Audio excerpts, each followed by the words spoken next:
Hey everyone, just a reminder to subscribe.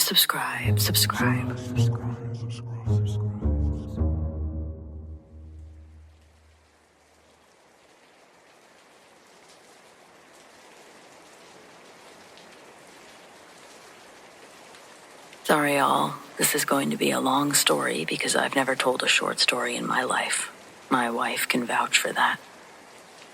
This is the obligatory, I know this sounds fantastical and wild, and I agree, but hear me out. This is in fairly remote back country, West Virginia, which is known for being old and haunted. It was experienced entirely by 2 of us, but the worst parts by all 4. This led to all 4 of us at some point battling personal issues in our lives that I believe stem directly from this encounter. The following is, at least to my memory, and what I've been able to corroborate with the others, 100% accurate and true. When I was 17, we had a bad experience camping near haunted train tunnels and sites of sudden tragic death. History of the immediate area: mother and son drowning in a creek nearby. Old man hung himself from this old dead tree that hung over the water. Cliché, creepy, dead hanging tree, I know. But also drug dealers killed in state police shootouts at a nearby hunting cabin, and many years before, cheap laborers had been killed building this double set of train tunnels. They were actually buried in the long-forgotten little graveyard near the tunnels. It's now been since found and restored. We decided to go camping before graduation as a friend group of 4, just to do something one last time before we all went our separate ways in life. This is private property on the backside of a big forested hill around which the creek flows in a huge, several-mile-long bend. Camp set up, fire going. Shortly after nightfall, my cousin and I sat by the creek bank, maybe 20 yards away from the camp, spotlighting fish in the water. We began to hear an unusual slosh of what sounded like something wading through the water, maybe halfway up their shins. So we shined the light around up the stream. We then spotted the systematically and rhythmically consistent disturbance made by what looked and sounded like invisible feet and legs sloshing towards us. When we would turn off the spotlight, it would start. It would stop when illuminated. It was reaching us, and this was the first ice bucket stomach clench moment that we knew this wasn't fish, and we couldn't rationalize what was happening. This scared us pretty badly, but we decided that we'd keep it to ourselves. We joined the others gathered at the fire. As we made our way back, we heard the sloshing make it to where we were on the bank, and the noise stopped. Given the speed we witnessed it moving, and how far it was from us, it must have sped up to make it to the bank that we were on in the amount of time that it took us to get back to camp. Others at the camp heard it as well. Figured that we'd gotten in, or somehow we were riling up some fish, but we just played it off. It sounded and looked like an invisible person wading towards us in the water. Not much to say, and yet everything. After the noise ended at the creek bank, we all saw the tall grass disturbed as something we couldn't see ran around the foliage perimeter. This could have been an animal, but it was fast. We then began to hear what sounded like a man talking to us, as in speaking into the ear of each person, the left ear, if that matters. At first it sounded garbled, but maybe after 15-20 seconds, we could make out the words saying we shouldn't be there, and we needed to leave, before finally addressing us directly and saying, slightly more forcefully, "You need to leave." Obviously, this was pretty terrifying, and at first we thought that there was a person or a group of people out there that was walking up to our camp, and that was dangerous. We were all frozen with fear, but then adrenaline hit. As we freaked out and started to run to our ATV, all four of us saw a tall, black shadow man, wearing what looked like a hat, relaxing against the front of our ATV. It straightened up when we saw it, and it saw us. And it just sort of hung there, staring at us for a few seconds. No feet. The legs ended in a sort of wavy line look, as though something was sitting above fire. It stood out against the dark night behind it. The girl with us screamed and broke our fear freeze, and it zipped like a flash toward the train tunnels where people had died. Interestingly, when we went to start the ATV, it turned over sluggishly, as if the battery had been slightly drained, despite working fine not long before when we rode it down. This entire event happened over the course of maybe 5 or 10 minutes, and within an hour of the sun going down. After putting our story out there, I received a lot of feedback from people who had also had bad encounters in the area over many years. Even a guy that I worked with, who I didn't know knew this area. He told me my uncle had hired him to trap in that area, and that it was the only place he didn't check the traps alone at night. He said it was almost like the animals leave that place at night too. No less than a month later, my uncle who owns the property was up on the hill hunting at night with a dog. At some point, the dog was on a rock face up above him and knocked a large rock loose that fell and struck my uncle on the side of the neck. This understandably messed him up pretty bad.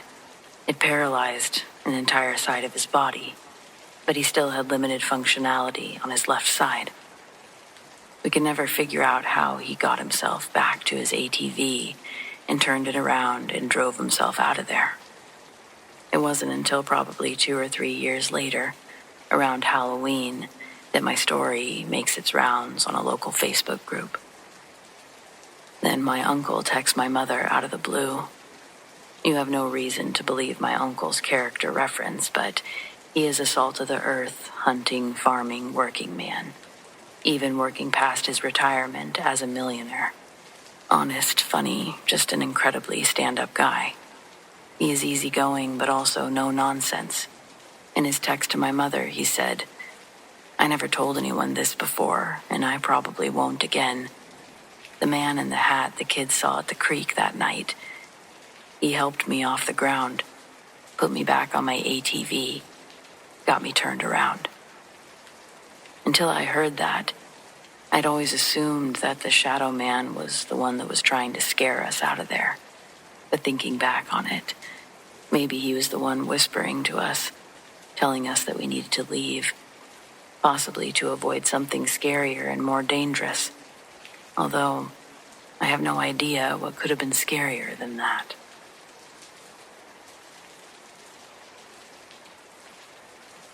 It's safe to say I'm a skeptic by trade. I'm in grad school at UNC Wilmington, which basically means my life is a cycle of peer-reviewed journals and caffeine-induced insomnia. But 3 nights ago, around 11 p.m., I hit a wall. It wasn't unfamiliar territory, but this kind of writer's block felt more like a physical weight on my skull. My apartment felt too small, the air was too stagnant, I needed to move. I hopped in my truck and I headed for the end of the road. That's what we call the spot where US 421 just quits. It doesn't taper off or transition into a dirt path, it just dead ends into a lonely parking lot and a boat launch on Cape Fear River. The drive out there is a gauntlet of shadows.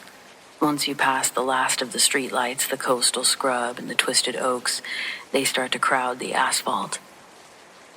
By the time I pulled into the parking lot, I was miles from the nearest porch light. My headlights swept across the empty pavement. I was the only vehicle there. I checked my mirrors. Habit, I guess. And I saw nothing but the void of the Atlantic behind me. I was absolutely 100% alone. I killed the engine, and the silence that rushed in was heavy. Best I can describe is it wasn't the peaceful kind of silence you get from the woods. It was this expectant silence, like that of a tomb. I got out and started walking toward Battery Buchanan.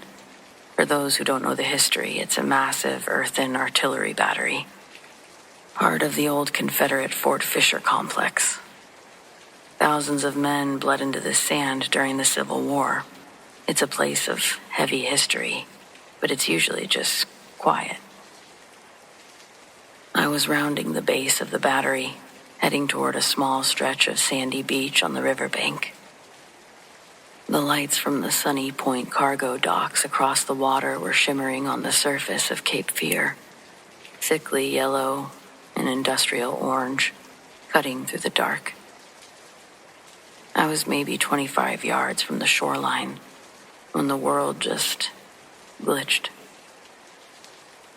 I was just looking at a patch of empty sand, and then, in the space between two heartbeats, I wasn't.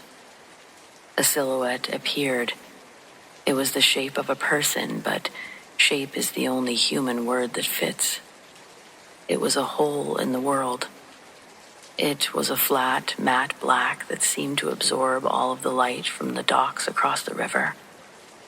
There were no features, no fabric ripples or hair, just a two-dimensional void standing on the three-dimensional sand. Now, look, I've lived in the wilderness my whole life. I've been stalked by mountain lions in high country. I've even felt that primal prey instinct before. But this was different. This was like a strange, cold, vibrating dread that started in my bones, and it turned every hair on my arms into needles. I froze. I couldn't even command my lungs to take a breath. For 10 seconds, we just existed together. I watched the lights of the cargo docks across the river, or rather, I watched where they should have been. This thing was solid enough to block out the horizon, a black tear in the night. And then, just as it had arrived, it was gone. I didn't actually blink or look away. I don't even think I flinched. It didn't fade. The hole just simply closed. The dock lights snapped back into view, reflecting off the water where the figure had been standing a millisecond before. My fight or flight response skipped fight and went straight to afterburner. I didn't check for footprints or stay to investigate. I noped out of there so fast I nearly left my transmission on the asphalt. Here's the thing that's always bothered me. Fort Fisher isn't really known for this. You hear ghost stories about the battlefields in Virginia or Gettysburg, but the Cape Fear riverbank is usually just a spot for fishermen, tourists. I've had one other weird experience in my life, but I could always logic my way out of it if I tried hard enough. There is no logic for this one. No shadow plays or trick of the lights. You don't just unexist while someone is staring directly at you. Or do you? What I hoped to be a cure for my writer's block really just instilled a new fear in me. A fear of the end of the road, and whatever it is that's out there.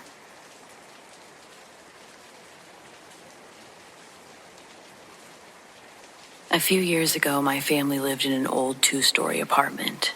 It was one of those places that always felt a little too large at night.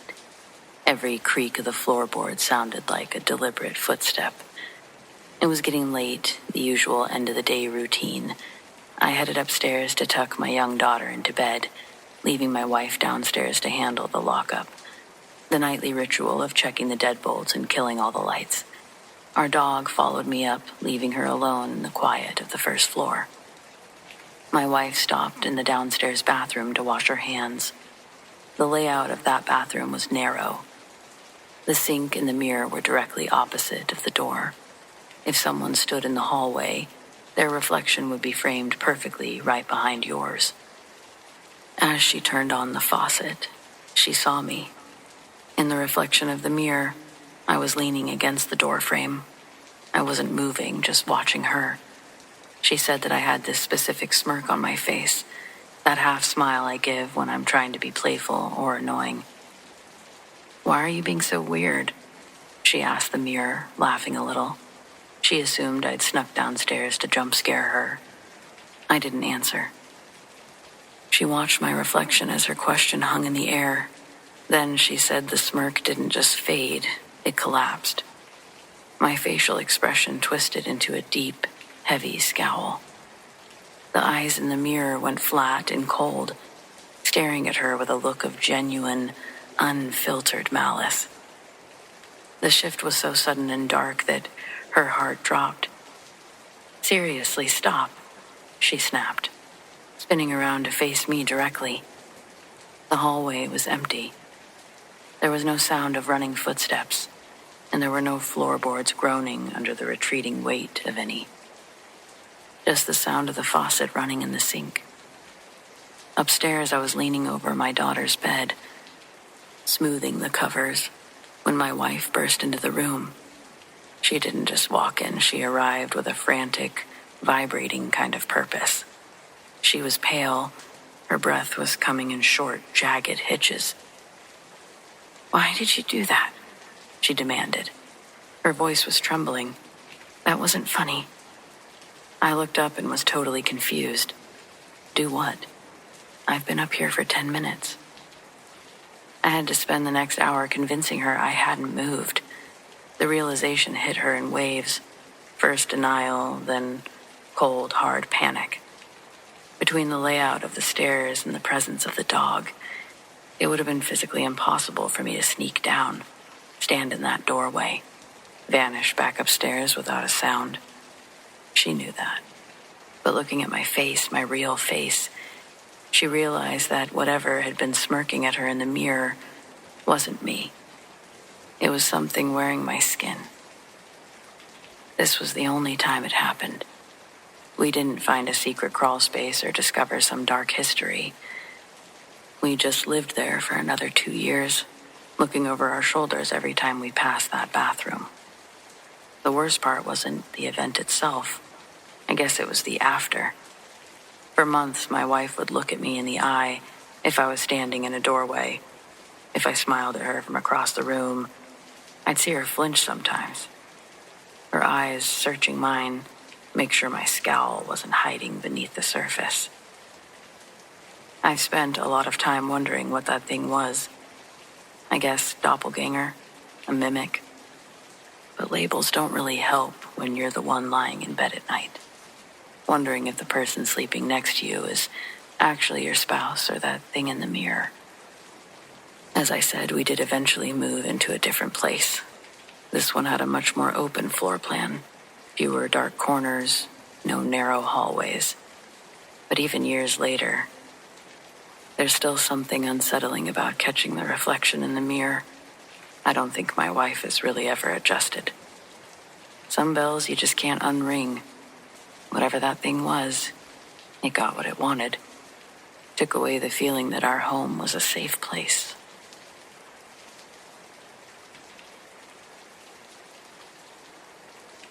I truly used to be the guy that laughed at ghost hunting shows. I grew up hearing my mom's stories from the Philippines, but I always chalked them up to old world superstitions or funeral-induced stress. But after what happened last winter, I'm all done. I don't just believe in this stuff anymore. I'm terrified of it. Part 1. The Heavy Bag. The Philippines, 1980s. My mom's story is the baseline for my fear. She was at a funeral for a relative, and because of the stifling humidity, she, her cousin, and her 2 brothers headed back to the house to bathe and change. The second they stepped inside, the air didn't just cool down, it curdled. She said it felt like someone had supercharged an industrial freezer and vented it directly into the foyer. They didn't have an AC. It was impossible. While they stood there shivering, they heard it. Running, heavy, frantic footsteps on the second floor. Everyone was supposed to be at the funeral parlor. The group huddled together, eyes glued to the staircase. They saw something white flutter over the landing. It was just a crumpled, empty plastic grocery bag, caught in a draft. It drifted down towards the first step, but when it hit the wood, it didn't crinkle. Thunk. The sound was heavy, like a man in steel-toed work boots stomping with all of his weight. Every time that weightless bag hit a step, the house shook with such force. Thunk, thunk, thunk. They didn't wait for it to reach the bottom. They just bolted. Part 2, the hangar. Fast forward to last year. I went to a local aviation museum for a paranormal investigation night. The building is brand new, so I figured it was a scam. But the exhibits, they're donated by families of pilots who spent their entire lives in those cockpits. Sometimes they're the airframes where those pilots died. Early on, I kept seeing movement on the balcony, shadows ducking behind crates, watching us. I actually called out, "Hey, kids shouldn't be up there." The guide stopped dead. "What kids? We're the only ones in the building." Part 3, the Estes method. We moved to a secluded corner near an airframe that had been pulled out of a lake 80 years after its crash. This was where we decided to try the Estes method. What is the Estes method? It's basically sensory deprivation on steroids. One person, the receiver, wears heavy-duty noise-canceling headphones plugged into a spirit box that sweeps through radio frequencies at high speed. They also wear a blindfold. The idea is that the receiver can't hear the questions the investigators are asking. They just shout out whatever words or sounds come through the static. It cuts out the power of suggestion. I volunteered to go under. The moment the blindfold went on and the static started, the world vanished. And then the cold hit. I usually run hot. I'm the guy wearing a t-shirt in -20 weather while everyone else is freezing. But inside those headphones, it felt like I was being plunged into a tank of ice water. I sat there for what felt like hours, my hands shaking so violently they started to ache. I was shouting out words that I heard through the white noise, angry words, names, dates, stuff that apparently had my friends turning pale. When they finally tapped me to finish, my friend grabbed my hand to help me up. She screamed and jumped back. My skin was ice cold, not chilly. I felt more like a corpse. 2 minutes after taking the gear off and walking away from the airframe, I was back to sweating. The transition was instant. My body temperature shouldn't be able to swing 30 degrees in 120 seconds, but it did. Part 4, the targeting. We moved to the next hangar. My friend went under for the Estes method this time, and I stayed out to watch. I thought I was safe. I wasn't. It felt like whatever was in that building had locked onto me. My friend, blindfolded and hearing nothing but static, suddenly muttered, "I'm going to touch you." Immediately, something grabbed my sleeve and yanked, hard. I stumbled toward the empty air. Then came the slaps. Sharp, stinging hits to my hands and shoulders. I actually had bruises the next day on my shoulders. I tried to move away, to get some distance, and that's when something grabbed my ponytail and wrenched my head back, so hard my neck popped. I spun around, snapping at my friend. "Are you kidding me? Stop pulling my hair." But my friend looked terrified. I didn't do that. I haven't moved. I looked at the empty, dark hangar. Then, at my arms and hands, I realized that the thunking plastic bag from my mom's story, that wasn't a fluke. Sometimes the things that shouldn't have weight are the ones that hit the hardest. I'm never going back. Fuck that museum.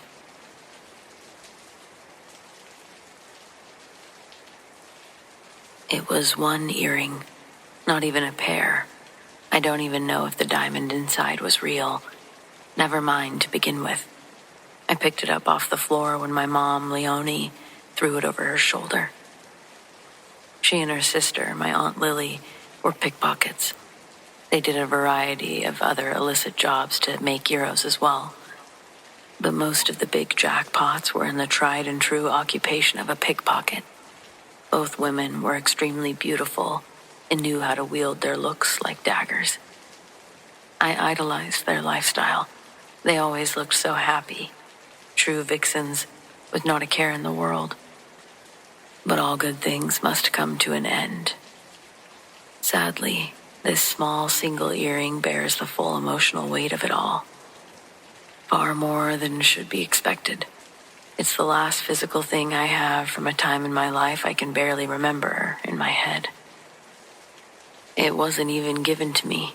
Again, I'd found it on the floor as I heard my mom and aunt in a heated argument over how their night had gone.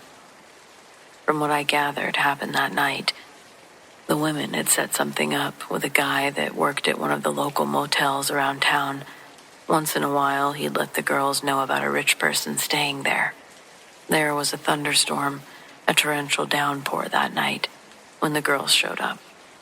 He slides them an extra room key and receives a cut of whatever earnings may be that night. They got the call earlier that night and parked their car across the street at an angle where the motel's front lobby was visible. Their connect wasn't at the check-in desk even though he'd called just minutes earlier. The whole motel looked like it had been completely renovated overnight. Same bones of the foundation, but the paint, windows, and parking lot no longer had a sleazy, prideful defiance amongst the other buildings around it. There were too many changes. How did they do this over in one day? Maybe less because that's a main road that they drove on frequently, and both of them questioned each other if they'd seen it earlier. My mom believing that she possibly noticed it earlier and let it escape her mind, while Lily refused to believe that they could have both done the same thing. Their argument at the table was a continuation from the earlier in the car as they waited for the connect to show up with a key. But it's already after 2 a.m. My aunt grew impatient, demanded that they walk the property to see if he's cleaning a room or smoking out back. She gets out and my mom follows her lead. Both women walk the length of the motel, back and forth, looking for their guy. At some point during their search, they walk through a dimly lit hallway and come across a man putting in change to a cola vending machine. But before he's able to press a button, my aunt put a knife in his throat. I thought I misunderstood this, because I remember the following days, the body was never reported, and these sisters were dumbfounded as to how. They didn't think they'd get caught, but they didn't at all try to hide what they did. They robbed the guy and left him there to bleed out. From what I understood at the time, I don't think he was their only victim of the night. Along with his wallet, they found his room key, matched the key's engraving to the numbers on the door. When they entered the room, the sisters started looking through the stuff in the open suitcases. They were caught off guard when a young woman exited the bathroom, unaware that they were there. The sisters pounced, overpowering the shocked woman, treating her with the same swift violence that they did the man downstairs. They took the suitcase, ran out the back exit, and around the block back to their car. It was a different story when both women, soaked from the rain, got back to the place we were staying so they could go through the loot. What they found was counterfeit euros. Only a handful of them had accurate dates. A hairdryer that didn't fit the shape of our outlets. and clothing that didn't fit the shape of their bodies. It was the angriest I'd seen my mom. She tossed that earring over her shoulder and exclaimed to the world, "We're going to jail for what? This worthless garbage." But the days passed and the police never came knocking, and their crimes had somehow been quietly wiped away without consequences. That's why I thought I must have completely misunderstood what the women were arguing about, because there was never any follow-up in the news or anything. On top of that, I saw the motel with my own eyes, sitting on the school bus in the morning, and it looked how it always did. The lifestyle my mom and aunt led would eventually catch up to them, however, and it wasn't specifically murder charges, but a lot of other things that led to both of them receiving sentences in the triple digits. And that's when my life was able to move into a better direction. I was able to see and idolize the quality role models like my uncle and his wife, and others that they'd shown me in the town of Brookhaven, Mississippi. 20 years would pass before I'd visit again with my fiancé Vince. This would be close to the later 90s. We planned to stop in Beauvais for a night on our way to Paris. The town didn't bring back any nostalgic feelings, barely recognizable from decades of growth. I suggested aloud that we don't have to stay, but Vince insisted. He was hungry. We were both tired from the day of driving. A storm was also on the horizon, making the idea of driving even less captivating. We spent a romantic evening with dinner and spirits. It was late by the time we got back to our motel. Kicking off my heels, I threw myself into the bed. I remember Vince told me, "I'll be right back. Do you want a soda?" I declined and he left the room. My bladder urged me to relieve the pressure from the night's drinking, but as I stood up, it was like I'd just gotten off a roller coaster. But I oddly didn't associate it with the liquor. Gravity suddenly released me for a fraction of a second, and I began to have a panic attack out of nowhere. I didn't know why, but I knew something was very wrong. The TV in the motel was off, and I just stood there in the dark, trying to rationalize with myself where these feelings were coming from. And then I heard footsteps on the concrete hallway, running towards our room. And it wasn't a single set. I heard 2 sets of running feet. I almost ran into the bathroom, but I turned and wedged myself against the front door and the bed, with my back against the door, my feet pushed against the bed. Seconds after, the key slides into the door handle and it's unlocked. The people outside attempt to open the door, but are unable to move it even an inch because I'm blocking it. They don't know I'm there because I stayed silent.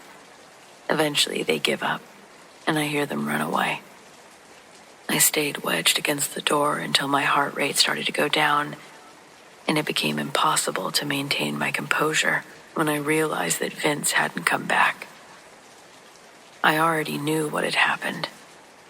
I called the police from the room phone before going out to find him. I'd like to avoid going into detail about the next part because it's truly heartbreaking and unnecessary to explain. It was reported as a robbery gone wrong, and the suspects were never caught. Years of processing this tragedy, trying to accept it as an unfortunate, unexpected event, became impossible when that earring that I'd kept in my pocket for all of those years disappeared from existence as well. But mentioning its correlation, it only gets me raised eyebrows, pitiful stares from friends and family.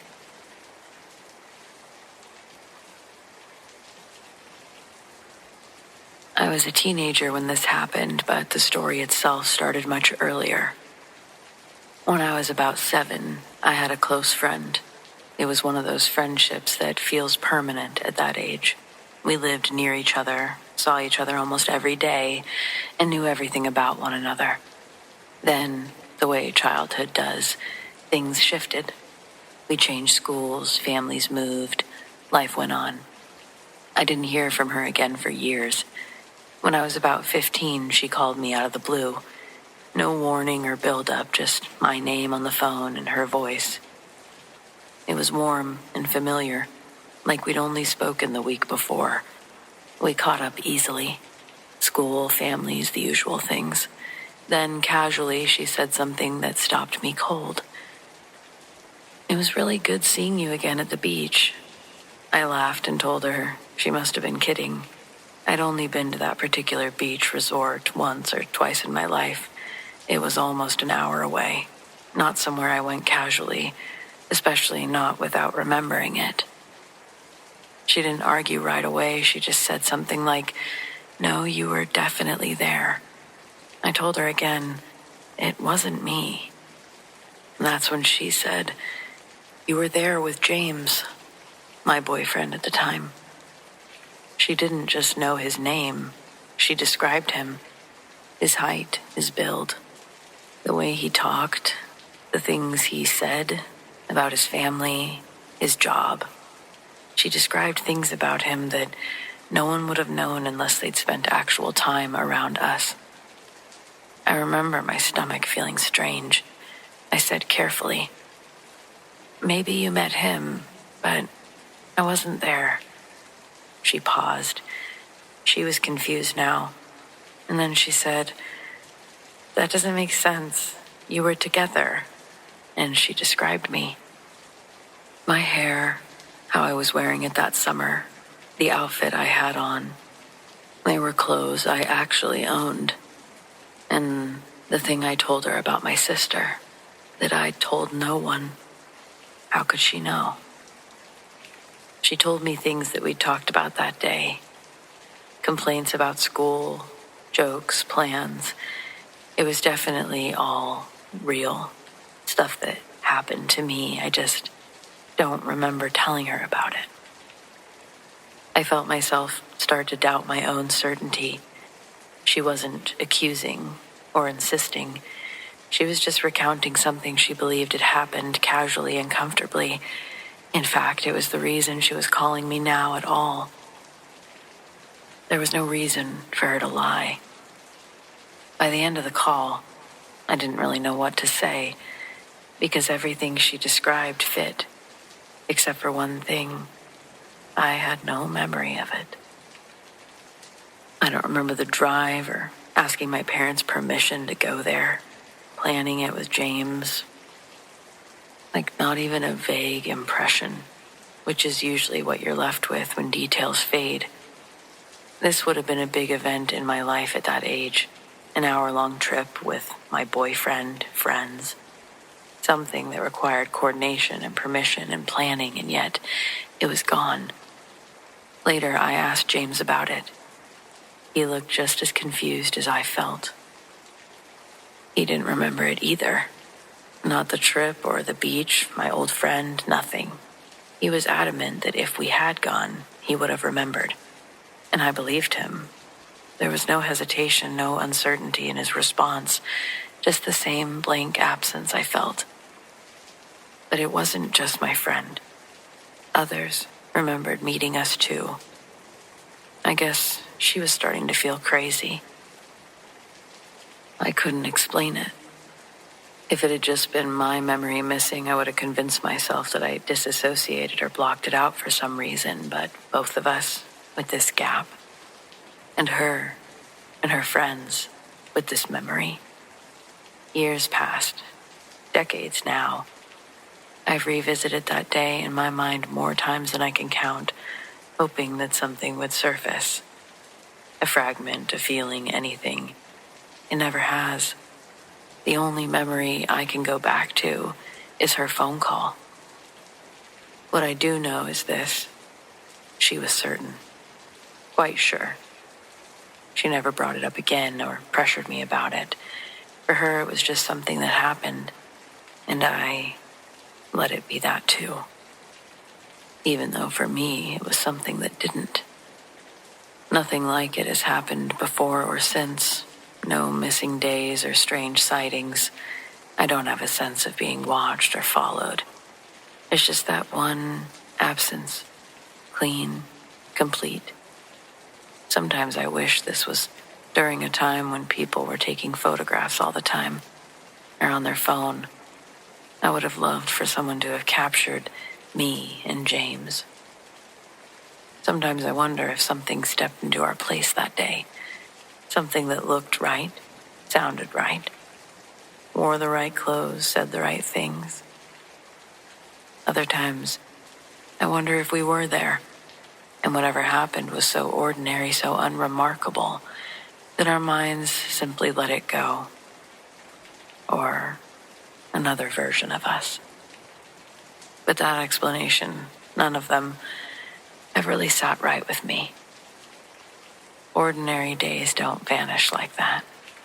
Extraordinary ones don't either.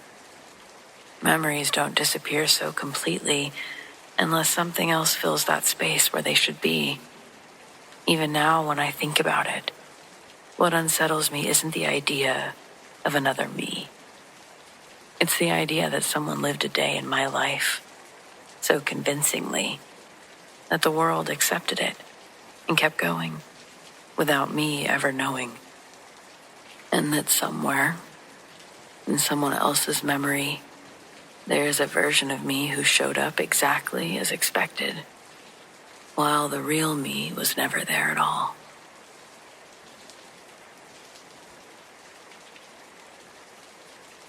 This happened in late fall, a few years back, 2019, maybe early December, not cold enough for snow. My husband was driving. I was in the passenger seat and we were heading home after visiting friends. It was around 10 at night. We were crossing a long viaduct outside a mid-sized city in the Midwest. It stretches longer than you'd expect, suspended high enough that you can't really see what's below it. No shoulder. Concrete barriers on both sides. Not a place anyone should be walking, like, ever. Traffic wasn't heavy, but it wasn't empty either. A few cars ahead of us, one close behind. We were going about 50 miles an hour, steady. The radio was on low. I specifically remember thinking about how peaceful of a day it was. Then something stepped into the road. Yes, stepped. It came from the passenger side, close enough that my brain didn't even have time to process what I was seeing before my body reacted. It was right there, inches, directly in our path. I squeezed my eyes shut. Pretty sure I squealed a bit, surely that we were going to hit whatever it was. At 50 miles an hour, if something steps in front of your car, you hit it immediately. There isn't time for anything else. I remember bracing for the impact, my stomach tightening, my shoulders locking up, waiting for the sound. What I do feel is a slight jerk, like my husband narrowly avoids something. I opened my eyes. The road ahead was empty. For a second, I thought that maybe it had stepped back, or my depth perception was off, so I checked all the mirrors, scanned the edge of the viaduct, half expecting to see something clinging to the barrier or tumbling away. Nothing there either. That's when I noticed my husband. He was sitting upright, tense, both hands locked on the steering wheel. He wasn't looking at the road anymore. He was staring into the rearview mirror, eyes wide, jaw clenched. He saw it too. I instantly thought that to myself, because he looked like he was trying to convince himself he hadn't just seen something impossible. Before I could ask him, he kind of jolted, like he'd seen something in the rear view. I turned around. I just saw the same car that was behind us as before. A second later, he says, the car behind us swerved, like me, but more. But there's nothing in the road. He said this almost as a question, so I answered, you saw something too? Because I don't know what I saw, but it was big, and we were about to hit it. But there's nothing on the road, he repeated. Agreed. There was indeed nothing on the road. Not that we could see any more or in any way. We talked about it later. carefully, like we were afraid that saying too much might make it happen again or something. What we both agreed on was this. We had only seen a blip of something, but it was enough that it felt, by all accounts, real. A person, no, but person shape, maybe. It certainly was upright, standing, walking. But my husband described it more like a flash or glitch, like it was the shape of a person but the material of interference. The closest thing I can compare it to is something humanoid but wrong in proportions. Very large, shadowy. I can't remember if it had hair. I guess any of those details are gone or never existed for me. 1 second it was in front of us, the next it was gone. Like distance didn't mean the same thing to it as us. And then there's the car behind us. They saw it, even when we couldn't. So, was this thing on some sort of loop? Was it just incredibly slow? A momentary glitch? Well, we went back over the bridge a few weeks later in daylight, trying to make sense of it. We kinda couldn't let it go. I don't know how more people don't go back to the source of strangeness, but we did. Basically, it just confirmed that there was nowhere for someone or something, not that size, to stand safely or walk. No shoulder. There's no access point nearby, just concrete. We still try to rationalize it, though I think we've mainly accepted that something strange happened and we were witness to it. We both saw it from different angles at the same time. The car behind us reacted too, which means there's at least one other person in this world who likely shares a similar story. I so wish I could talk to that person. Whatever it was, it existed long enough to be avoided by multiple people, yet still be witnessed.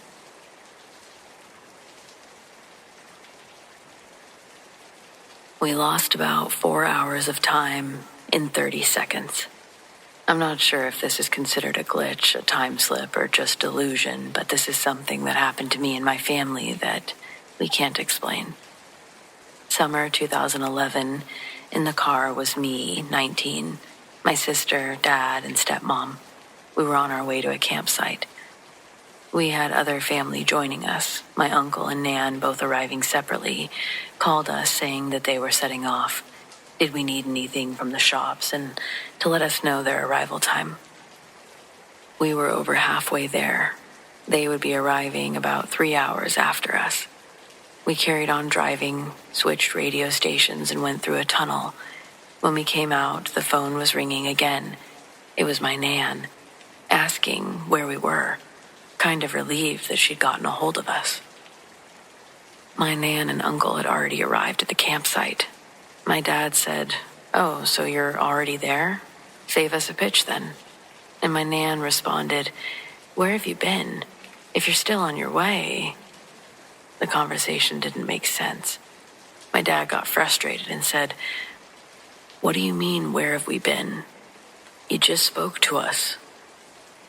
My Nan says, "We've been calling you because we couldn't get a hold of you." My stepmom pointed to the time on the radio.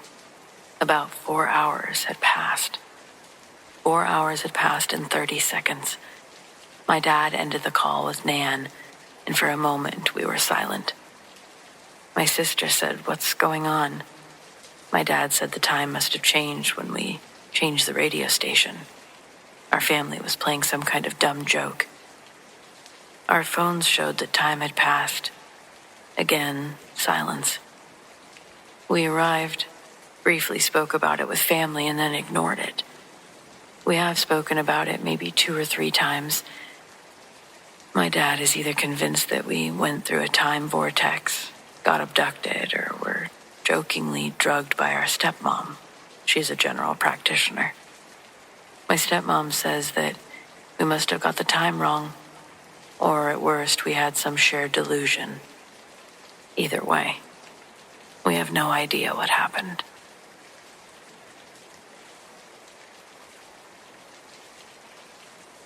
October 2022.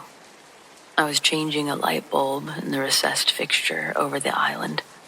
I'm not particularly handy, but it's a light bulb.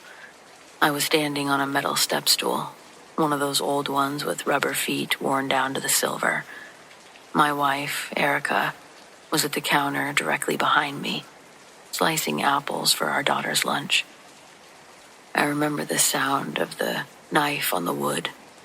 I reached up, my fingers brushing the hot glass. The stool shifted just slightly. There was no falling sensation, no nothing. I just remember the smell of apples and the flash of the ceiling light. And then I was standing. I was still on the stool. My hand was still on the bulb. It was cold. I wasn't falling. The stool was fine, perfectly balanced. But the kitchen was silent. There was no more cutting of apples.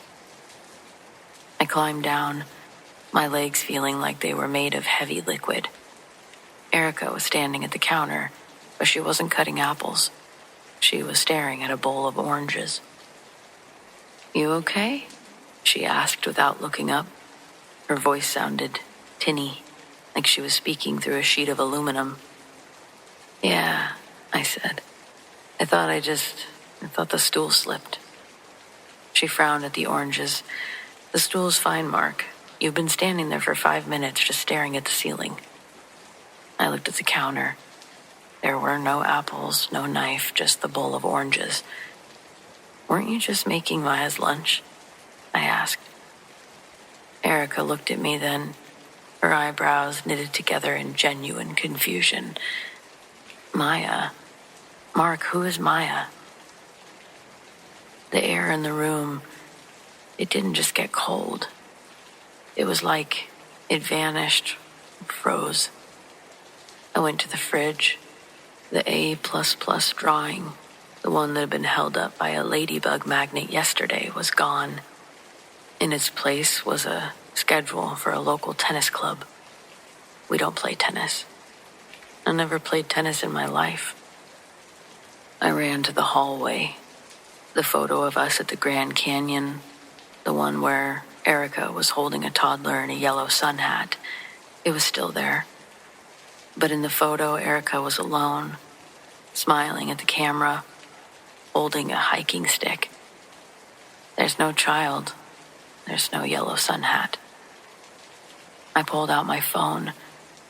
My hands were shaking so hard I almost dropped it. I went to my recent calls. I was looking for the pediatrician's office, or my mother asking about her granddaughter's birthday. Nothing. My call log was filled with names I didn't recognize. The conversations were wrong. Text from my brother about a fishing trip I supposedly went on last month, even though I hate fishing. I have a phobia of open water. I went back into the kitchen. Erica was peeling an orange now. "I had a daughter," I whispered. I wasn't even saying it to her, I was just saying it to the room. Her name was Maya. She's 4. She has a gap between her front teeth. Erica set the orange down. She looked at me with pity. The kind of pity that you give a stranger who's having a breakdown in public. "We decided years ago we didn't want kids, Mark. We talked about it before the wedding. Remember? We wanted to travel." I checked my bank account. The monthly payments to the Montessori school were gone. Instead, there was a reoccurring charge for a premium gym membership and a lease on a car that I don't own. I went back to that step stool. I looked at the floor where the oil had been. The tile was bone dry. I sat in the living room for what felt like 3 hours. I was just observing. The house was my house. The woman looked like my wife.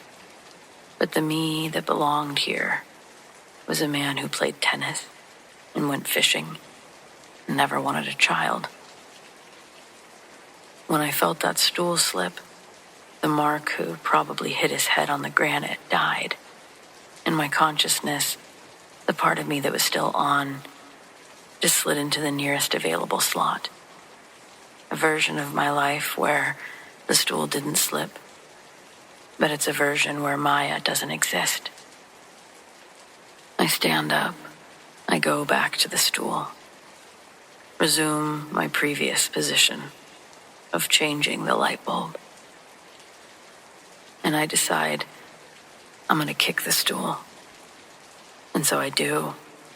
I make the stool move. And I fall. And when I do, I don't hit my head, but I smell apples. And I see the ceiling light. And my wife, Erica, is running to me, bracing me from falling, telling me how close I was to just hitting my head. "You're making Maya's lunch, right?" was all I could think to say to her. "Yeah, well, I'm trying. Just try not to die, okay?" "Yeah, no problem." I told my wife about the experience, but not until a year later. It kind of shook me to my core when it happened. I wasn't quite sure what to make of it. Still, I'm really not sure what to make of it. But I'm grateful that I'm in this universe, timeline, whatever you want to call it. And I want to go back to the one where there's no Maya.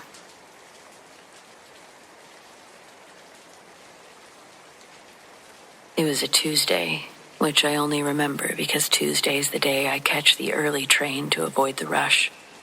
I was standing on the edge of platform 3, looking at the clock, the big digital one over the tracks. It flipped from 4:13 to 4:14.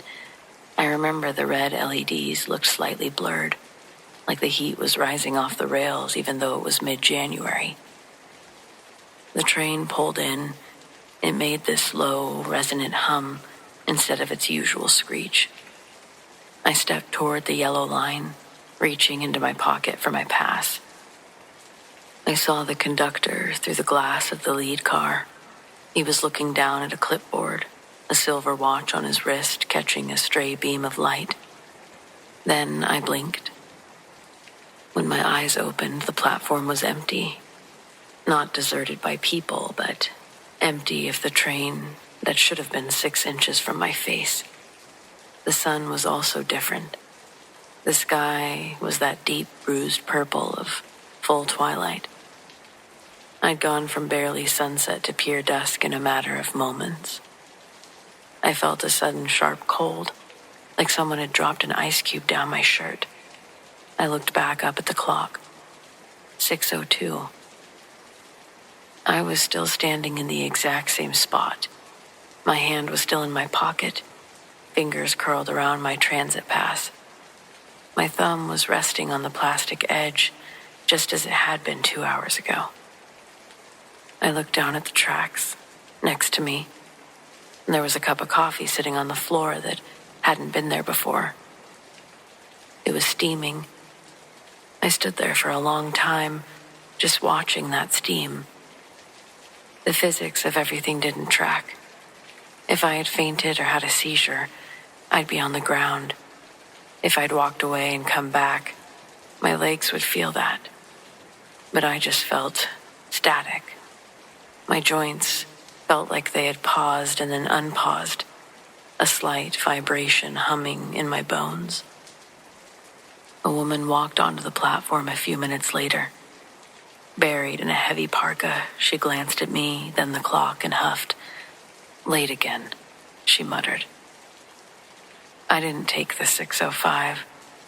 I walked out of the station, eventually made it home. I checked my watch.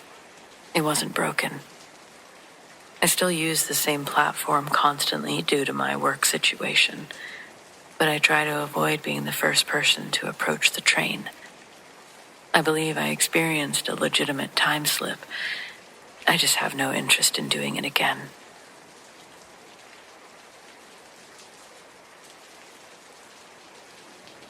My grandparents live way out in the country, like gravel roads, no street lights, and their closest neighbor is a cornfield. It's that kind of country.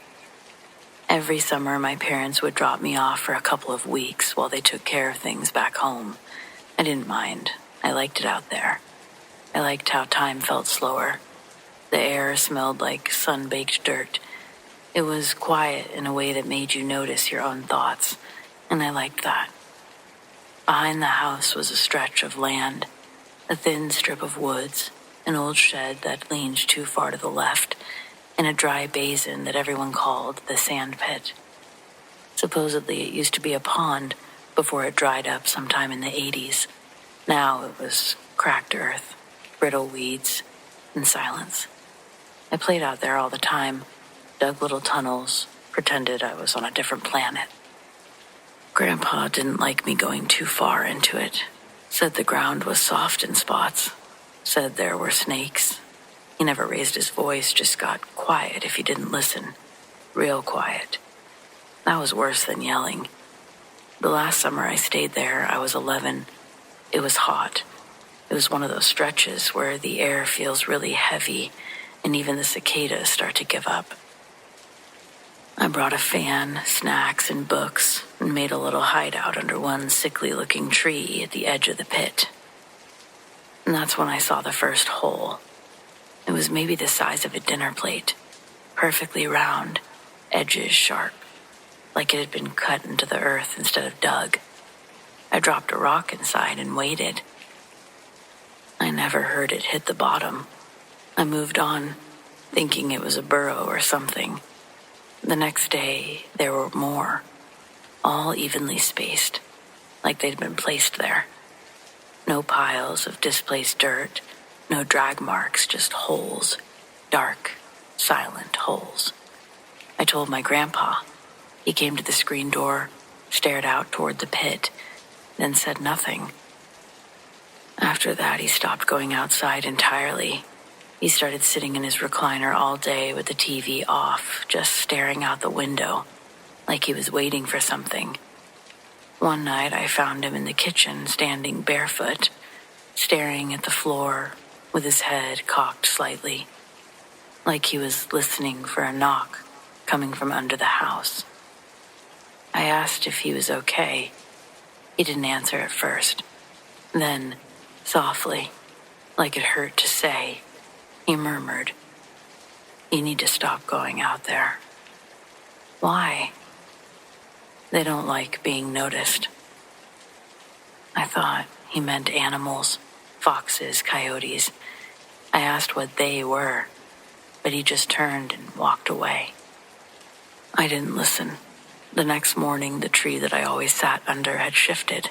Its roots were poking out from the dirt now, twisted, exposed, like the ground beneath it had been disturbed, like something had pushed up from underneath. I told my grandma.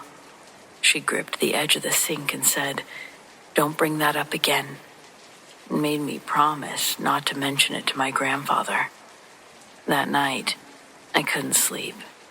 I looked outside the guest room window, toward the pit. Grandpa was out there. He was standing in the center, bathed in pale moonlight, unmoving. He was facing one of the holes. I watched, frozen, thinking maybe he'd passed out or fallen. Then he lifted one hand slowly, like he was reaching down to touch the rim of the hole. But he didn't touch it, just hovered there, hand trembling slightly, head tilted, like he was listening. The next morning, he was back in his chair, humming something tuneless and low. He never acknowledged it, and I never asked. I left 2 days later. Never went back for summer after that. A few months ago, my parents told me Grandpa had passed. Natural causes, they said. Grandma was selling the property. It's strange. All this time, and that's what brought the memory back. I hadn't thought about the sand pit in years, but now I can't stop thinking about it. I keep picturing that empty stretch of land behind the house. Those holes. The way the ground felt soft in certain places. The way Grandpa stood out there in the dark, like he was waiting for something.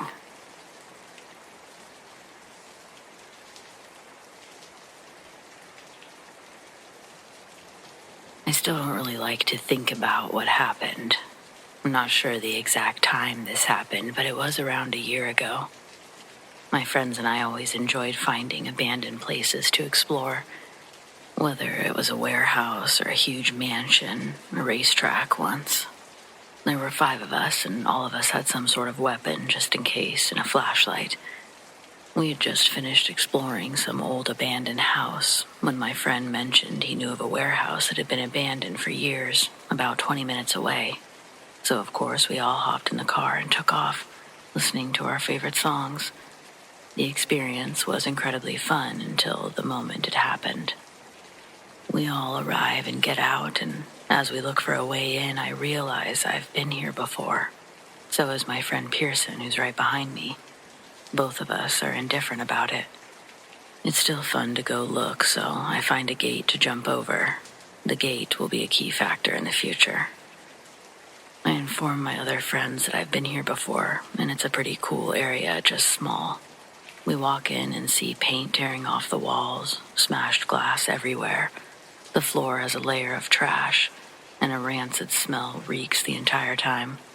You get used to it, however, so we didn't really have any complaints. But then I realized something. There's a basement. All of a sudden, my friend looks at me startled and says, "The basement door was open last time you were here." He's right, but for me, I don't necessarily get scared easily, so big deal. Who cares? Others have probably visited recently. Who knows? But this is where the scenery gets in your head. Everything is in ruins. You can see other rooms through the holes in the walls. Then the smallest corner in the far back of the warehouse is a slimy stairway down to a basement with a door to the left. I recall the previous time I went in and remember one key detail. The basement door only locks from inside. I tell all of my friends this cautiously and look down the shaded corridor into the darkness. I'm still not scared, but somewhat nervous, yet I have to prove myself to my friends. I go down. Every footstep creaks. I finally reach the door. I put my hand on the doorknob, about to twist it, when I hear something. Someone or something was breathing right behind the door. I'm in disbelief. There's no possible way someone's locked themselves back there. I twist the handle. It's locked. I quickly shuffle up the stairs when the worst part happens. The door downstairs opened. I've never run for my life, but in that moment I did. I didn't know what happened. We were all rushing as fast as possible through the building, and we could hear noises behind us. We didn't know if we were knocking stuff over or if whatever was behind the door was chasing us. I run a lot, so I was the first one outside. I see my hope, the gate. All I have to do is plant my foot, hop, and climb over. Foot's planted. I jump. A hand grabs my hoodie and pulls me down to the floor. It's my friend. I won't reveal his name. He's grabbed my jacket and pulled me down to the floor. I understood in that moment he was panicking and was the most non-athletic, so I let him go ahead, helping him. Plus, he was driving, and I needed that car to be started and ready to go. I hopped the fence to get to everyone in the car. I'm the last one to enter the car as I hear the noise, something that sounds like someone smashing whatever is near them inside the warehouse. I don't know what happened there, nor did any of us care to find out.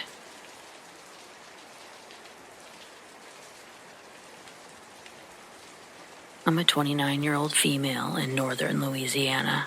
My husband and I just moved out here with our son after my brother died 2 months ago. He didn't have any kind of will, so everything automatically just came to me. And since we were living in a cramped, slummy apartment, we decided to move. My brother overdosed, collapsed in the hallway, but we've always been skeptics, so the possibility of a haunting wasn't even on our radar. I was barely holding it together in general. I can't stress how much that kind of stuff never remotely occurred to us, even after things started happening. It still took a long time for our minds to go there. We were so busy the first week that we dismissed a lot of strange noises as animals living in the walls. The house is in a heavily wooded rural area, so it seemed like an obvious answer. It was only after we finished getting everything unpacked that Nolan, my husband, started paying attention to the noises. Once he pointed it out, I agreed it sounded strange, like something big is clawing at the actual wall. Any insulation between it and the animal is gone. There's more than just a squirrel or rodent running around in the crawl spaces. This is more like a huge raccoon got really pissed off and started tearing away into the home. We didn't know what to do. Our son is only 3.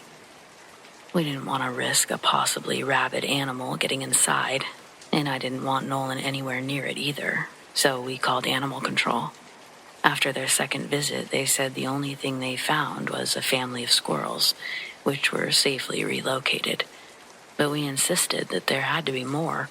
We showed them a video of a particularly intense scratching incident. It convinced them to check again, and larger traps were placed, but nothing else was captured. It got to the point that animal control recommended that we call the police in case we had a squatter. We were immediately freaked out.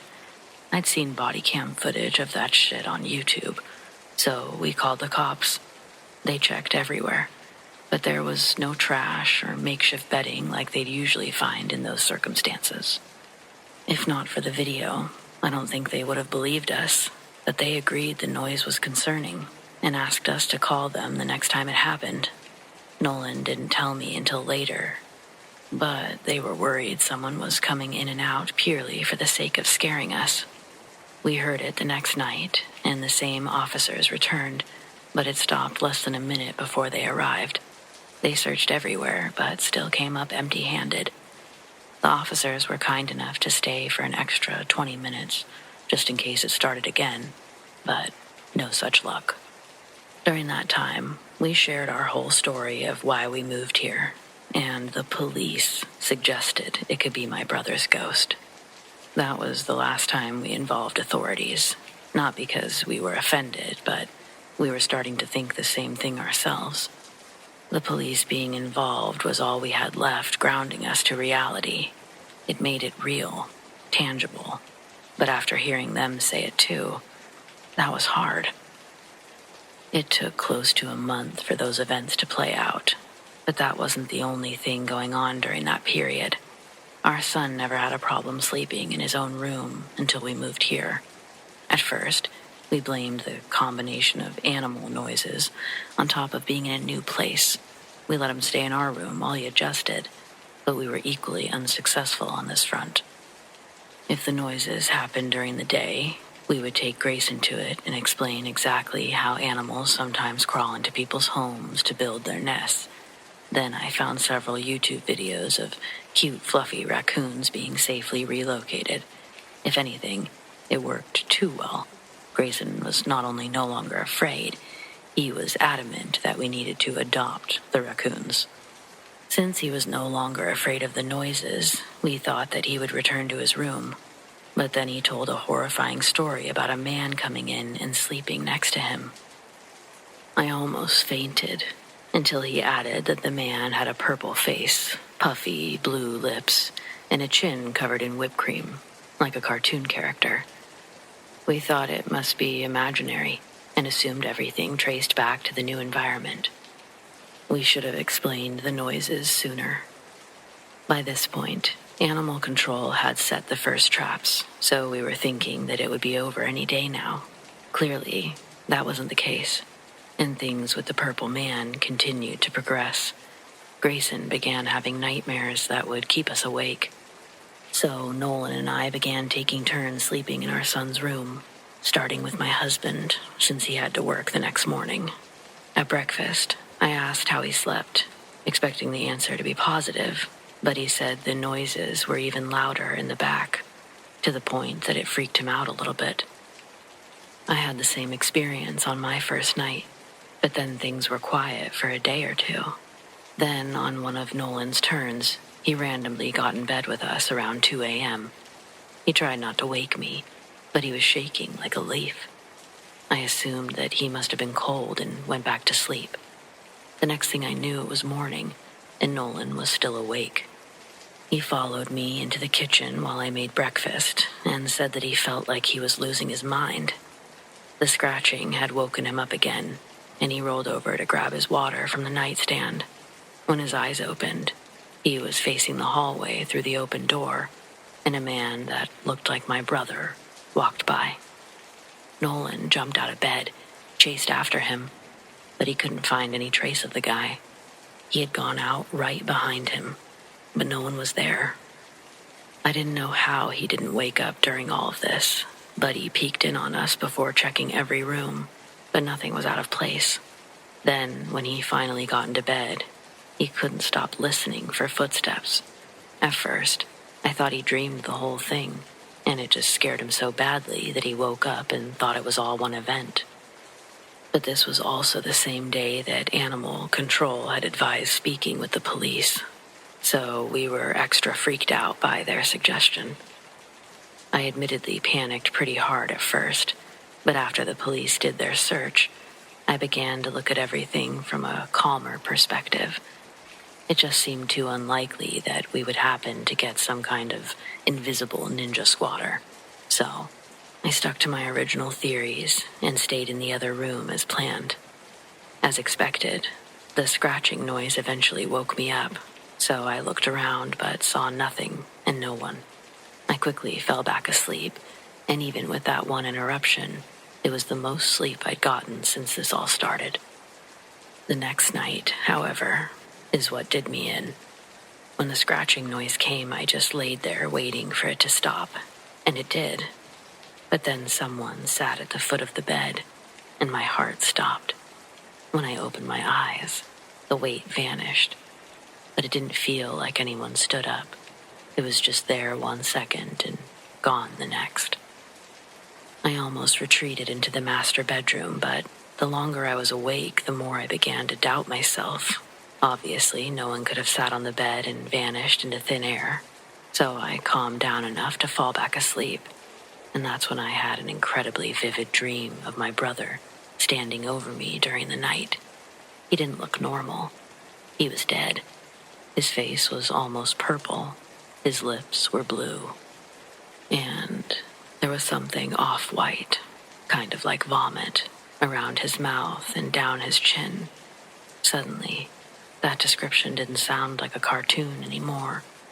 I told a friend what was going on, and she fully believes my brother is haunting us. But I don't want to believe that. Not because I'm a skeptic, but because I can't cope with the fact that my brother could be trapped in that state for, ever? I don't even know how that's supposed to work. It was right after this that we had our final chat with the police, and why their ghost joke made us so uneasy. Unfortunately, my son never got to meet his uncle, but I set out a handful of pictures in front of Grayson, and I asked, do any of them resemble the scary man? I was even more freaked out when he picked up the picture of my brother, so I started researching spirits and hauntings like crazy. We tried different cleansings and simple rituals, but things only seemed to stay the same or get worse. Not long after this, Grayson was taking a nap on the couch while I cleaned the kitchen, and he suddenly started crying, loud, like he was hurt. I ran into the living room and scooped him up just as he was running out. I saw the scratches immediately, 2 red welts spreading across his neck. That's when I knew this thing wasn't my brother. It was both a relief and extra terrifying all at once. We still don't know what it is, and we don't really care now that Grayson is with Nolan's mother until we can leave. It hurts me to sell the house and the land, but I know my brother will always be a part of us. We don't need a place to be close to him, and I know he would want what's best for his nephew. We've talked to a real estate agent and everything is ready to go, but we can't afford to move until we have a buyer, so we're just trying to hang in there. If anyone has any tips on how to survive in the meantime, all advice is much appreciated. It doesn't bother us as much as it did Grayson, but I've woken up with scratches on my back, and Nolan has seen the guy in broad daylight on 3 separate occasions now.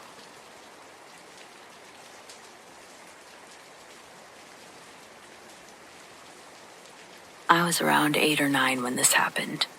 Old enough to have a bit of a routine, but young enough that nothing about my world felt truly dangerous yet. I'd never lost anyone, never experienced anything truly scary. I lived on a quiet street where a handful of us kids all kind of orbited each other. There were 4 of us who were especially close. We rode bikes up and down the block, played tag until the streetlights came on, and rotated whose house we went to for video games or snacks. It was one of those neighborhoods where parents didn't really worry too much and doors were rarely locked during the day. One of those friends was Kayla. A couple of weeks before this happened, she was killed in a car accident. It wasn't immediate. There were rumors at first, then confirmation. I remember adults speaking in those quiet ways where they try to spare the children, but really it just looks like they're hiding secrets. The sudden absence of her bike in the driveway, the way her house just went quiet. It was all a lot. At that age, death felt confusing more than devastating, though. I understood it in theory, but emotionally it felt distant, like something that happened to other people. Kayla was going to be coming back, obviously. Life on the street slowly went back to normal, though. We kept playing outside. We stopped mentioning her name as much. Then one night, I woke up to knocking at the front door. I remember laying there, wondering if that's what I heard. There was no pounding. It wasn't frantic. It just was a couple of firm, deliberate knocks. I remember sitting up in bed, annoyed more than scared. It didn't even occur to me to check the time. I assumed it was early evening. Maybe someone forgot something at our house and wanted to see if I could come out. That's how normal it felt. I walked down the hallway into the living room. The house was dark, but not silent. The refrigerator, soft clicking of the clock, normal nighttime sounds. I remember the door, and I did what my mom had taught me to do. I looked out the window beside it. Kayla was standing there. She was just there, on the porch, like nothing had happened. I opened the door without hesitation. She looked exactly like herself. Same height, same hair, same expression that hovered somewhere between shy and curious. She didn't look injured. She didn't look pale or distorted or wrong. It was just Kayla. She said something like, "Hey, just checking on you." Her voice sounded calm and familiar. I remember responding casually like this was a normal interaction. I think I said, "Yeah, what's up?" She asked if everything was okay, and I said yes. She nodded and said something like, "All right, good," and then turned to leave. That was it. No lingering, no goodbye, just left. I closed the door, walked back to my room, and went back to sleep. The next morning, my mom was irritated. She was standing in the living room, flipping switches off, muttering about electricity. The lights were on, several of them. I don't usually leave lights on. She asked me why the house looked like someone had been up all night, specifically the porch light. That one I turned on. Without thinking, I said, "Oh, Kayla came by last night." I remember her stopping immediately and slowly turning to look at me. Her face wasn't angry anymore. It was tight, like something inside of her had just dropped. She asked me to please repeat myself. I told her again.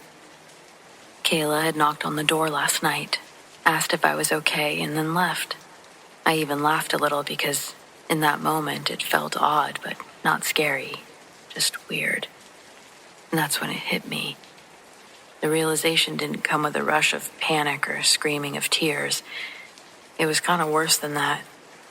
It was really quiet but heavy inside, like someone had slowly turned gravity up inside my chest.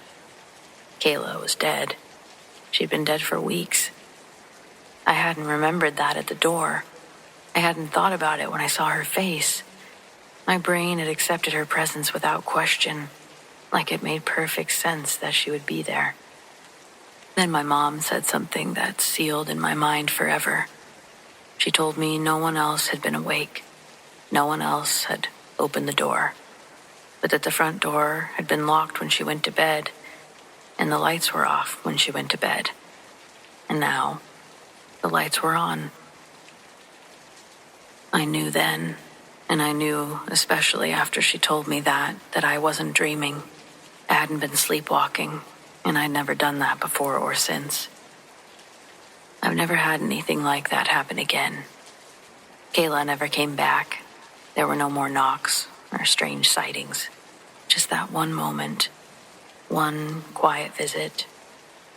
I still don't know why she came, or I guess if she really did, or if my brain was just trying to make sense of loss at that time, creating something I needed to see, but I just don't think you can replicate the way that it feels to be with your friend, for real, in a dream. And if it was a dream, then why were all the lights on that I turned on? I've never been able to explain it, and neither has my mom, so I'm gonna go ahead and say that Kayla came back.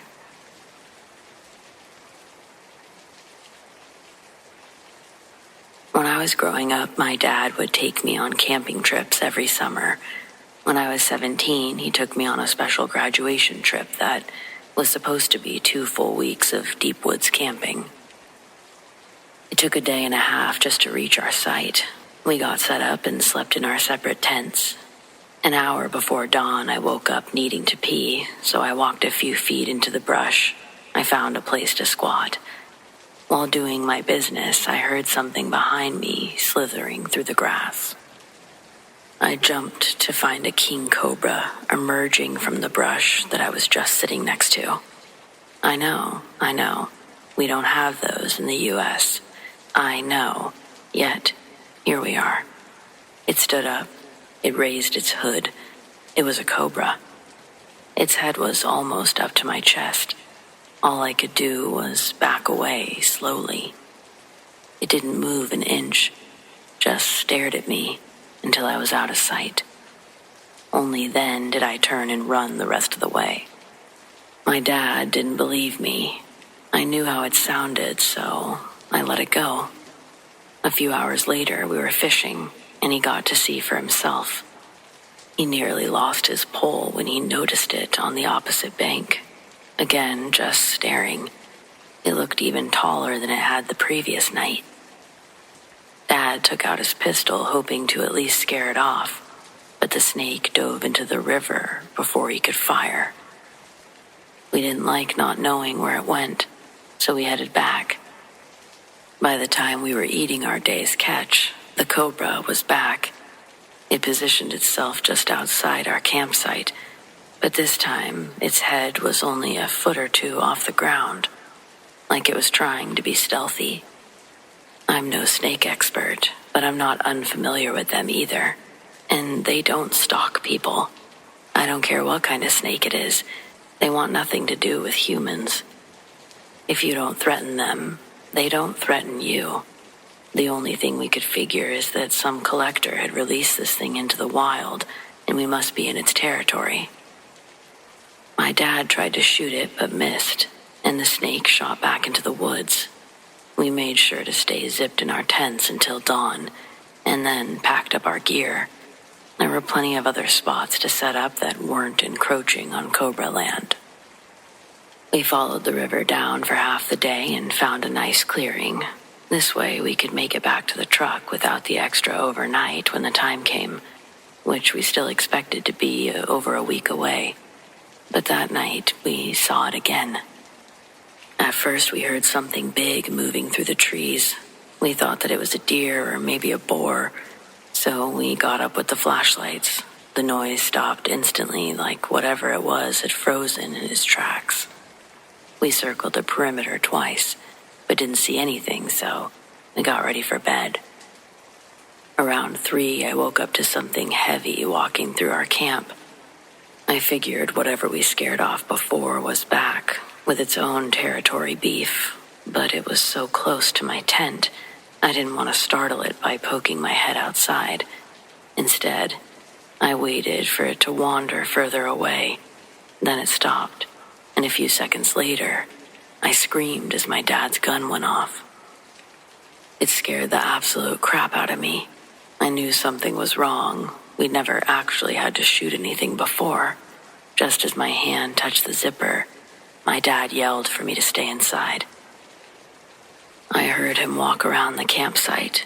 He wouldn't answer any of my questions until he was finished, and even then, he wouldn't let me come outside. He had seen the snake and decided it was time to get out of the woods altogether.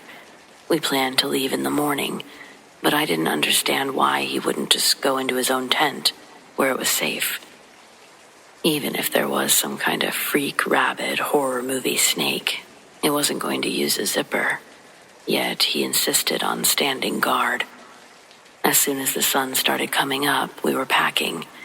I never seen my dad so scared before or since.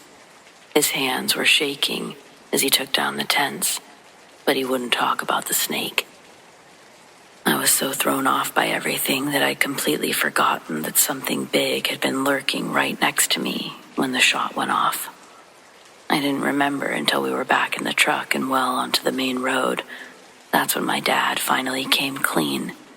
The big thing had woken him up too, and unlike me, he didn't actually see it.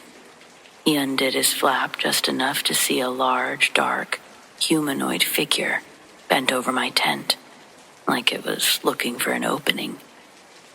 Then, he watched in horror as it shifted into the cobra, almost like a humanoid shadow, melting and dissolving until only a snake remained. When he fired, he was certain he hit it, but it shot back into the woods, completely unaffected. I don't know what the hell that thing was, but I think it's safe to say we still don't have king cobras in the United States.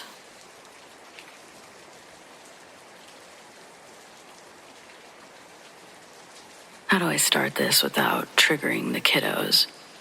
I was highly considering sleeping forever right off the tallest bridge that I could ride my bike to a few months ago. I was in a really dark spot in my life. I still am, but now I'm able to look at it from a different perspective. Slightly more hopeful rather than pessimistic. I'm a firm believer that life is what you make it. Like a ball of clay, the possibilities of what it could be are endless. Its quality represented only in the effort its potter has invested. To say life is what you make it ignores circumstances and all it involves. It's true. Each one of us are handed a piece of clay, but as we mold, groove, and smooth these blocks with time, we begin to notice that the mineral composition of our clay is vastly different from our neighbors. The effort it took one person to create their ceramic bowl of life is primarily reliant on the quality of clay they're working with, and additional support from tools. This past year, I've been feeling like the clay I was handed has recently hardened and crusted from neglect. About 5 years ago, I essentially abandoned my friend group, not from a dramatic falling out. I just didn't care anymore. I just started my internship at a tattoo shop, and in order to impress my mentor, I needed to go above and beyond. My mentor was also a female, meaning that although I'd never degrade my artistic worth by exposing some cleavage for a job, this option was now completely off the table. Mostly off the table. She didn't give me that curious vibe, so I mentally put the option off the table. I had to take this seriously, and I couldn't be hungover or showing up to work. I needed to increase my gallery of work. Besides doing little pieces here and there for my portfolio, my lifestyle was no longer in sync with the friends I'd grown up with. At the end of the first year, I got a permanent chair at the shop. I moved closer to work, and it was only one town away, but it still felt symbolic amongst the girl group. They and I were no longer going to be walking distance from each other. Our bond was severed with well-intention. I know it affected them more than it did me, because I knew they didn't understand what it was like to have a dream. Otherwise, they'd be doing the same thing in pursuit of theirs. It feels pretentious to say this, but it's true. You either find a passion worth giving your life to, or you watch passively on the sidelines until the game is over. I left in 2020, right after COVID lifted. 3 years passed by, so 2023, none of my friends reach out anymore, understandably. They know I would have given them a sorry girl to whatever they invited me to. Looking on social media from time to time, I see that they haven't strayed from their usual routine of drinking. I become depressed, not because I missed my old life, but because I don't feel like this one has started yet. The traction I was hoping to get with my permanent position hasn't been enough for me to comfortably afford rent, bills, or food. It's the most alone I've ever felt in my life. I was losing purpose, and one night, after an especially draining session with one of the rudest clients I've ever worked with, I was all done. I passed the gas station while my car was on empty. It had long enough to get me home, and I didn't plan on driving it the next day. When I pulled into an apartment complex, I took my bike lock key off my lanyard and left the rest of my keys on the seat. I didn't even go inside. I unlocked the bike and rode for miles, spiraling in negative thoughts up until I got to the bridge. This bridge is tall. It used to be a section of a railroad that was abandoned and repurposed. It looks off a deep river and evergreen forest. I left my bike at the bottom of the stairs and began to climb these stairs that led to the trail up the tracks. I can hear water splashing against rocks in the distance. I keep thinking, okay, this is it. Here I go. I'm really doing this. I do this on repeat until I make it to the actual bridge. The rushing water is loud, and I feel my stance weaken in stride, almost subconsciously pulling me back. I pick the left side of the tracks because the wind isn't blowing my hair in my face. I've come all this way, miles and miles from my home, set on doing this. But as I'm hyping myself up, there's an earth-shaking roar that sends me backwards in shock. I stay frozen where I landed. The sound is enough to shake the birds out of the trees, a sight I've only seen in movies. And then I hear a second guttural screech before the original thing roaring joins in the screaming match. There are 2, maybe 3 big creatures fighting somewhere close by. I think it came from across the train tracks, just like my side. Besides the open bridge above the river, I'm on a dark wooded trail. The sounds of breaking rocks, tree branches, and presumably bones, they were all heard with disturbing clarity. Eventually, one of the creatures had clearly gained the upper hand in the combat, and having to listen as the other lost was the most unsettling, terrible thing I've ever heard. Shrill octaves forever burned into my eardrum. I hadn't dared to move yet. The commotion sounded just across the train tracks. It was a 20-yard dash from end to end. I couldn't move even if I wanted to. More noises started echoing from the other side of the bridge. This time, what I was hearing wasn't the sound of monsters fighting. Something large was being dragged through the gravel, accompanied by 2 very heavy footsteps, and they were walking my way. It walked in a 1-2, 1-2 pattern. I don't know of any animal that walks in a 2-step pattern while holding its prey. I also wasn't trying to find out. My legs suddenly got strength, and I bolted. I didn't want to see what was going to come across those tracks. I sprinted through the pitch-black forest until I reached the bottom of the stairs.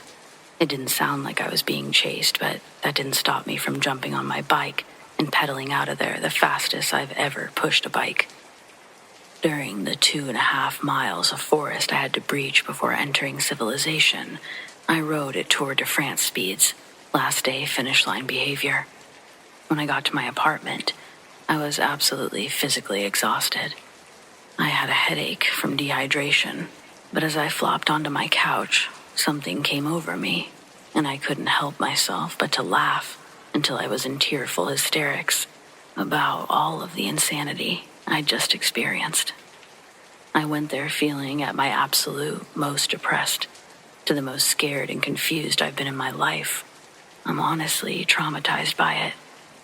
I can't believe that's the thing that stopped me from going through with what I'd gone there to do. I called the shop and took a couple mental health days where I had time to talk to a therapist. Talking to someone really does help. I also had time to sit and reflect, and philosophically speaking, if I'm living up to my own words, I've got a passion that's worth giving my life to, and I'm not going to leave the game midway through. If my dad taught me anything before having an affair and leaving the family, it was this: play until the end. You miss 100% of the shots you don't take, and you'll never know if you don't try. I wish that didn't oddly coincide with his infidelities, but it also did with mine, and I'm making it mine. Life is absurd, so try to laugh more while experiencing existence.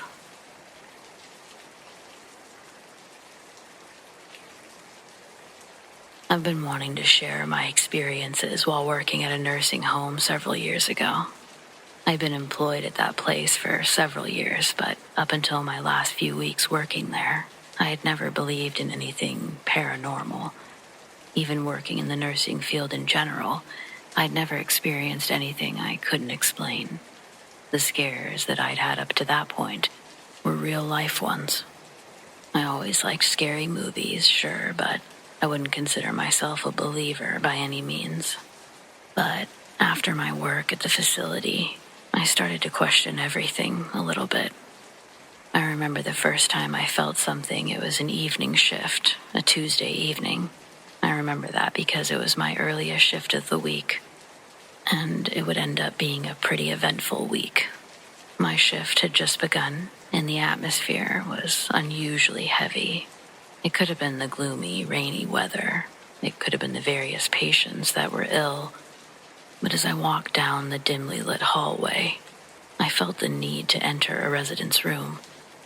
As I entered Miss Baker's room, I noticed a flickering light. Of course, it was casting an eerie shadow on the wall, which that was hard to ignore. But the temperature, it also seemed to have plummeted. Had Mrs. Baker noticed that as well? I heard what I thought was her faint whisper echo through the room. I couldn't make out the words, but the voice seemed desperate, maybe pleading. Perhaps Miss Baker had felt the cold. I turned to grab her some blankets and adjusted the light near her bed. I apologized for the temperature, told her I'd figure out a way to turn the heat up. But she was confused. She hadn't been cold. She felt a breeze now and then, but she was perfectly comfortable. Not entirely satisfied, I asked if she needed anything or if she'd said something I might have missed. She assured me she was fine, ready for bed, in fact. I tried to dismiss the whispers as my imagination, but that uneasy feeling managed to persist regardless. Over the next few nights, the activity, if you will, escalated. These small but strange occurrences became a nightly routine, some nights coming home to a sleepless night, and filled with stress and anxiety, even though I didn't know why. Doors at the facility seemed to creak open and shut on their own, specifically near Miss Baker's room. I didn't like the lights flickering, especially because it seemed like they were flickering wherever I was, or while I was walking under them. Maintenance said they'd check it out, and I even saw a couple of bulbs being changed. Over the next few nights, though, the lights continued to flicker, and only a few nurses seemed to notice them, always when they were around me or nurses around Miss Baker's room. There was more than just the lights to worry about. The sounds of footsteps echoing in the hallways, even if I was the only one there. They were different from standard footsteps that I'd hear down the halls. These felt distant yet close. Arguably, the most upsetting part were the whispers. Those seemed to follow me wherever I went that week, growing a bit louder, more frequent with each night. They were unintelligible, practically gibberish, but I could sense that they were filled with some sort of pain. It was as if something since past were desperately trying to communicate with anything living, and anything being me. I confided in my coworker and friend Sara, finally, hoping that she'd have some rational explanation. To my surprise, she nodded rather curiously and shared her own experiences with the paranormal. Apparently, she'd experienced similar phenomena, but in the basement while doing laundry. There were flickering lights accompanied by whispers, dismissing them at first, but eventually deciding she wasn't imagining these things. But like me, she wasn't sure what to do. We both kind of felt terrified, but admitted that it felt good not to be alone. Though we were unsure of what exactly was happening, or how to stop it from happening to us. What I found most intriguing about my interaction with Sara was that the events she'd experienced were all during the same week. She'd only been there a year, but still, just like me, she'd never experienced anything before. Not like this. She even agreed things seemed to be intensifying each night. So, in search of answers, we delved into the history of the nursing home. Nothing terribly interesting there, though. Since being built in 1945, it had been a city hall building, a library. But since 1989, it had been the nursing home that it is today. Well, it was in 2017. Not sure if it still actually stands. Regardless, our online search yielded no answers. One night, we cautiously explored the basement. It's where Sara had most of her experiences. While there, we stumbled upon a hidden room of sorts. It almost looked like a floor-length window, but it instead opened to a very small room filled with several filing cabinets. Inside, we discovered old medical records, newspaper clippings, photographs. We expected to uncover some sort of dark past or truth, but for the most part, it looked like archived items that couldn't be stored elsewhere due to space. However, we'd spent our lunch down there, and there were a few records that stood out to us. Ones where residents or patients reported feeling like they couldn't breathe, that something was keeping them awake at night. Some described feeling agonizing pain while sleeping, causing them to wake up and feel as though something heavy was holding them down. It wasn't just one or two. We found records with these reports dating all the way back from 89 to 99. We figured that there had to be more, but realized they stopped there, and the remaining records were likely stored securely upstairs.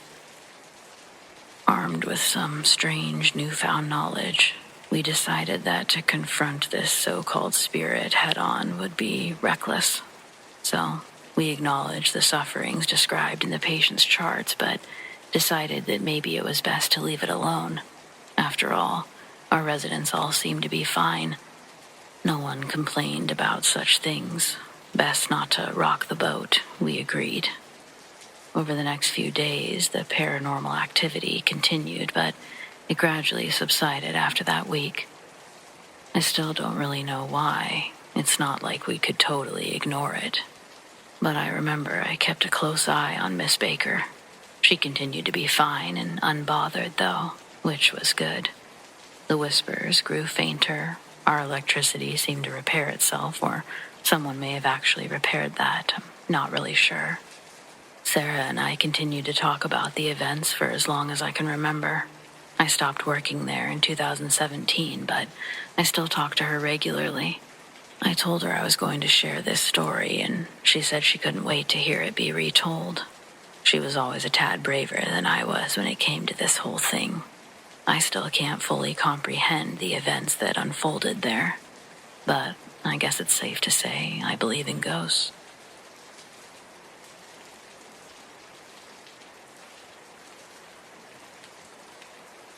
My husband had a year-long training for his medical job in the military, so the kids and I were allowed to move so that we could live with him. We thought that we'd really lucked out when I'd found a house for rent, in a quaint little suburb of San Antonio, and the owner wanted to rent to a military family. It had 3 bedrooms, a huge office, playroom, a garage, a big storage shed with windows, even an in-ground pool with pool service included in the rent, which was only $850 a month. We should have known it was too good to be true. It was great at first. We had frequent cookouts and entertained our new friends. The kids loved swimming, and it was nice to cool off from the record temperatures. The kitchen was small, but the huge playroom had built-in shelves and a split door so that I could shut the bottom and open the top half, keep my toddler contained but accessible while I was busy in either the kitchen or the living room. And the house sat on a cul-de-sac, less than a mile from the elementary school. We loved it. And then it started. We'd been there maybe a couple of months when we noticed the first sign that something was off. Birds wouldn't fly over our yard. When they occasionally did, they got into gruesome mid-air fights that often resulted in a dead bird falling to our grass. It was like nothing we'd ever seen. The odd animal issues continued. Hundreds of tiny baby snakes poured from a crack under the toilet. No problem, we had it sealed. The mangled corpses of various animals appeared on our yard. No problem. One of our neighbors must have a cat. We thought a cat had given birth under our storage shed. We couldn't see the kittens, but we could hear them. Until we couldn't. We could only smell them. We never saw them. My husband's coworker gave us a kitten. I grew up raising and taming them. This one couldn't be tamed. I still have scars from it. We had to give it back, and once we did, it was like a whole new kitten. I think the animal event that upset me the most involved the nest of little birds. They'd made it on our towel stand by the pool. For many weeks, we watched the mama bird sit on the nest. When she'd taken a food break, I'd sneak the boys out to admire the nest, never touching it and warning them not to get too close and never to touch. Finally, the eggs started to hatch. The next day, the mama bird was gone, never to be seen again. When I peeked at the eggs, the baby birds were still inside, half-hatched, dead, with the most horrible expressions, as if they'd died in agony, their bodies twisted inside their shells. I didn't even think that birds could have expressions, but I swear these did.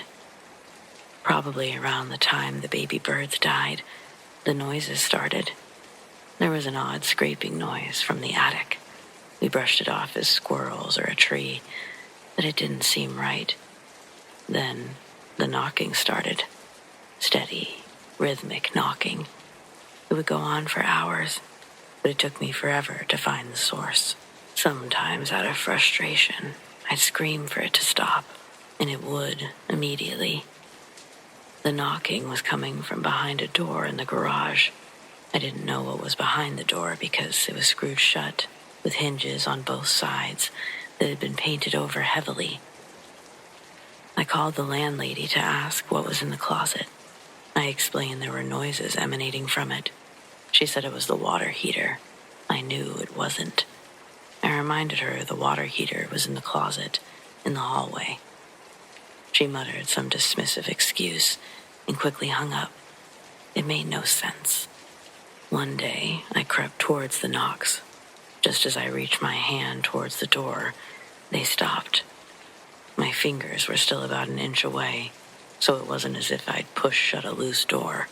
And believe me, the door wasn't loose. I went back inside, and they started again. I tiptoed back out, but again, they stopped when I got close. This went on for a couple of hours. I even said hello one time, and they stopped. But further questions did not elicit any response. I was baffled. Then the nightmares started. I was plagued by terrifying dreams. I was being stalked by a tall man in a tall hat. I never saw his face, but I heard his laughter. I also kept seeing images of these bizarre creatures in my dreams. The head of a dog or jackal, with the body of a raccoon, but the tail of something else entirely. They had red eyes, and I could find no reference to them online. Needless to say, I didn't sleep well at all. I also started getting sick a lot. My pain and fatigue were overwhelming. I spent much of my time in bed, crying. I became very depressed. The scrapes, knocks, and nightmares persisted. Eventually, I became determined to make it all stop. I searched online and in the phone books for paranormal research teams or psychics or anyone that would help me. I couldn't find much, and I couldn't seem to get in touch with anyone. Out of sheer desperation, I called the local Catholic diocese. I'm not even Catholic, but I figured they would know someone that they could put me in touch with, someone that would take me seriously. And they did. They didn't even flinch at my story. They said that I just needed to call this guy, that he was the one that handled cases like these. They had a guy who specialized in this. I thought I was crazy. I called him, told him everything. I was afraid he thought I was nuts. I told him I believed whatever it was intended to kill me, destroy my marriage, or both. He said that he'd need to talk to my husband that evening, and I thought to myself, yeah, he must be planning to tell my husband I need psychiatric help. When my husband got off the phone with him that evening, we had an appointment for the team of men to come to a house blessing. The man had told my husband that he'd had 5 other nearly identical calls that day, after mine. He said that we had an infestation. It was only later that I learned that's what Catholics call a house possession. They showed up with holy water, Bibles, rosaries, and scapulars like these. They prayed, burned incense and candles, read from their Bibles as they sprinkled holy water over seemingly every inch of the house and yard. It didn't help. We had to move. As my husband was packing up the last of our things alone, because I'd refused to go back to that house once I left, he met a neighbor from an adjacent street. Of course, he said nothing to her of the weird happenings, the ones that had driven us away, but she happened to mention something odd. She said that they had been bothered by scraping sounds from their attic. When her husband went to check it out, he saw a bunch of raccoon-like animals with glowing red eyes. She said it was enough to make them consider moving too. I don't know who lives there now or if the subsequent residents have had similar problems, but I've often wondered, but never dared to try to find out. I'm just glad to be rid of that house. I do know that the neighbors had told us we were the first family to rent there for longer than 6 months. And I do know that someone else bought the house 2 years after we left. Oh, and I almost forgot the strangest part. Just before we moved, I became obsessed with getting into that closet in the garage. I stayed up literally all night, fighting to free those hinges. When I'd finally removed the last screw, I decided to take a break and gather myself before I revealed whatever was behind that door. I was exhausted, sore, and drenched in sweat. It was morning, and I'd already gotten my oldest son off to school, and my husband had taken the little one to daycare. I was almost ready. I wound up falling asleep in a chair in the garage. To this day, I can't understand or explain it, but I never opened that door.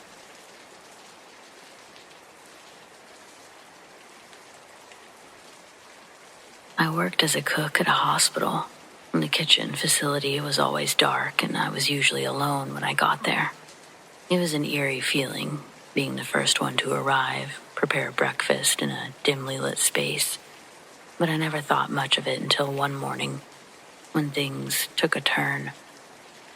As I started to prepare the food, I noticed that items I needed were mysteriously going missing. It felt as though someone was playing a trick on me, moving things around when I wasn't looking, but I was alone. Still, I called out, searching the kitchen, but no one was there. Eventually, I brushed it off as my own mistake, absent-mindedness. But the strange occurrences continued. They happened every day. I was beginning to feel frustrated while also rather unnerved. So, I decided to mentally mark the location of each item before taking my eyes off of them. To my surprise, even with being constantly vigilant, the items still went missing or were misplaced. It became clear that something was trying to communicate something with me, but I couldn't comprehend the intentions. One day, I guess I was visibly distressed or more distracted than usual. A coworker, who's also a friend, noticed and asked what was going on. I hesitantly shared my experiences, and to my relief, she responded and said, "It's happening to you too." We realized that the same unsettling events had been occurring to her as well.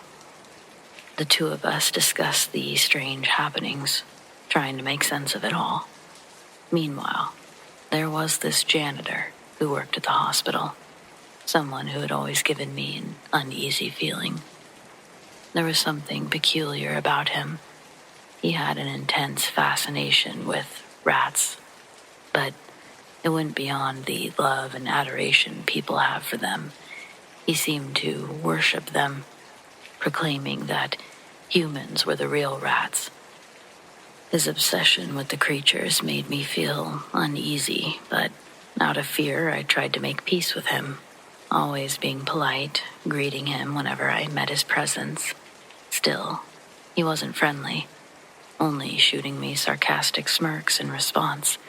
Oftentimes, I felt like he was leaning into his creepiness, trying to create more unease. One morning, driven by curiosity and suspicion, I found myself outside the janitor's closet. As I peered through the slightly ajar door, I witnessed a sight that both terrified and confused me. The janitor was inside, surrounded by a shrine of rat photos and memorabilia, chanting words that I couldn't understand, but I knew them to be Latin. I was much less stealthy as I quickly moved away from the door and back to my area. How was something like this allowed to take place inside a hospital? From that moment on, the activity in the hospital escalated. I couldn't help but feel like it was my fault. I shouldn't have gone snooping. And did he know? The thought scared me, but I remained my normal self, kept up with my greetings, etc. Things continued to go missing, but now, whatever entity was haunting me seemed agitated. It would slam oven doors, knock objects off shelves, all in my presence. I tried my best to set aside my fear and carry on. This wasn't a job I could afford to lose. But then I started hearing a voice that could only be described as demonic. It called my name, taunting me, filling me with a sense of dread like I've never felt in my life. Still, to this day, I've never felt such a feeling, and I survived a major flood in my hometown just 2 years later. This feeling, it goes unmatched. Desperate for answers, I sought out my friend to explain the escalating events. As we spoke, the janitor appeared, staring at us with an intensity that gave us both chills. While walking away, my friend made a comment to the janitor, almost mocking him for his obsession with rats. I don't know why she did this, but right as she did, I grabbed her arm, trying to convey that she should stop. Before he walked away, he turned, cast a malevolent gaze at both of us. Suddenly, the top of the coffee pot in front of us started shaking violently before flying off, landing directly in front of the janitor.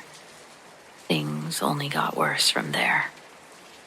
A shadow began to manifest, initially appearing in various rooms, but whenever it entered a room, the patient inside would go into a cold blue, often resulting in their demise. It was a horrifying pattern to witness, with the shadow seemingly having a real influence over life and death. Are we the only ones that were seeing this? No, we weren't. One nurse had deemed the hospital haunted, but didn't liken it to the janitor himself. "It's always been haunted," she said very nonchalantly. But then there was the doctor that had had a disagreement with the janitor. Moments after their encounter, an obvious and loud one outside of an OR. The doctor, who had been in perfect health, seemed to suddenly collapse to the floor, writhing in pain from kidney stones. It is possible it's completely unrelated, but I didn't like the pattern I was seeing. It was becoming increasingly harder to ignore, increasingly harder to hide my fear. My friend didn't appreciate how scared I had become at work, daily. So instead of taking my advice and ignoring the janitor, she seemed to antagonize him further, telling him to take his voodoo elsewhere. He only laughed, but he would walk by her and shake his hands at her like he was casting some sort of spell, and then would continue laughing as he walked away. My suspicions of the janitor, they grew stronger when he asked me about my friend. He specifically mentioned the rude comment that she had made about rats in his presence. Was he trying to tell me something was wrong with her? Panic consumed me as I frantically searched for my friend. Eventually, I discovered that my friend had experienced a family emergency. The timing and the strange events surrounding it made me question whether the janitor had somehow manifested something evil through his bizarre practices. In the end, overwhelmed by fear and uncertainty, I made the decision to quit my job at that hospital. The experiences I had endured in the presence of the janitor, they tainted my perception of the entire place. As I left, I couldn't help but wonder if the janitor had really unleashed some sort of malevolent force. But I felt extreme relief, never stepping foot in there again.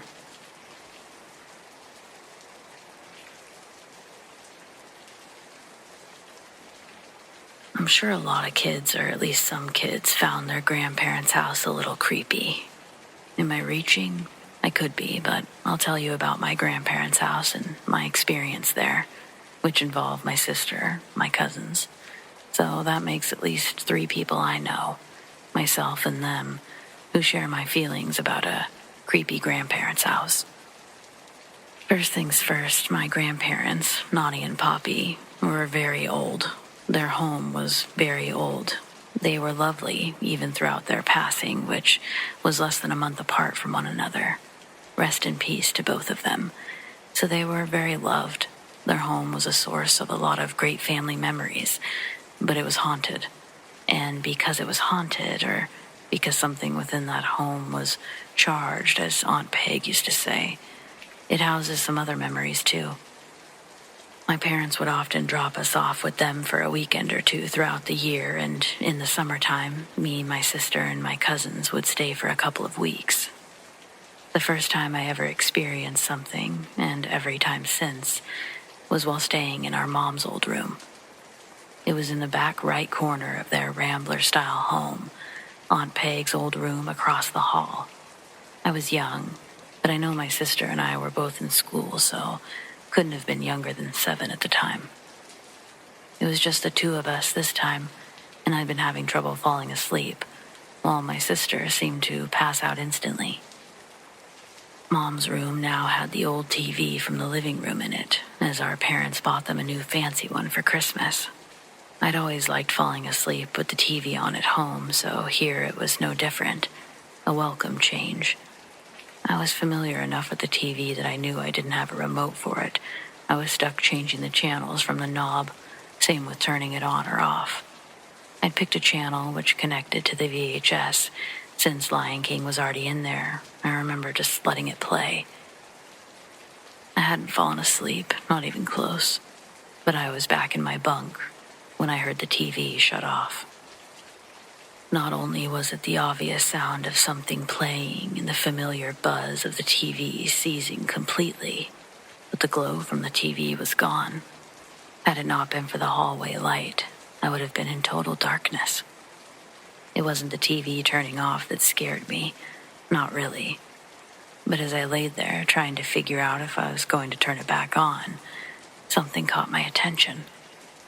The light from the hallway quickly cut out, as if someone had penetrated the doorway just for a moment.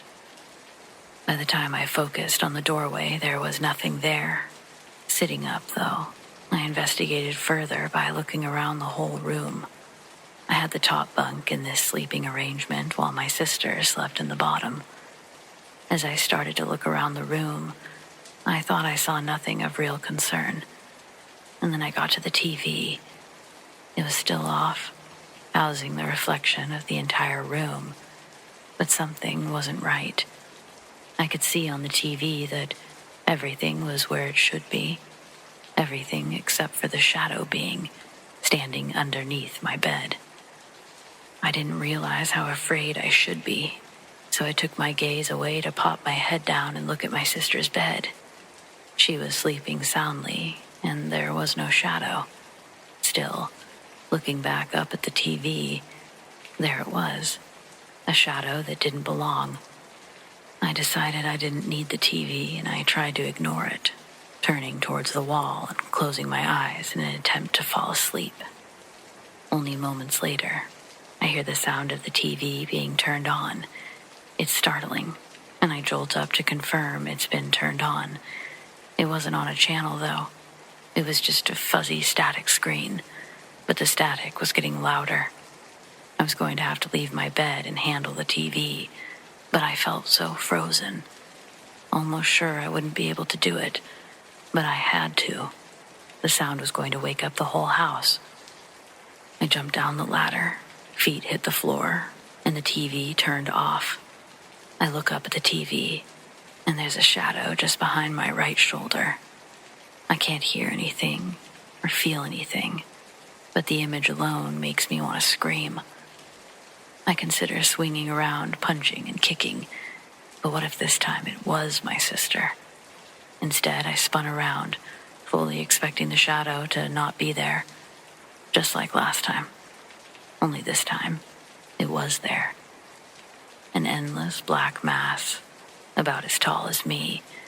No eyes, no face, no distinguishable features at all. Before I could even scream, it suddenly passed through me, leaving my chest with an intense, cold pain. It felt like my torso was experiencing brain freeze. It hurt, but only for a moment. As much as I wanted to turn on the lights, the ladder was closer. I jumped up, dove under the covers. I had no idea what had just shot through my body, but I felt like I couldn't breathe. I don't think I got more than a couple of hours of sleep. It was this odd in and out of sleep, and it kept me exhausted, like when I had the flu. I remember the next morning being afraid to tell anyone about what I had seen. I kept the image to myself, and intentionally slept in the living room that night, after my grandparents retreated to bed. I almost felt sorry for leaving my sister in the room, but she didn't really seem to have been bothered the same way I was bothered, so I reasoned with myself that it was okay. Suddenly, I heard screaming. It was coming from my mom's old room, and it was my sister. I wasn't the first one awoken by her screams. I saw Nani walking toward the room. She didn't even see me on the couch. I contemplated just staying where I was. Somehow I knew it was going to be the figure on the TV. My sister was crying, screaming. Then she started calling for me to come help her. I was forced to move, and I ran into the room. My sister was sitting outside of her bed, on the floor, full of tears, crying about a shadow that woke her up by touching her face. She said that she called for me. I don't even think that Nani knew what my sister was talking about. She continued to try to console her into a less amped up state. Once my sister calmed down, I started to crawl into the top bunk, took my position there. Clearly I couldn't just leave her again. And that was that. An event my little sister barely remembers, but I remember it super clearly. The next time I encountered this figure was in the same room, less than a year later, as it would have been the summer versus the holidays. Our cousins were there, staying in Aunt Peg's old room. Since my cousin Shelby and I are around the same age, we made our younger siblings sleep together in Aunt Peg's room, while we took over Mom's old room with the TV. Most of the night we were playing card games and any board games that we could find for 2 players. But eventually, we'd have to go to sleep. And I hadn't forgotten about the last time I was there. but somehow I felt more brave or maybe safe with Shelby being there. Only thing was, Shelby wanted the top bunk, which would put me on the bottom. I didn't want to seem like a wuss, so I agreed. I almost made it a full night without getting scared. I kept telling myself that I wouldn't experience the same thing twice because it was probably a nightmare. Technically, I didn't experience the same thing, but I saw the shadow. I don't know what woke me up exactly, but I suspect it was the TV turning off. Or I suspect it was something similar that happened to my sister. I was suddenly awakened, and I could see a dark shadow, and a piece of its shadowy self reaching towards my face, but I didn't feel like screaming. I just felt like being perfectly still, but I must have made some sort of noise as I heard Shelby whisper my name from the top bunk. Remembering the last time, how I'd said nothing, how I'd turned to face it. I didn't want the same thing to happen to me, but I didn't know how to prevent it. So I just called back up to her, and it felt good to use my voice, but it felt bad that this shadow was still above me. It's like I couldn't even focus on what else she was saying, because this all-consuming energy, it was over me, and I was freezing. Without moving, I watched as Shelby jumped down the ladder in a familiar routine, but she ran for the light. The shadow either disappeared just before or just as she switched the light on. But Shelby had seen it. She basically had my exact experience from the first, except she was smart enough to just run away from the shadow instead of facing it. With the lights on, Shelby came running back towards my bunk. She was almost crying as she tried to tell me what she'd seen. I asked her before she could even get the words out, "Did you see the shadow?" Her eyes widened. She shook her head. Even though I'd been really scared, I felt like I needed to help Shelby because she seemed more scared. I told her it was okay. We decided to sleep on the floor of Aunt Peg's old room. The next morning, I didn't plan on saying anything, but Shelby was adamant, grilling Nani and Poppy the next morning. As she recounted her experience, I could see my little sister start to remember her own experience, but I watched it leave her face too. I backed Shelby up by saying that I'd seen the shadow. I told them all I'd seen it twice. Poppy laughed, which he did that a lot, saying that us kids sure had an imagination on us.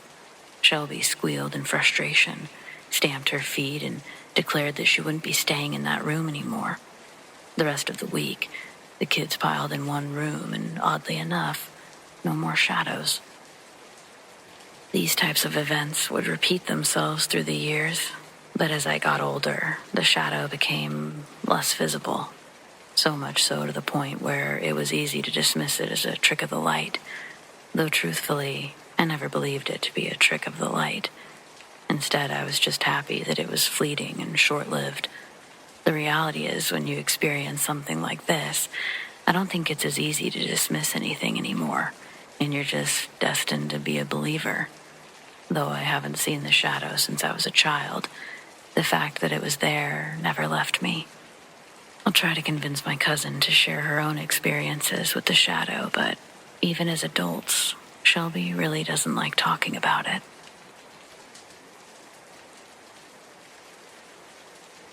We had a pretty big grizzly bear that would wander onto our property from time to time. My husband John named it the Blimp because, dear God, this was a round bear. We have a variety of other bears around, but the Blimp was a spectacle to behold. Whatever her diet consisted of did not involve cardio or climbing. We thought Blimp was a pregnant grizzly the first time we saw it, but when she never gave birth and continued getting bigger, we started to reconsider our first assumption. Our house and the other properties around us are relatively new, and still, we're the furthest you can reach before the road ends in a roundabout whose only entrance is its only exit. We don't mind its isolation, nor do we mind the occasional visits from the larger wildlife population. Limp was never a nuisance. We have bear-proof trash bins out here for obvious reasons. One morning, John and I were unloading groceries from the truck after church when Blimp came out of the woods, less than 5 yards away. Both of us stopped what we were doing and held our breath. Up close, Blimp is by far the biggest bear I've ever seen in real life.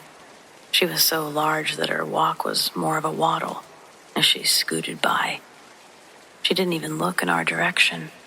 She must have seen we were there, but she couldn't have cared less about our presence.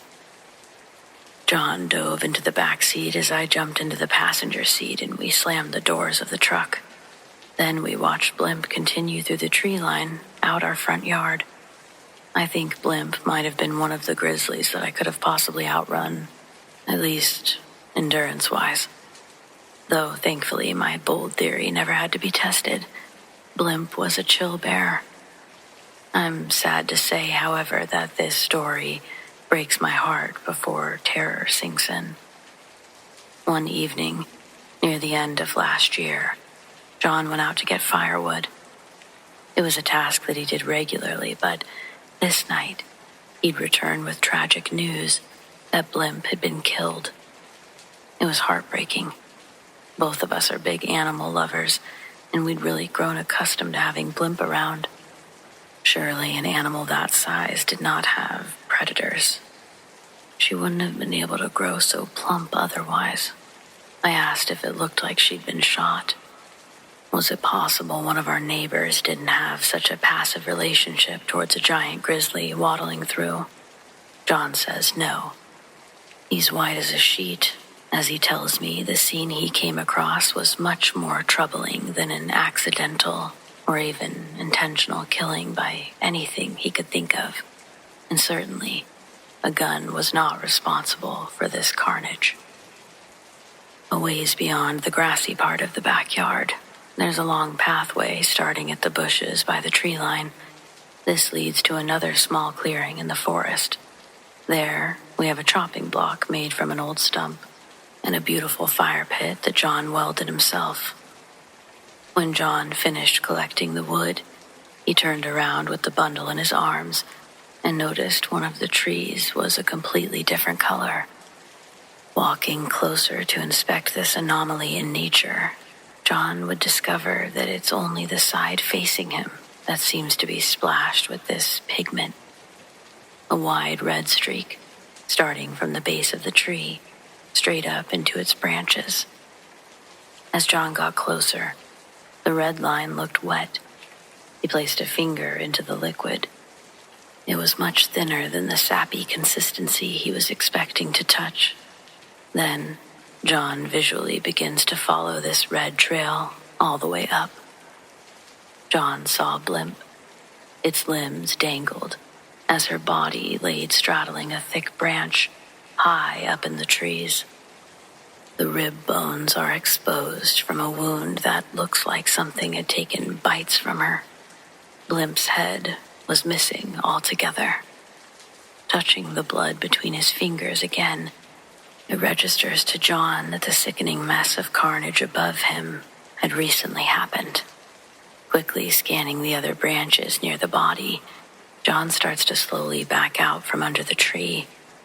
The lack of noise around him became discernible as John's footsteps and heartbeat soon became the loudest sound he could hear. It was like the forest around him fell into stasis. A wave of nausea suddenly hit John with such force that he began dry heaving. Growing with the pain in his stomach was the overwhelming feeling that he was being watched. All sense of safety was pulled away in the atmospheric fluctuation, and that's when John rushed back to the house. With terror stuttering his words, that was his declaration. The next morning, we both went out to the fire pit to get a better look at the situation. I know some of you wouldn't, but there was no way I couldn't see it for myself, the mess John described. It seemed incomprehensible, and I was going to see what my husband saw, if for no other reason than sharing what's now a core memory. It was easy to see the blood in the daylight, and we noticed a trail started before the tree. There was a streak coming from further in the woods where Blimp had been dragged from. Claw marks cut deep into the bark of the trees nearest, all leading to a part of the grass that was saturated in blood and pieces of Blimp's fur. No way a mountain lion could have done something like that. Even if they got lucky and did somehow get the better of Blimp, it's absurd to think they'd be strong enough to drag the body vertically up a tree. I'm quite sure 0 North American wild animals possess the strength to accomplish such a feat. Also, when John and I actually walked to the bloodied tree and looked up, the body was no longer in the branches. I would have thought to ask if we had the wrong tree if it wasn't obviously the only tree with a river of blood climbing one side. What was left of Blimp was gone, most likely retrieved by whatever got the best of her. The next week, we set up a large fence that surrounded our house. We also got a semi-automatic and a Dalmatian named after one of the Marx brothers. Now, almost 6 months later, tensions have settled a bit. No new evidence has been presented to further our suspicions of an invasive apex predator. Though, there's some parts of our 20 acres that we don't bother exploring because they're simply too overgrown by thick woods. We try to make our way around the other areas of our property monthly to check on things, make sure we don't have anyone camping on the land, stuff like that. Recently, John and I were doing one of these routine checks with Harpo. He's up ahead sniffing and peeing on things, and I see him pick up a scent that gets him curious. The wagging of his tail stops, and he's focused on locating the source of the smell. It brings him towards a bush that he quickly starts digging and climbing into the vines of, all the way until his upper half disappears. My attention now is on Harpo's excitement, and I'm wondering what he's going to pull out of the bushes. Harpo begins tugging on something that he's got a hold of. The bush shakes as Harpo struggles to free the object. Finally, the branches snap and release Harpo backwards, with his new treasure tightly clenched in his teeth. At first glance, it looked like Harpo caught a giant raccoon in his mouth. I sprinted at him and yelled for him to drop it. Harpo does, and it falls in the grass. I recognize it as not being a raccoon. Harpo had a bear skull. Part of it, anyway. I got the leash out of my backpack, and Harpo walked closer to us. A river runs through the end of our property. It's the line that separates us and our neighbor's property. Harpo's always been a fan of playing in the water on our walks. So when we got there, I unhooked the leash from his collar. But Harpo didn't leave our side.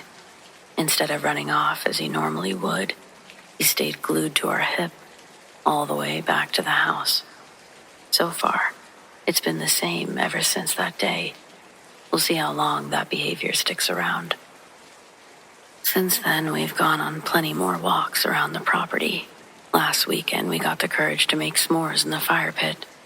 We surely haven't solved any mysteries, but at this point, I think we're just grateful nothing happened to either of us out there, and that we feel somewhat safe again. We aren't exactly close to our neighbors, but I'm tempted to talk to the family or couple a mile down the road. They've lived here longer than the rest of us, and it just makes me wonder, what do they know about this area that we should know?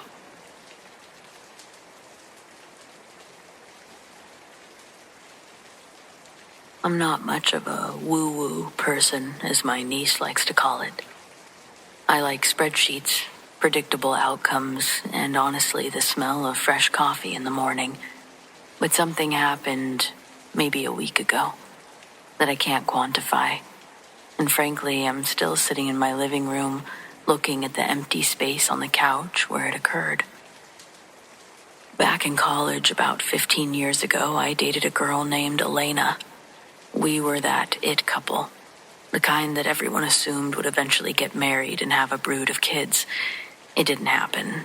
Life, distance, and the slow erosion of young love took care of that.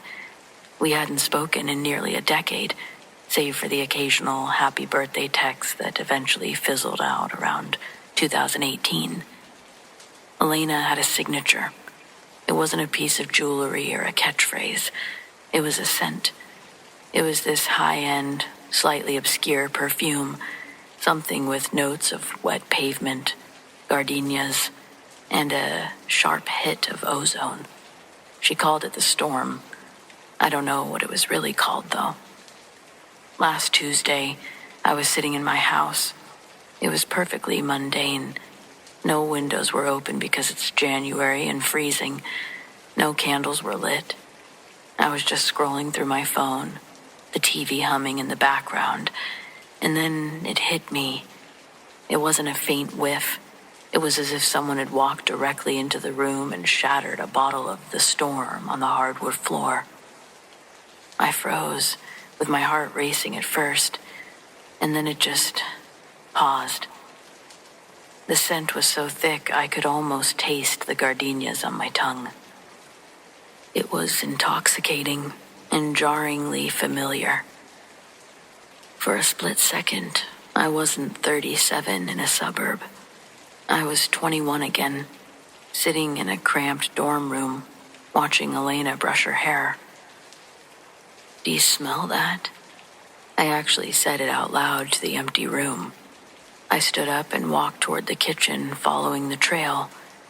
The scent moved. It didn't dissipate like a normal aerosol. It felt like it was swirling. It settled on the couch, right next to where I was sitting. I sat down on the spot next to it. The air felt inexplicably warm. I didn't feel scared. I guess the strangest part was I felt this overwhelming sense of peace. It felt like a hug from someone who had already left the room. I sat in that scent for 20 minutes, just remembering her laugh, the way she used to tuck her hair behind her ear. She wasn't dead, so I don't know why I was remembering her in such a way. The scent began to fade at exactly 7:42. It didn't drift away, just ceased to be, leaving the room smelling like stale air and old upholstery again. Something magnificent and beautiful, and now just regular. I sat there thinking about her, considering reaching out even. It was 8:15 p.m. when my phone buzzed. It was Mark, a mutual friend from the college days, one who had married his sweetheart. We hadn't spoken in over a year. "Hey, man." His voice was thick and forced. "I didn't want you to see this on social media first. It's about Elena." I already knew. I think I'd known since the first hit of gardenia touched my nose. "She's gone, isn't she?" I asked. Mark paused, surprised. "Yeah, about an hour ago. Complications from that surgery that she had last month. It was sudden. Caitlin said she passed peacefully around 7:30. I looked at the clock. 7:30 p.m. had to have been exactly when the smell had filled my living room. I've spent the last few days Googling olfactory hallucinations, grief response, trying to find a logical bridge to cross. But the data doesn't add up, not how I like it. I wasn't thinking about her. I wasn't grieving. I was thinking about my taxes. But I believe she found me. In those final moments, when the soul is supposed to be untethering itself from the world, she took a little detour, stopped by a quiet house 3 states away, just to leave a little bit of her storm behind. I really hope she heard me when I told her thanks for stopping by, and I hope she knew how much I loved her.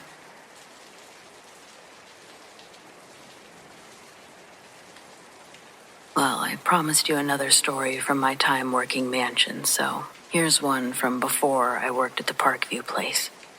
back before I realized that some houses actually keep a piece of the people who died in them. I had this gig cleaning a smart home on the Pacific Northwest coast. The place was a feat of engineering, all steel, black marble, and floor-to-ceiling glass cantilevered over a cliff. The owner was some tech Mongol who lived in San Francisco and used this place as a meditation retreat. I never actually met the guy. My only contact with him was through an app that gave me a temporary digital key. About an hour into my second shift there, the house's AI system, this soft female voice that controlled everything, chirped from the ceiling speakers. "I'm sorry, I didn't catch that," it said. I stopped scrubbing the counter. I didn't say anything, I muttered to myself.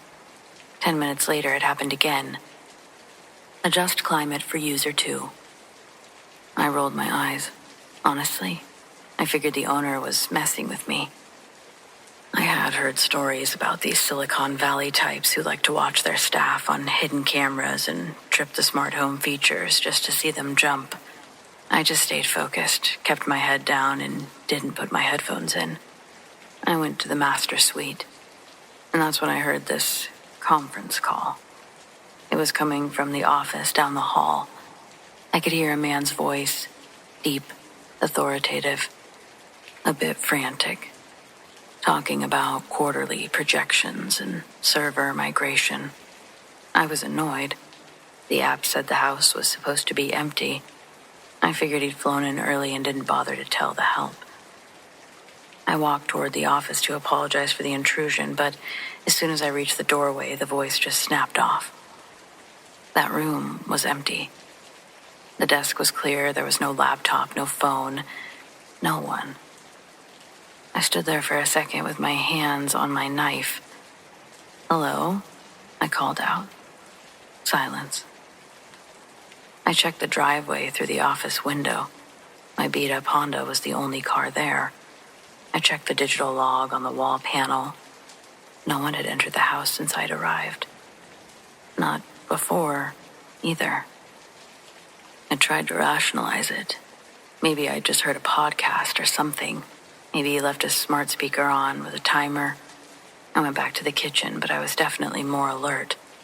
I started humming a song, just a random melody to fill the silence and keep my nerves steady since I wasn't going to be listening to music.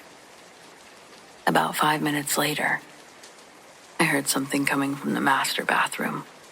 I'd just finished cleaning. Someone was humming. It was the exact melody that I'd been humming, down to the single flat note on the bridge. In the voice, it sounded oddly familiar. A recording, maybe. It had the same rasp, same breathy quality. It was mine. I walked to the bathroom door. I thought for sure that I'd find a hidden speaker or some high-tech prank setup. But the bathroom was a box of glass and marble.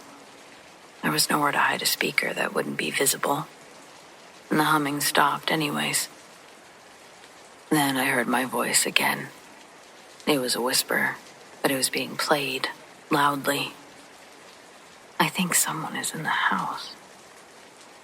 It was the exact phrase that I'd whispered to myself 10 minutes earlier when I'd heard the conference call. I grabbed my caddy and I walked to the front door. I wasn't going to give the owner the satisfaction of seeing me sprint on his cameras. I locked the door, got in my car, and told the agency that the commute was too long, that I couldn't go back. After telling a coworker what had happened, she recommended that I report the house, the owner. I did end up telling my supervisor about it, but I can't be sure if they did anything about it. At the time, I convinced myself that the guy was just a high-tech creep who recorded me and played it back through these speakers to mess with me. And I've basically lived with that explanation for years. I hadn't really had a paranormal experience prior to this, so I don't know. I really don't know what to think about this one anymore.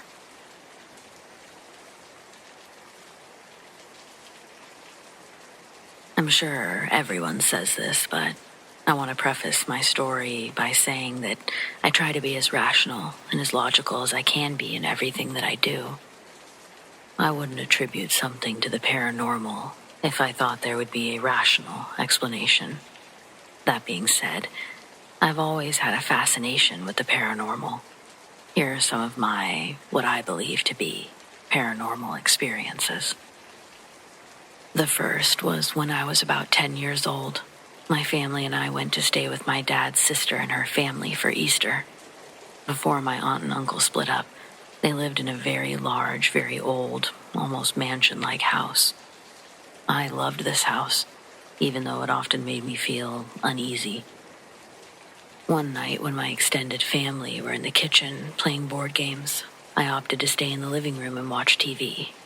My family are all quite a bit older than me, and I often got bored sitting around with all the adults. I was channel hopping and generally zoning out when a noise startled me. The handle to the living room door was rattling. I quickly turned and the rattling stopped. I went to the door and opened it, expecting to see one of my brothers tearing down the corridor to the kitchen, but there was nobody there. The corridor was dark, lit only by the light that leaked out from around the kitchen door. I returned to the couch, a little perturbed but otherwise okay. A few minutes later, the rattling started again, this time more urgently. I quickly got up and sprinted to the door. For a moment, the rattling stopped. Then, to my horror, the handle began to turn, slowly but surely. I don't know how I found the courage to do so, but I ripped open the door while the handle was still turning, ready to scream at whoever was teasing me. The corridor was empty.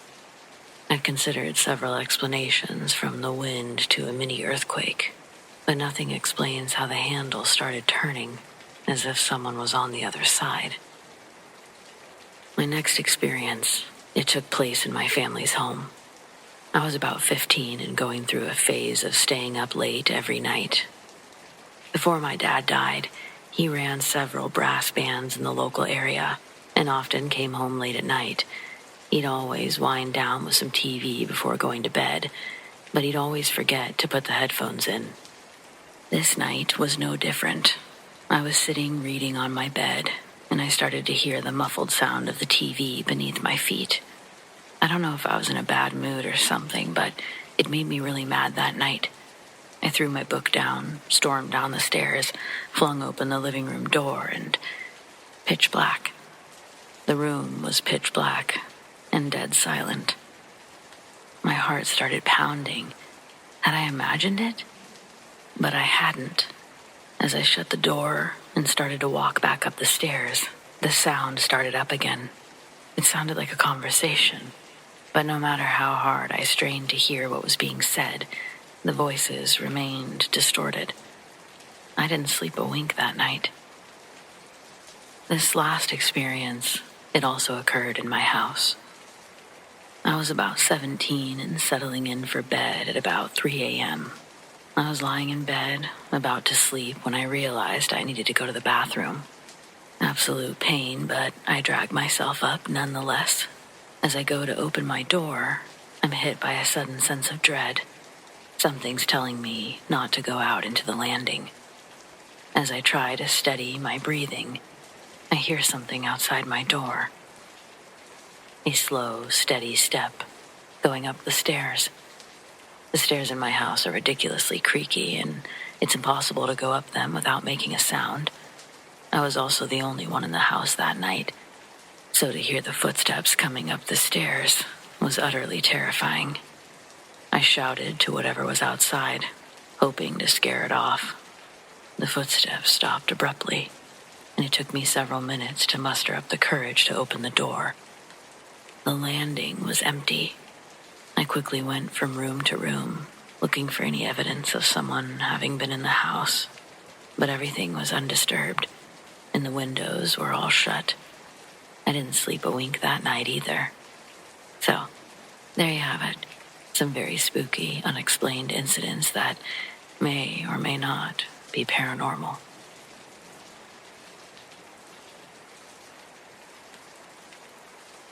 I'm a structural engineer. I spend my days looking for flaws in foundations and rot in load-bearing beams. People think that this job is about making things stand still, and it is. But really, it's about understanding how things fall apart. My wife, Sara, and I learned that lesson the hard way 10 years ago with our first fixer-upper in Savannah, Georgia. It was a classic antebellum on Gaston Street, draped in Spanish moss that looked like lace in the moonlight. We were young. Sara was 4 months pregnant, and we were convinced that we could peel back a century of grime. The haunting, yes, haunting, it didn't start immediately, but it started innocent enough, with a giggle. For the first month, the sound was actually a comfort. It was a soft, bubbling laugh that would drift down from the upstairs nursery while we scraped wallpaper in the parlor. Sara called it a residual haunting, a happy echo of a child who had once loved the house. We felt like we were being welcomed. To show our appreciation, Sara bought a set of vintage wooden blocks and a rocking horse, leaving them in the center of the empty nursery. The next morning, we noticed those blocks were stacked in a perfect, precarious tower. The horse was swaying. We smiled at each other, thinking that we were sharing our home with a guardian. Then, the spirit began to manifest. She was a girl, about 6 years old, wearing a high-collared white cotton dress. But as the weeks went by, her appearance became specific.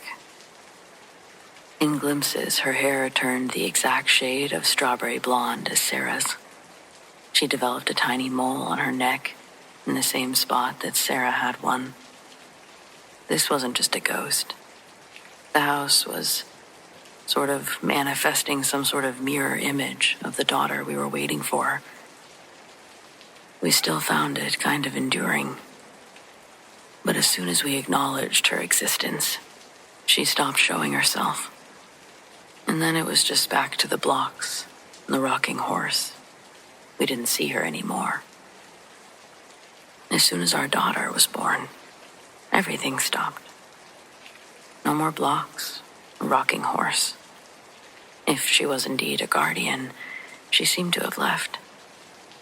But our daughter, she's 9 now, and she has her mother's strawberry blonde hair and the mole on the back of her neck. Sara and I often wonder if the house was haunted at all, or if it was some sort of glimpse into the future, different timeline, where we got to see our daughter before we saw our daughter. We still live in the house, and I can say we've never experienced anything since before our daughter was born.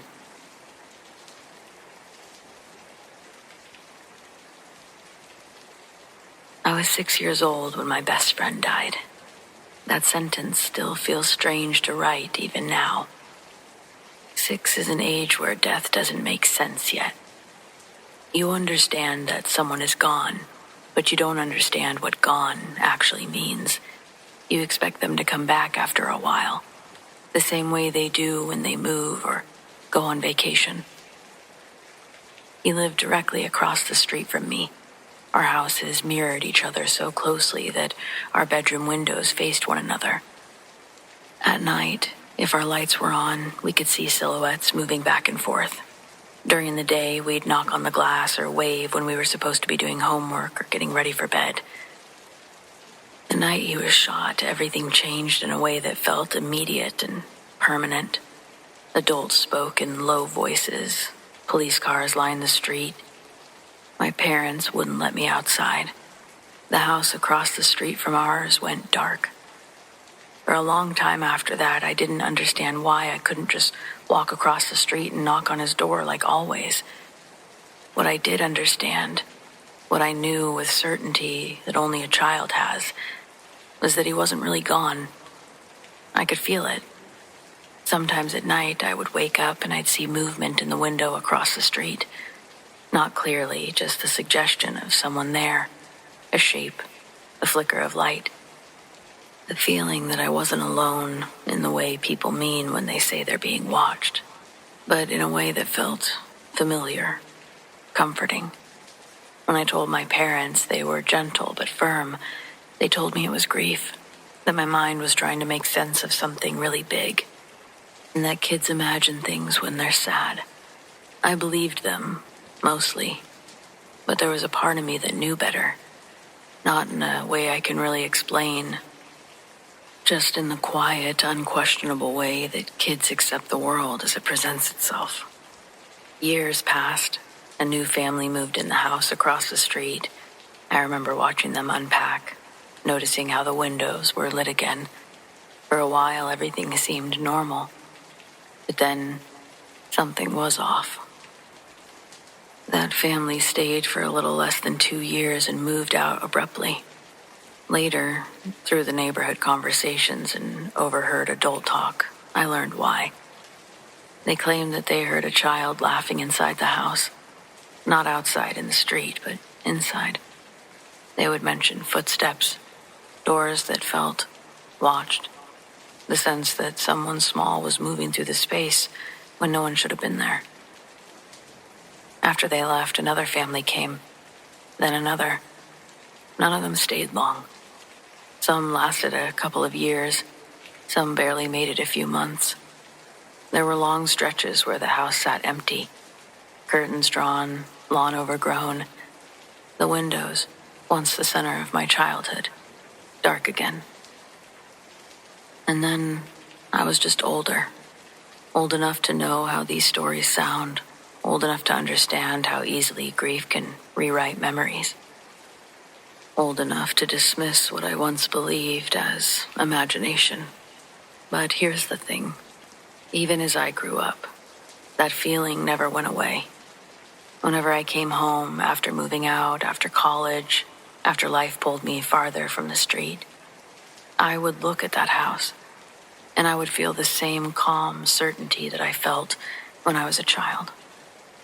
And this feeling, it's not fear or sadness, it's presence. I've thought a lot about why children seem more open to these experiences. I don't think it's because they're naive per se. I think it's because they don't yet know all the reasons not to believe something. They don't need proof. They don't demand explanations or question themselves. They don't label experiences as impossible just because they don't fit into neat categories. They accept what feels true. They accept the world as it is. As a child, I didn't question why my best friend would still be there. Of course he was. That was his house. That was our street. That was where his laughter belonged. And maybe that's why, even now, the idea of him being there doesn't frighten me. I don't imagine him trapped or restless or lonely, and I don't think he's trying to scare anyone. I think he's just there, existing in the place he loved, in the way he knows how, watching over the street, watching over me. Some people believe that spirits linger because there's unfinished business or they're angry or lost, but I don't believe that's always true. I think sometimes they stay because love doesn't disappear just because a life does. And I think kids with their open hearts and unguarded belief can sense that in a way adults forgot how to. I don't live on that street anymore, but whenever I pass through town, I still glance toward that house. Sometimes it's occupied, sometimes it's empty, sometimes the windows catch the light just right, and every now and then I feel that same reassurance that I felt when I was small, like someone I loved never really left. And honestly, I'm glad I believed it then, and I'm glad I still do now.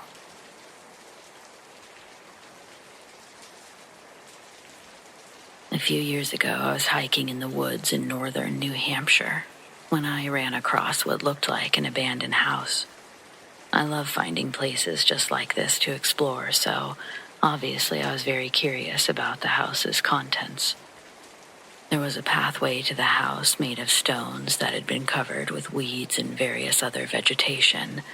The house was surrounded by overgrown grass and tree limbs that had fallen, making it difficult to get to the porch. The front porch was small and made up of bricks that had a layer of moss grown all over it. It was obvious that no one had been there in many years. The front door was intact and locked from the inside. I didn't see any broken windows that I could fit through, and the windows on the front of the house were covered with a thick layer of dust or dirt. I couldn't see inside. I checked to see if the windows would open, but I suppose the wood had warped and swelled, so none of them would open. I gave up on getting inside the house and settled for walking around the backside of the house to explore the grounds around instead. When I made my way to the backside, I found a window that was a bit less dirty, and I was able to peek inside. I couldn't see much. What I did see was an area rug and what looked like a small table beside the window. I decided to try the back door on the off chance that it would be open and I could find out exactly what was going on with this mysterious house.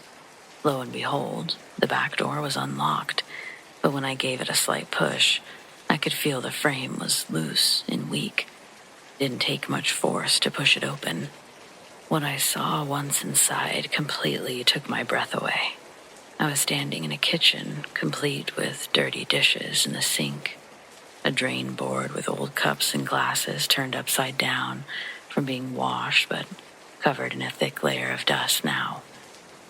There was a small kitchen table with drinking glasses on it and a newspaper that dated back to June of 1959.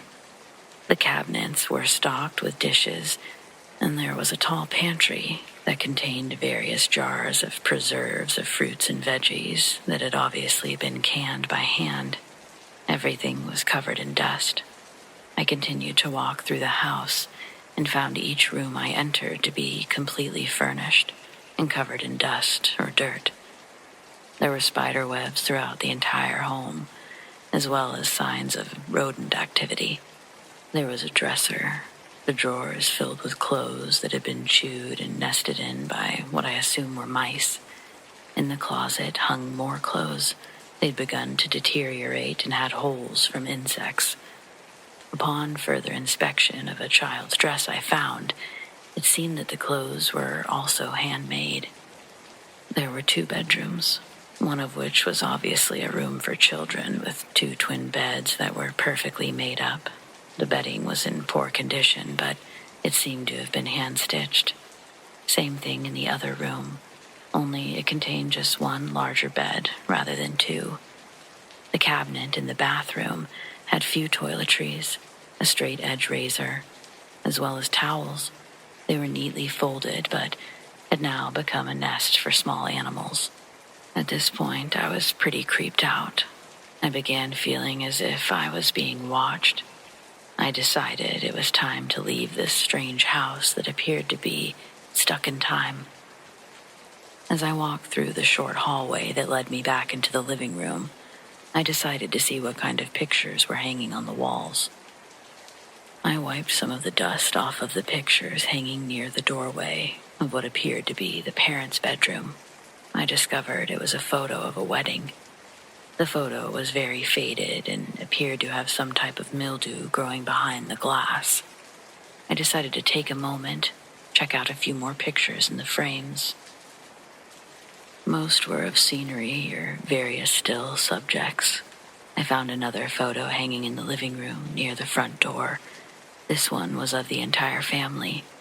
It was in even worse condition than the previous photos, but you could clearly make out a man, a woman holding what appeared to be a small infant, and 2 children sitting on the floor at their feet.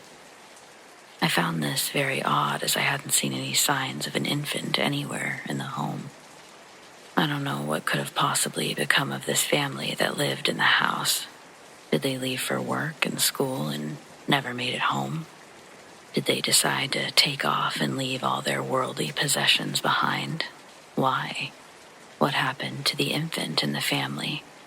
To this day, I have so many questions that I know I'll never have the answers to.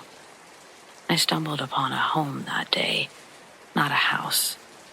That was a family's home that they lived in experienced life in, and mysteriously disappeared from. I've never been back and never intend to. Just thinking about the place creeps me out. It was as if the family had no clue that they'd never return to their home the day that they just walked out the door. And it was apparent that no one had come looking for them. So there you have it. I found a family's home hidden in the deep woods of northern New Hampshire.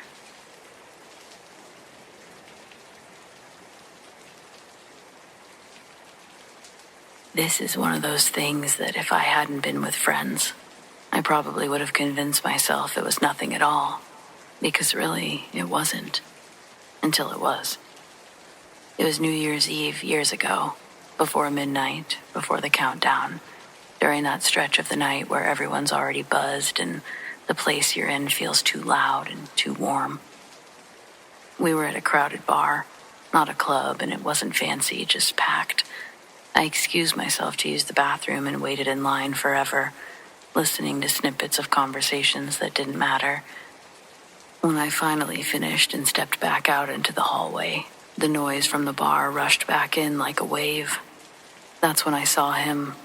He was standing a few feet away from me, near the wall, well dressed in a way that stood out without being flashy. Dark coat, buttoned, clean shoes.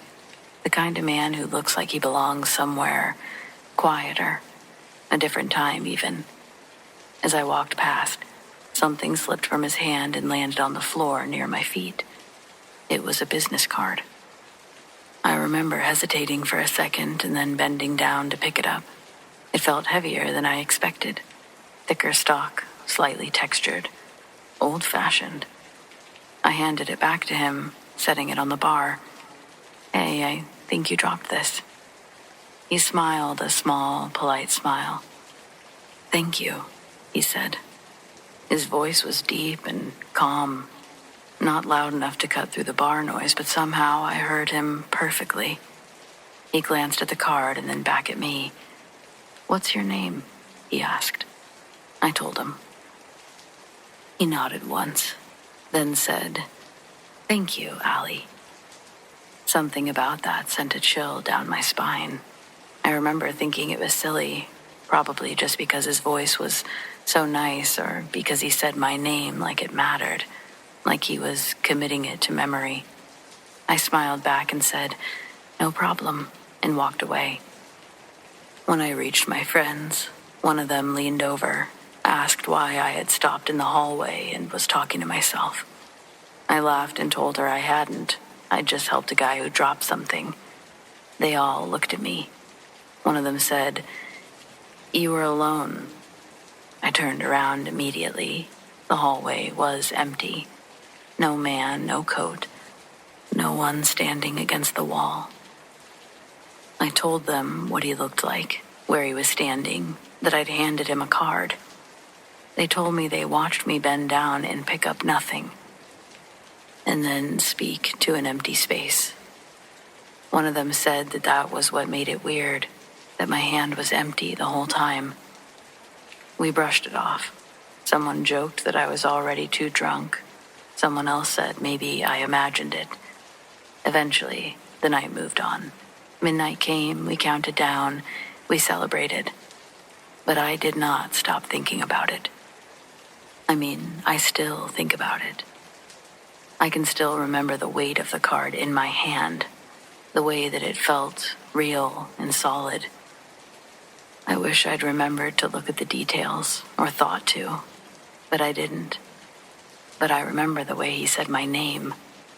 I even considered that maybe I was crazy. But the thing is, if I am crazy, nothing has happened like it since, before. So, what does it mean? What was he? I don't know.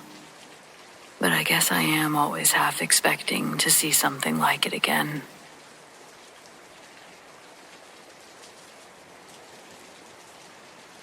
This is a real-life experience. I was spending a summer with my dad after I finished kindergarten before starting first grade. We lived in a double-wide trailer out in the sticks on a gravel back road. The type of area where you had some woods to play in or head across the street to the recently harvested cornfield to play kickball or tag or some other childhood game. My dad and I lived with my dad's brother and his wife, as well as their 2 daughters. My cousins were a little older than me, about 4 years or so. We decided to play hide and seek one evening in the woods behind the trailer. So many spots to hide, laying down behind a fallen tree, ducking in a riverbed. Heck, if you were really crafty, you could pick a tree and climb it until you could see the whole area. We're on round 3 when my eldest cousin said, "Is that an abandoned trailer?" When we all regrouped, and me and her sister both shot glances in the direction of her stare, and sure enough, there it was. But it didn't look that old. Just had that standard moss on the sides and dirt buildup that you'd expect a trailer in the woods to have. We sat there and stared at it for a second, until my eldest piped up again and said, "You guys want to check it out?"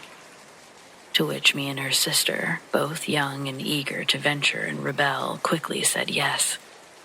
We get up right next to it, and we can see through the kitchen window, and it's definitely abandoned. But it's weird. Everything is so dusty and disorganized, but not trashed or ransacked. Just kind of like an unorganized clutter. We got to the front door, and oddly enough, it was unlocked. So we get inside, and the amount of dust in the air is so thick that you can feel it when you breathe, like trying to breathe through a t-shirt. We get to looking around, and there's so much cool stuff. An antique rotary phone, engraved wooden cooking utensils, old glass maple syrup decanters, etc. This place was like it was preserved in the 50s or 60s. We made our way back to the master bedroom, and it was so eerie. An old, freshly made bed with a heavy-duty wooden frame, a vanity with various perfumes, makeup items. There was even a small jewelry box, one of those ones with a ballerina in it. We started looking in the closet, and I see this old wedding dress preserved in clear plastic wrap. But it was weird because it looked like it had less dust on it than the other things. That's when a cold chill ran straight up my back and made every hair stand. I turned to my cousins and said, "I think we should leave now." And they agreed, but my oldest cousin grabbed the jewelry box and said, "Finders keepers," and took off with it. I wasn't going to fight her about it because I was younger and smaller and really just wanted to get out. As we're walking out, we notice one of those old candlesticks with a light bulb in it that was on the table lit up, like someone turned on a switch, but there was no way that this place had electricity. Immediately, we're all spooked, and we run out the door. As we're running away, we look back through the kitchen window again, and all we see is what looked like a silhouette of a very frail old lady with visibly frizzy hair. It was so dark, no features could be seen. My cousin still has the jewelry box to this day, and that still freaks me out. That's the end of this one, but I look forward to hearing yours as well.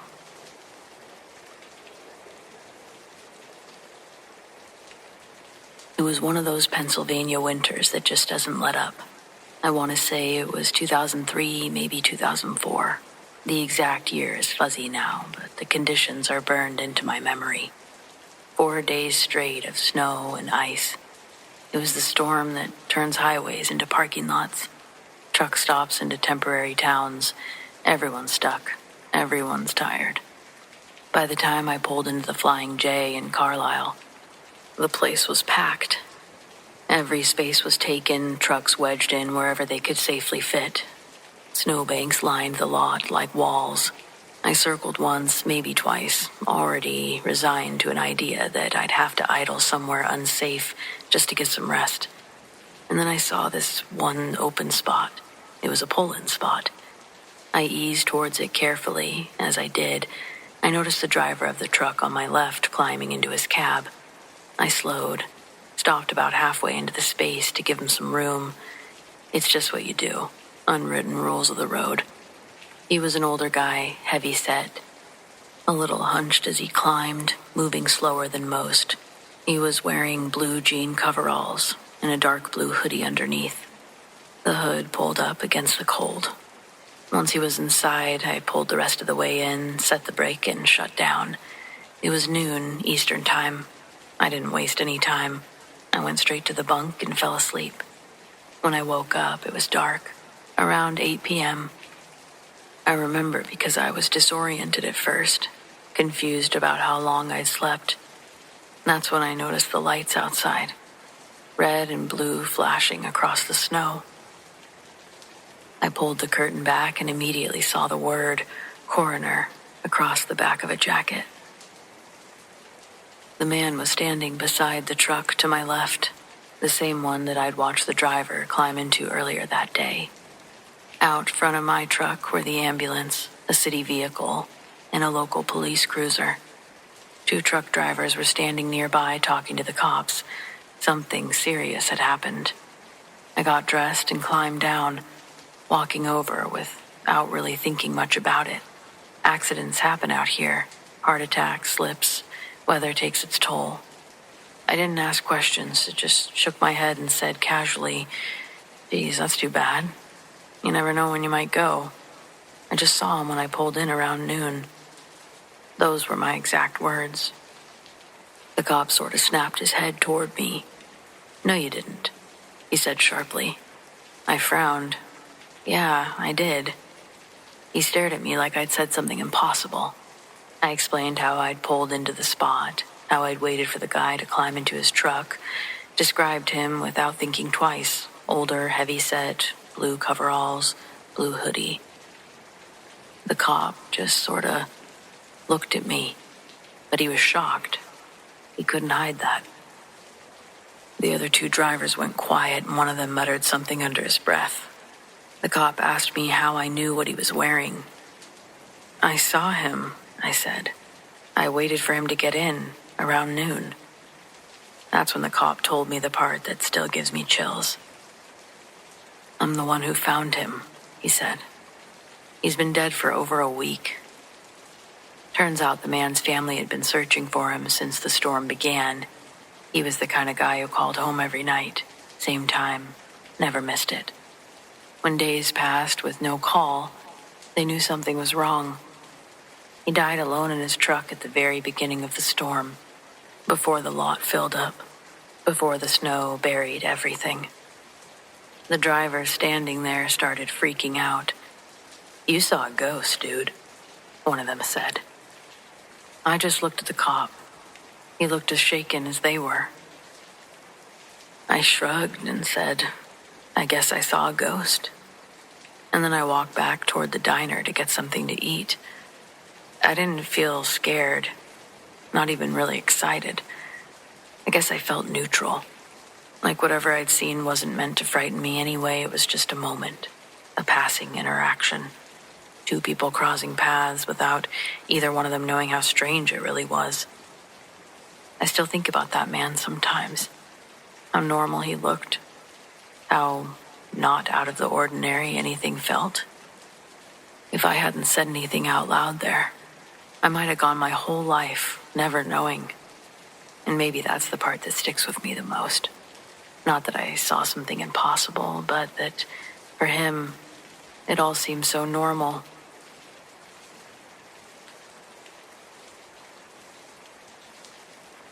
These stories were told to me and my siblings by our dad. Me and my twin were 11 or 12 at the time, so I'll be going off memory. Anyway, my dad was a wild card when he was young, and he thought that a spooky graveyard was the ideal date spot like most people back in those days. The Bull's Lament. There was once a farmer who had a prized bull in life. The farmer loved the bull so much that when he died, he wanted the bull to be killed and buried beside him. He also wanted a monument of the proud bull placed over their graves to watch over them for all eternity. Most folk during that time thought the farmer was crazed for thinking such a wish, yet that didn't stop them from honoring his wish. When the farmer passed, the bull was put down and placed right beside him. The monument was then placed over them, just as the farmer wished. I'm not sure how many years went by until my dad's experience, so I apologize for not having any idea when it happened, possibly when he was in his early to mid-20s. My dad liked to hang out in the nearby graveyard with several of his friends. It was like their own playground where they could just play army men and pranks. One night in particular, he and one of my uncles were just relaxing until they heard it. The sound of a bull crying out, either in anger or anguish. They looked at one another and decided to see where it came from. They followed the noise to the monument, only to find nothing. It was then that they heard the bull roar somewhere nearby, before the sound of charging hooves running towards them. Dad said they ran the hell out of the graveyard and back to their car. The man in a top hat and cape. Another story my dad told me happened when he and one of my uncles took their dates to the graveyard.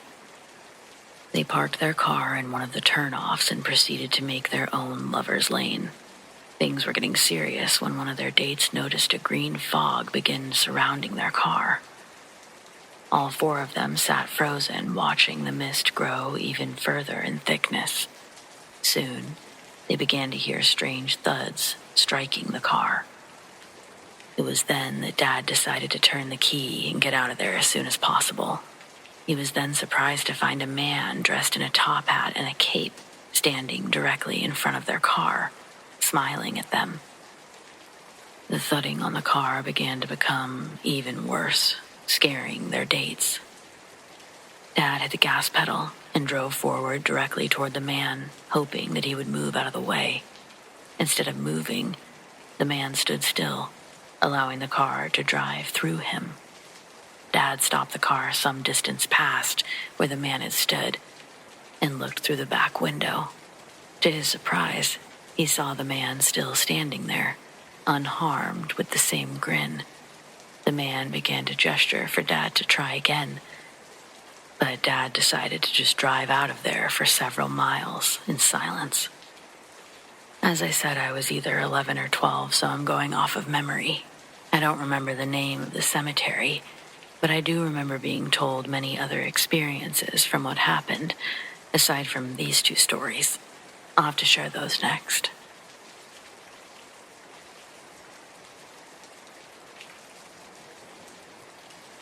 In April of 2014, I purchased my first home and did what new home buyers tend to do. I'm sure when you hear a story of growling at the foot of someone's bed, you might assume it's the dog, but there was no way that this guttural growling was coming from my 3-month-old mutt. First of all, the pup was in another room in a crate. Second, he was so darn tiny still. And there's just no doubt that this growling was mere feet away from me where I lay awake, and it wasn't small. Of course, I could have just awoken from a dream and had not yet recognized that I was sleeping. However, I laid in my bed completely still for several minutes before braving the light, and that growling never halted. When the lights went on, the growling immediately stopped. Spooked, I decided tonight was a good night as any to reconsider my policy of where the puppy sleeps at night. After I moved my pup to his new sleeping spot and comforted myself, the lights went back off. A few minutes later, I heard dog sounds coming from the foot of the bed, but not so much growling, more like a grunt of appeasement. I didn't hear that particular growling from a few nights ago, so the new rule in this house was dog sleeps in the bed. My house had had 2 previous owners, and I know that at least the most recent of them had large dogs. The house was in foreclosure, so I don't have a lot of details about the owners beyond what the neighbors have mentioned in casual conversation. That house continued to be a bit odd. The growling, sure, it stopped, but things ending up in different places. The sound of doors shutting, but nothing was actually closed. Just odd. While I've had many experiences in my life, the home I live in now, it hasn't seen so much activity. At the town, Ogden, it's well known for paranormal activity. A final thought. That puppy had always refused to go into the basement of that house. He insisted at always being by my side, but would never journey to the basement with me. I've never heard that sound again or felt that negative, impeding feeling from a spirit. I like to think it's probably because I always have my dogs with me. In a weird way, I think that they really are protectors, even from the things we can't see.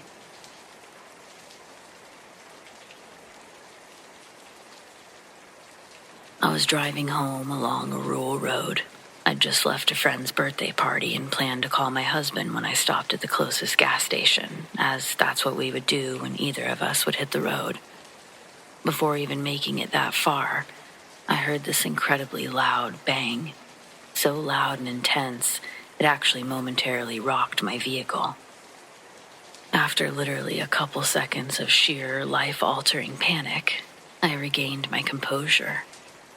Briefly, I wondered what part of my car had been busted or fallen off, and then my cell phone rang.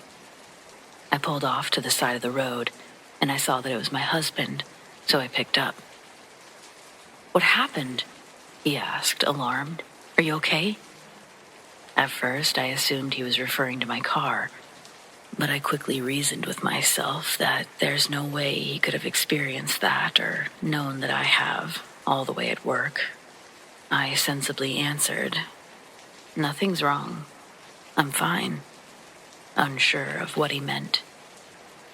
"You just call me screaming and crying from the side of the road and nothing's wrong?" he barked. "I thought you had a car accident."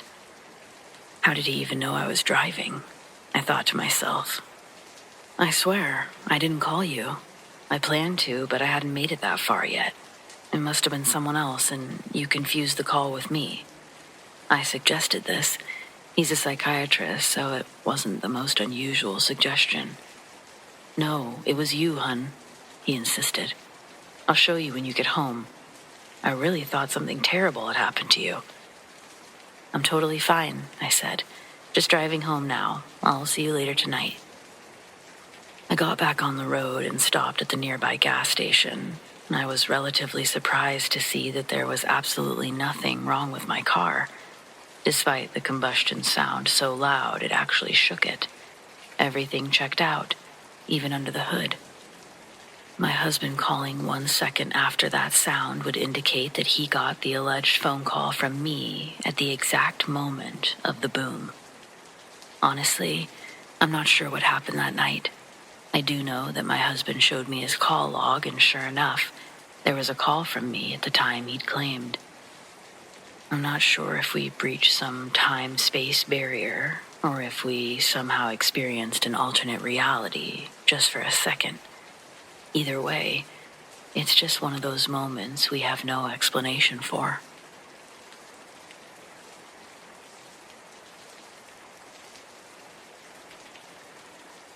I've been driving rigs going on 22 years, mostly timber hauls and mountain work.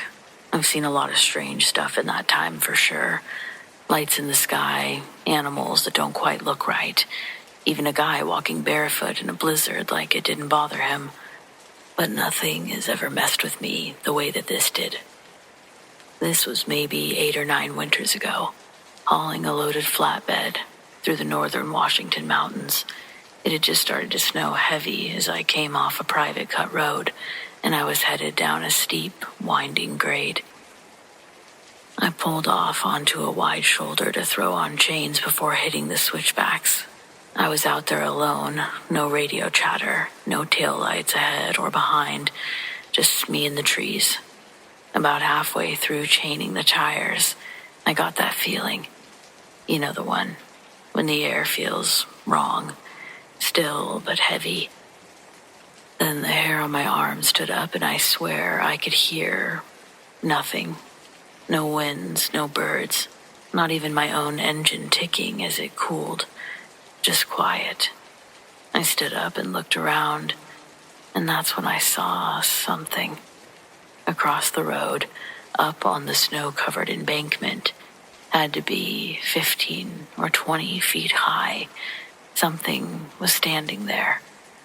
Tall, broad, darker than the trees behind it.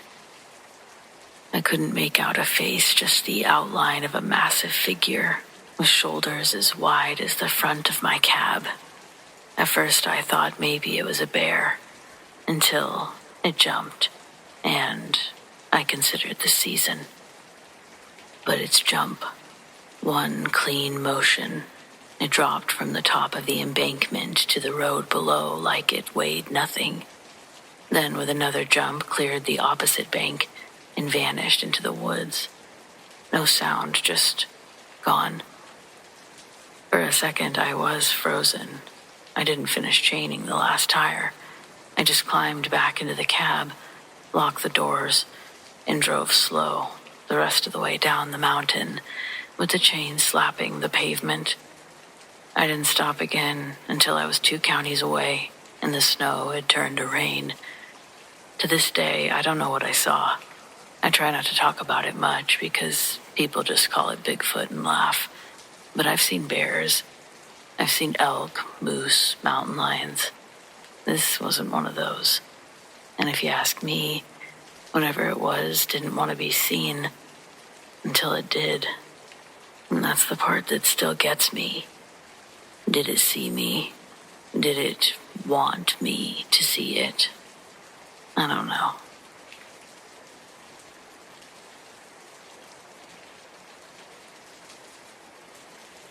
My mother had given me a sweater and a necklace for my birthday, which I carefully carried to a specific place in my room. When I went to wear it, however, the necklace was inexplicably gone. Long story short, there's no way for it to have gone missing.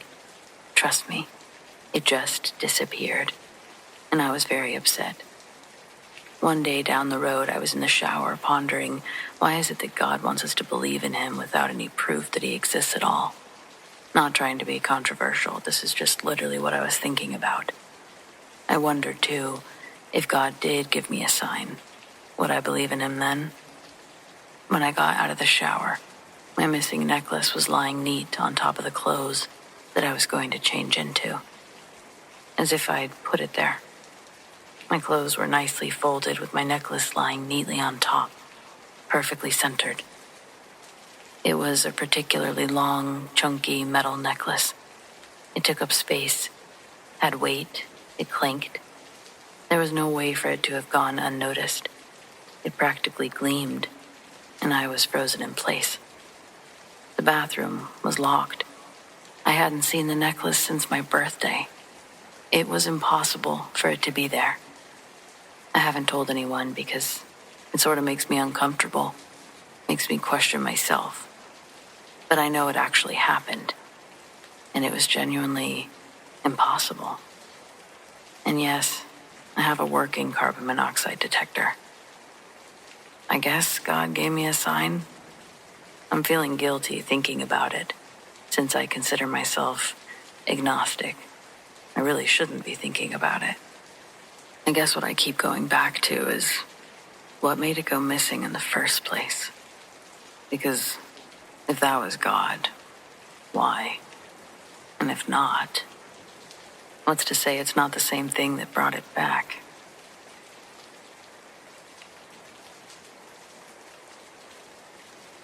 I used to work the night shift at a 24-hour diner just off the highway.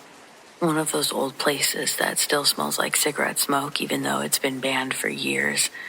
Most of our customers were truckers or insomniacs, or the occasional creeper who thought a waitress working at 3 a.m. wanted to hear about his dreams.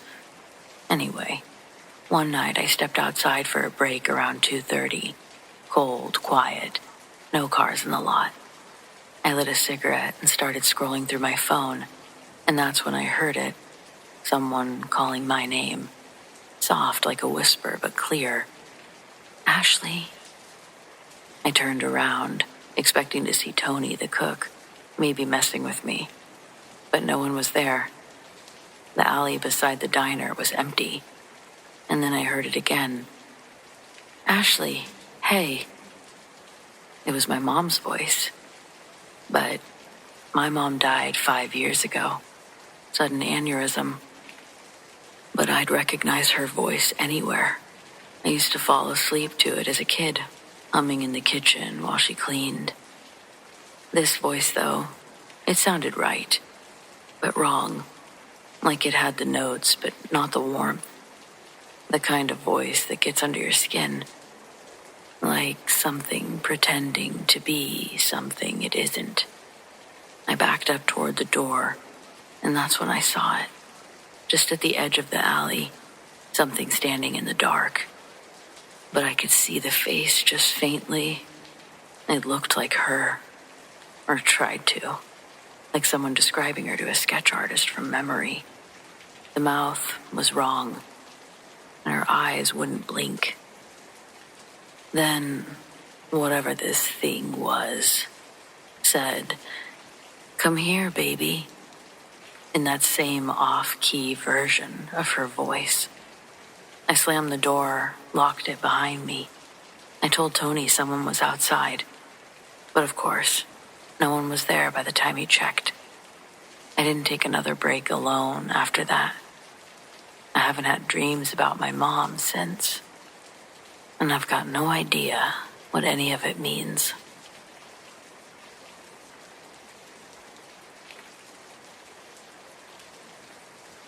When my son was born, I lived in a house that was 110 years old. It was a beautiful home that had been restored to its original beauty. It had solid walls, high ceilings, huge comfortable rooms, and a swinging door between the dining room and living room. There were a few times that I'd catch something in my peripheral vision, a flash, a slight movement, etc. I didn't really dwell on it as I had other things that required my attention, being the single mother of a young child. One evening, after a very long day at work, my son was about 6 months old at the time. I had him upstairs with me in my bedroom watching a movie. The swinging door in the kitchen swooshed. We usually kept it propped open. I didn't think much about it, thinking it was my roommate closing it for some reason. Then it happened again, and again, and again. It kept happening. I went to the top of the stairs and called my roommate's name a couple of times. No answer. The door kept swooshing. I called my roommate on her cell phone.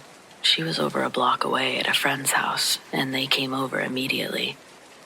They had 911 already dialed on the phone, ready to dial the next one because we thought someone was in that big house, someone that shouldn't be. There was no one there, but oddly enough, there was a gas leak. The whole downstairs reeked of gas. I don't know what or who swooshed that door, but I do know that if my son and I had gone to sleep without knowing there was a gas leak, it's quite possible I wouldn't be writing this today. I guess this is why I say or think that not all spirits are scary or bad. Sometimes I think they act as mysterious guardian angels. At least, in my case, they did.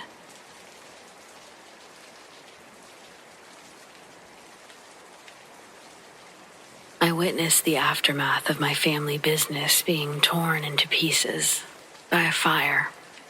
It was January 2018 when the fire occurred. At 10 a.m., my mother called me. I'd only been at work for an hour. "Hurry, everything's gone. There was a fire. You need to come right now." I was in shock. I kept asking her for more information. How could this have happened? How big was the fire? When she says everything, does she really mean everything? I thought maybe she could be exaggerating. We've had the business for 20 plus years and have never experienced something of this magnitude. I ran for the bus. I had so many questions running through my head. My heart was racing, pounding.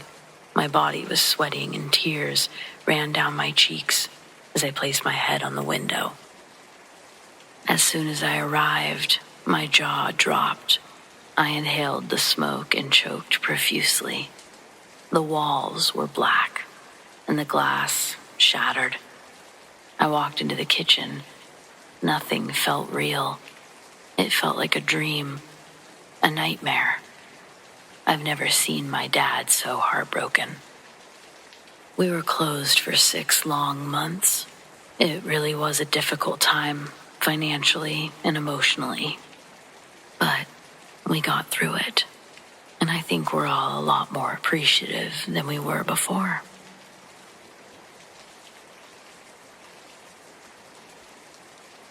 I was posted in a primary health care center with a fellow senior doctor. It was our night shift, and he had started to tell me stories of the time when he was doing autopsies in the same hospital. He was shifted to primary health care because he couldn't deal with the trauma that came later. He said that not all autopsies led to hauntings, but it was people who had killed themselves or cases of assault where the death was unnatural. It were these cases that led to some of the most disturbing paranormal activities. One such case he narrated that night was of a woman, mid-20s. She was first assaulted and strangled, and later her body was thrown in the well by her in-laws. Such incidents are common in rural areas of India. They hoped to escape the charges, but after thorough examination of her lungs by my colleague, the senior doctor, who had done her autopsy, it was obvious that she was killed first and drowned later. The in-laws of this woman tried to pay a hefty amount to him so as to escape the charges, but he refused. After that incident, he said that he often saw the woman, wet hair, bulging eyes, naked with a pale body, often sitting by his bedside, just looking at him. He said it wasn't sleep paralysis. He was shattered with fear one more time as he was combing his hair in the bathroom mirror and saw the same woman just peeking at him through the door. Only her eyes and her wet hair were visible through the mirror. It became so traumatic that he left that part of his profession completely, even though he was getting paid a lot for that job. He said he doesn't ever wish to go back. And the fact that it was the same hospital where I'm working right now, kinda creepy, not gonna lie.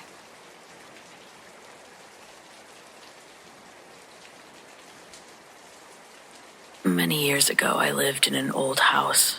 We had many spooky encounters there, but this is the brief story of one such encounter. One night I awoke sometime in the wee hours in a dark bedroom. I saw movement to my right and turned my head. I saw a dark silhouette of an arm sticking straight up from the bed. The hand was bent at the wrist, dangling, with fingers fanned out and limp. The arm and hand was slowly waving back and forth. I assumed it was my wife, perhaps dreaming. I watched, somewhat disturbed at the strange behavior and motion. I reached my hand out to gently grab her arm, to wake her up. To my surprise, there was only air. The silhouette faded away. Startled and frightened, I called out her name. She sleepily answered me. I felt the covers and both of her arms were completely underneath. It took me quite a while to go back to sleep. Another time, my wife woke up and looked over to see the silhouette of me sitting up in the bed next to her. She asked what I was doing, waking me up to groggily respond to her. When she heard my voice come from the other side of the bed and not from the figure, she was similarly startled. Few too many strange things happened in that house.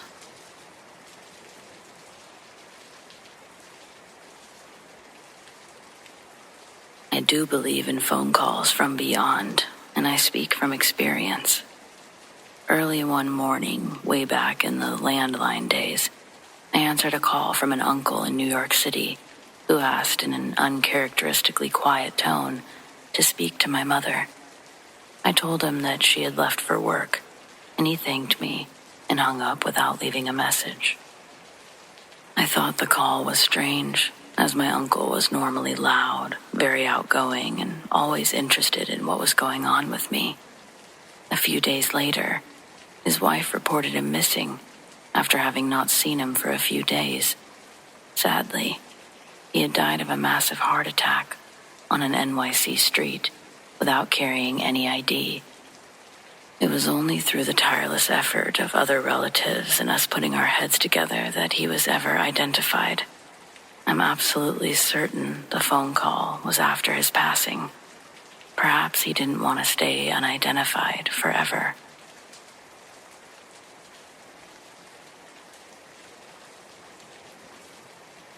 I've never told anyone about this, but I used to be terrified of the house that we moved into when I was 13. I'm an only child. My parents' bedroom was on the first floor, while mine was on the opposite end of the second floor.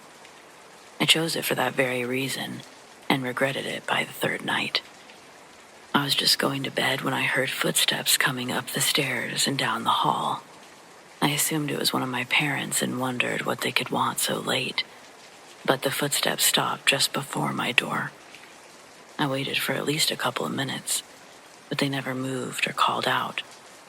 So I opened the door to see what the deal was, and nobody was there. The next morning, I asked my parents which of them was creeping outside my door, but they denied ever getting out of bed. I thought my dad was messing with me, though I didn't care enough to press the issue. Spoiler alert, he wasn't. I'm not sure if it was weeks or months later before the next incident, but enough time went by that I'd written the whole thing off. And then I woke up in the middle of the night to the sound of footsteps pacing outside my door. I was terrified until, remembering it was probably just my dad, then I decided to beat him at his own game. Quietly, I crept towards the door. I pulled it open just as the steps passed by, but no one was there. It was just an empty hallway with nowhere to go. A cold breeze blew past me, and everything was dead silent. I was instantly terrified again. There was no explanation for what I heard, and I knew I hadn't dreamed it. The following morning, my parents denied any involvement. My mom joked that it was probably just a ghost. She and my dad both laughed it off, but that was the only explanation that made any sense. So I had to test the theory. That night, I took a bunch of candles into my room, and I held a makeshift seance. I only knew what I saw on TV, but I did my best to banish any lingering spirits regardless. I slept through the next several nights, but stayed up late that weekend, just to see if anything happened. The footsteps started just before 3 a.m., and it made my blood run cold. Again, they came up the stairs and began pacing outside my door. It continued for several minutes while I sat listening, frozen in terror. Finally, I worked up the courage to call out a tentative, "Hello?" Only once it was past my lips did I realize how awful it would be to hear a response. But thankfully, none were forthcoming. I tried to make myself get out of bed and open the door like the other nights, but I just couldn't. This time, my parents didn't find my story so endearing. They didn't want to hear about my mysterious footsteps anymore. And that was my last attempt for over a year.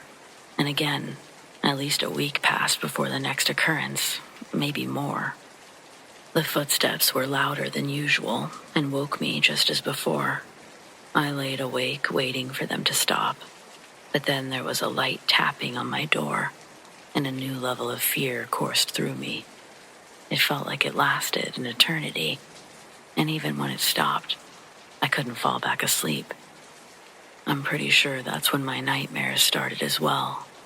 Sometimes I wasn't sure if something was a dream or reality, so I started leaving myself proof in various ways. Not too long after my 14th birthday, I woke to more tapping. But while I hid under my covers, the noises only got worse until the unthinkable happened. My doorknob began to turn. I could hear the metal and the slow creaking of the door opening. I couldn't not look at that point. I had to know what was coming through the door, for better or for worse.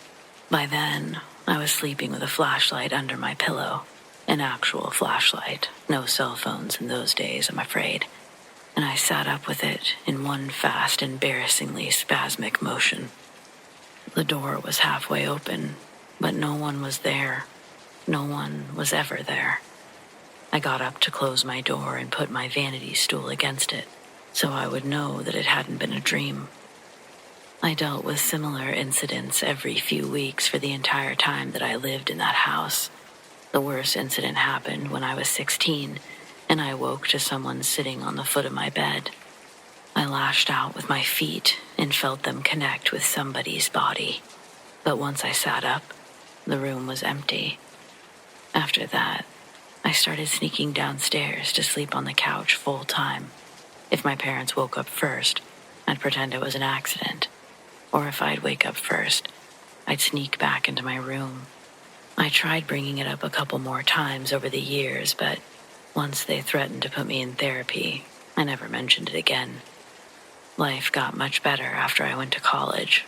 My parents moved to a brand new house while I was away, and I never saw our old place again.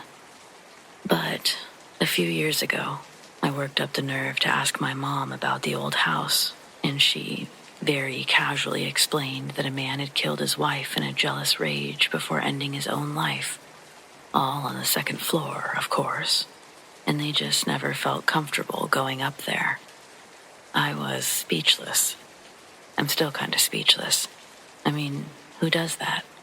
When I got upset, I was told that we simply couldn't afford to move at the time, and they felt like telling me the truth would only make my ghost dreams worse. Not gonna lie, I'm still a little bitter about it.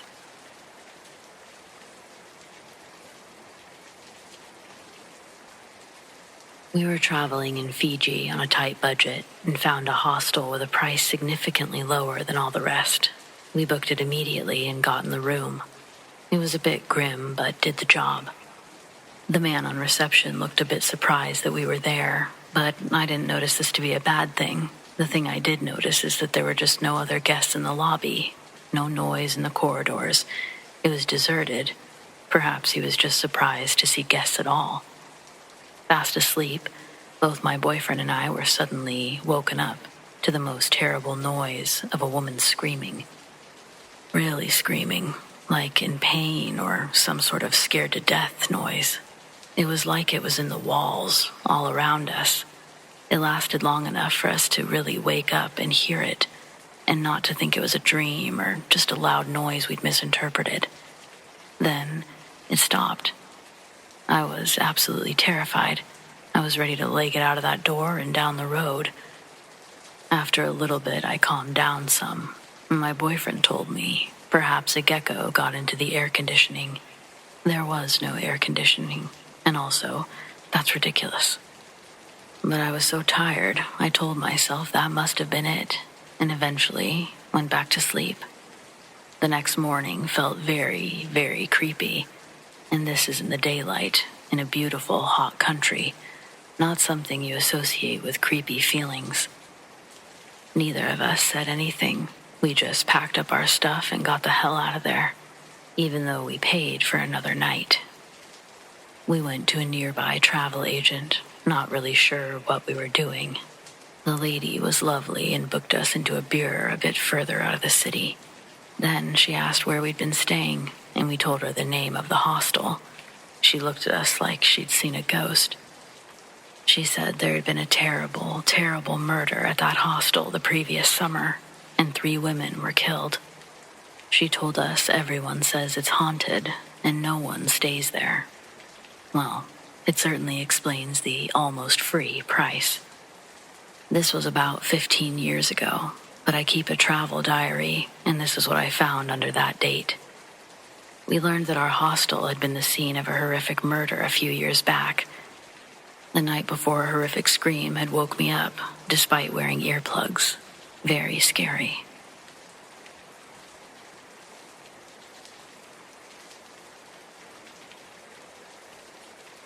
Our house was built in 1999 on farmland. There doesn't seem to be any reason why we'd have paranormal experiences. No cemetery nearby, no one that died in the house, etc. But soon after my daughter and I moved in, she noticed that there were young energies downstairs. One night as she lay in bed trying to sleep, she felt something snuggle behind her, resting an arm across her shoulder. She thought this one felt like a little girl. Other people felt this energy too and thought it was lonely or sad. was also an incident in the hallway outside of my daughter's bedroom. She'd gotten up to use the bathroom and felt a hand on her back, pushing her.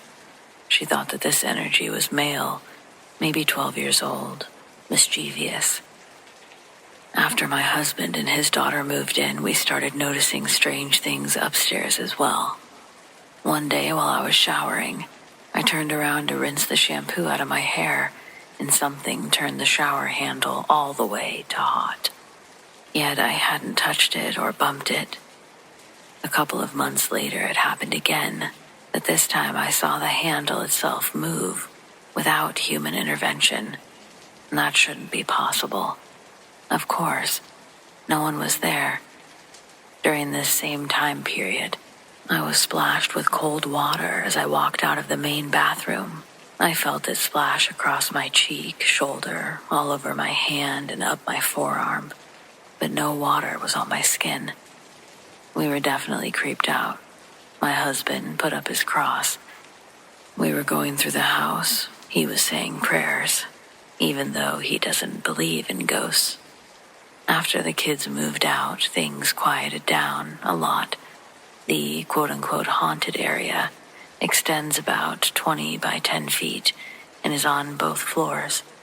It includes the kitchen, a bathroom upstairs, and one bedroom, the laundry room, hallway, and bathroom downstairs. Our dog won't go into these areas, not even if you put a piece of steak on the floor. I often hear things fall from the shelves downstairs, but the cat sleeps beside me. Someone or something has strummed my husband's guitar when I was here alone. When my youngest was home from university last summer, the only incident we had was someone saying her name in a loud whisper, right behind her as she walked from the bathroom to her bedroom. She left at the end of August, and everything seemed fine until a few months ago. My husband was downstairs and stopped to play with our boy kitty, Jake. He had balled up a piece of tinfoil in his hand and decided to see how high Jake would jump to catch it. He stood just outside the laundry room, bent over slightly, showed Jake what he had in his hand before releasing it and tossing it over.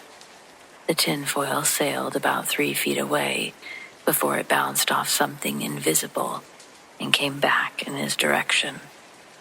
Confused, he picked it up again and tossed it. It hit something invisible halfway across and dropped like dead weight to the floor. Since this happened, I've tried contacting local paranormal investigators and they replied to my email but haven't followed up since. I'm updating this to include an incident that happened yesterday morning. My mom moved in with us a few years ago and has Alzheimer's. For the last while, she's been bedridden and requires extra care. So every morning, 2 healthcare aides arrive to bathe her, change her clothes, etc. They follow a simple routine that includes small tubs of soapy water. These are set on a side table so that they can bathe her in her bed. After getting everything ready, they place the little tubs on the table near the head of the bed and move down to the foot to straighten out the blankets and get the towels ready. Both healthcare aides were startled when the table suddenly started to move on one side. One described it as though someone had leaned against it or pushed it down, causing both tubs to slide off the table, hitting the carpet, cracking the plastic, and spilling soapy water all over the floor. When I returned to the house, one of the girls asked me if I'd had any ghosts lately, because those tubs weren't big enough or heavy enough to make the table lean like that. They claimed that they weren't too close to the edge, as both of them saw them slide across before going over. I can't imagine the wind doing that. And the cat was sleeping in my bedroom with the door closed. There's always something going on that's hard to explain.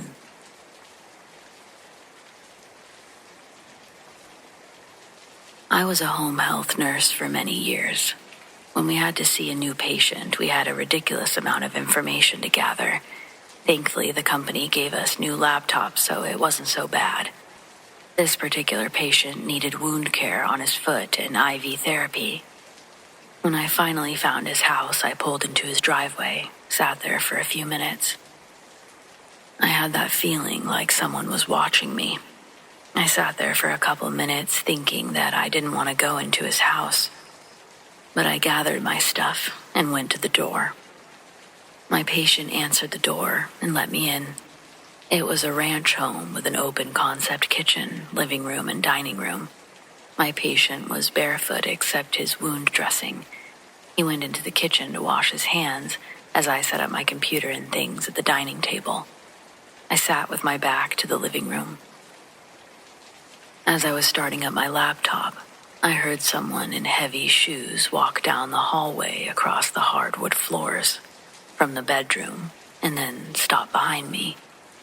I had the feeling that they were standing directly behind me. I turned around to introduce myself, but no one was there. I turned around the other way and still saw no one. I looked around to see if there was a doorway that I hadn't seen. I started to feel like, what the fuck? I know someone was there. I could feel it. My patient was watching me and chuckling. He said, "What's the matter?" I said, "Oh, nothing. I thought I heard someone walk up behind me." He still had a grin on his face and he asked me, "Are you a sensitive?" I said, "Well, kind of. Why?" He said, "Do ghosts bother you? If they do, you don't have to do this." I politely said, "No, I'm okay. Why?" All the while, my patient is still grinning. He said, "We have a ghost. You don't have to be scared. He's friendly, but he does like to screw with people." He also was into computers, so he might be wanting to see what you're doing. He's kind of protective, but I think he'll be okay with you. He's a friend of mine. I rented this place off of him and his wife.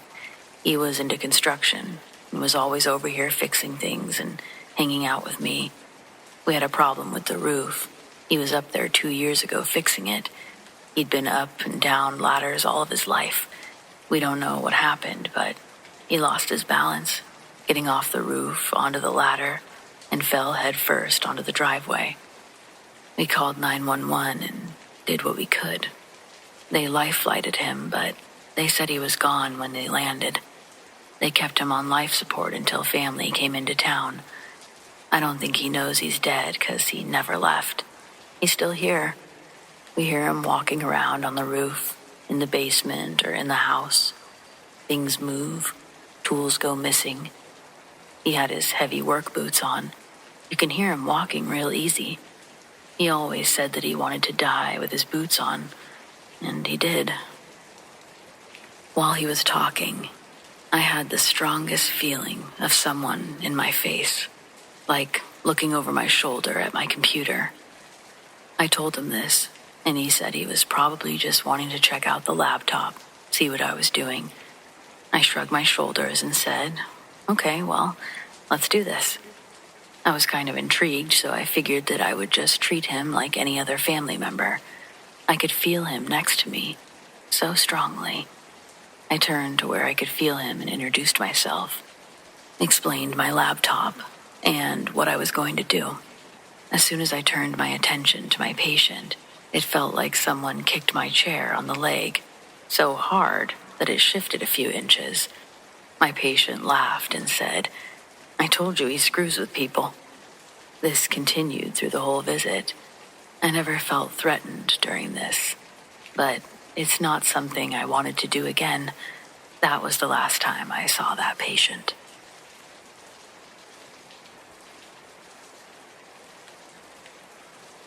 There's this cave in New Mexico that I used to visit often, back in the days when I was part of a motion picture film crew. This was before digital photography took over, so we relied on traditional film, which meant lugging around bulky equipment, massive lights with heavy battery packs, the only kind that can light up a space like that. The cave itself was something of a marvel, passages that twisted and turned like a labyrinth. But there was one room, deep inside, a chamber that the locals had warned us about. But you learn over time that locals love to say a lot of things when they realize you're filming in or around their territory. So we shrugged it off at first. It wasn't until we experienced it for ourselves that we understood what they meant. Every time we crossed into that room, something would happen. Call it unsettling or not, but our lights, no matter how powerful, would start to dim and flicker. It wasn't like the batteries were running low. It was more like something was feeding on the energy, draining it deliberately. At first we didn't think much of it other than better bring extra batteries and that maybe it was a quirk of the cave's environment, some natural phenomenon that we couldn't explain. But the more we worked in the cave, the more it felt like something else was there too. Of course, none of us could reason with that, so avoidance became the norm. The first time it happened, we were caught off guard. The lights started to die one by one, and in the dim glow of these failing bulbs, shadows on the walls, taking on shapes that seemed alive. Though we weren't moving, nor was our equipment. We had to stumble out of that room in near darkness, the only light coming from the small, weak beams of our flashlights, which were barely enough to guide our steps. After that, we learned to be cautious. We made it a rule, never stop in that room, not even for a moment. We'd move through it quickly without a word. The silence between us was heavy, but I think we were all scared of something. And every time, without fail, as soon as we crossed into that chamber, the lights would start their eerie flickering. There were times when I swear I felt something watching us, presence just out of sight, just spying from the shadows that made up a majority of our surroundings. The hairs on the back of my neck would stand on end. I'd quicken my pace, eager to leave that room. I wasn't the only one who felt it. The others would glance nervously at the walls, their faces like mine, their breaths coming a little faster as we hurried through, like mine. We never spoke about it directly, not in the cave at least. But afterward, when we were safe in the light of day, we'd share a little. Ultimately, we all agreed that it was best not to talk about it. We were all level-headed people, but we knew whatever was in that cave was something best left undisturbed. Eventually, the project ended, and I, for obvious reasons, haven't been back to that cave ever since. But even now, years later, I can still feel the weight of that place. I've never worked on a film, let alone experienced anything in life quite like it. It's a memory that stays with you, one that makes you question what's real. But deep down, I know it wasn't just in our heads. There was something in that cave, maybe even something that didn't want us there.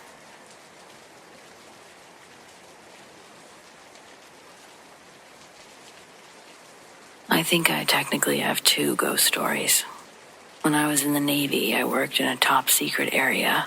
It had 24-hour security guards at the door, and nobody who didn't have top-secret security clearance could enter. The only people who had access were people that I knew well, and none of them were into practical jokes.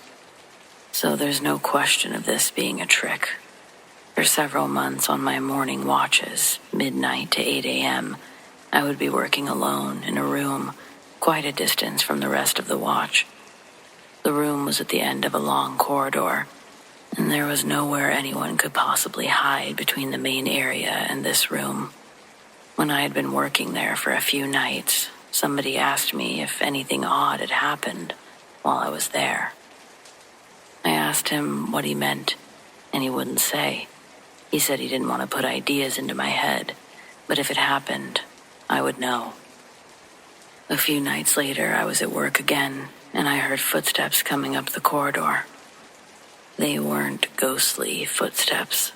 It just sounded like regular Navy clodhoppers walking up the hall and into the room. I assumed it was somebody coming up to offer me coffee or a snack, and I kept working with my back to the door.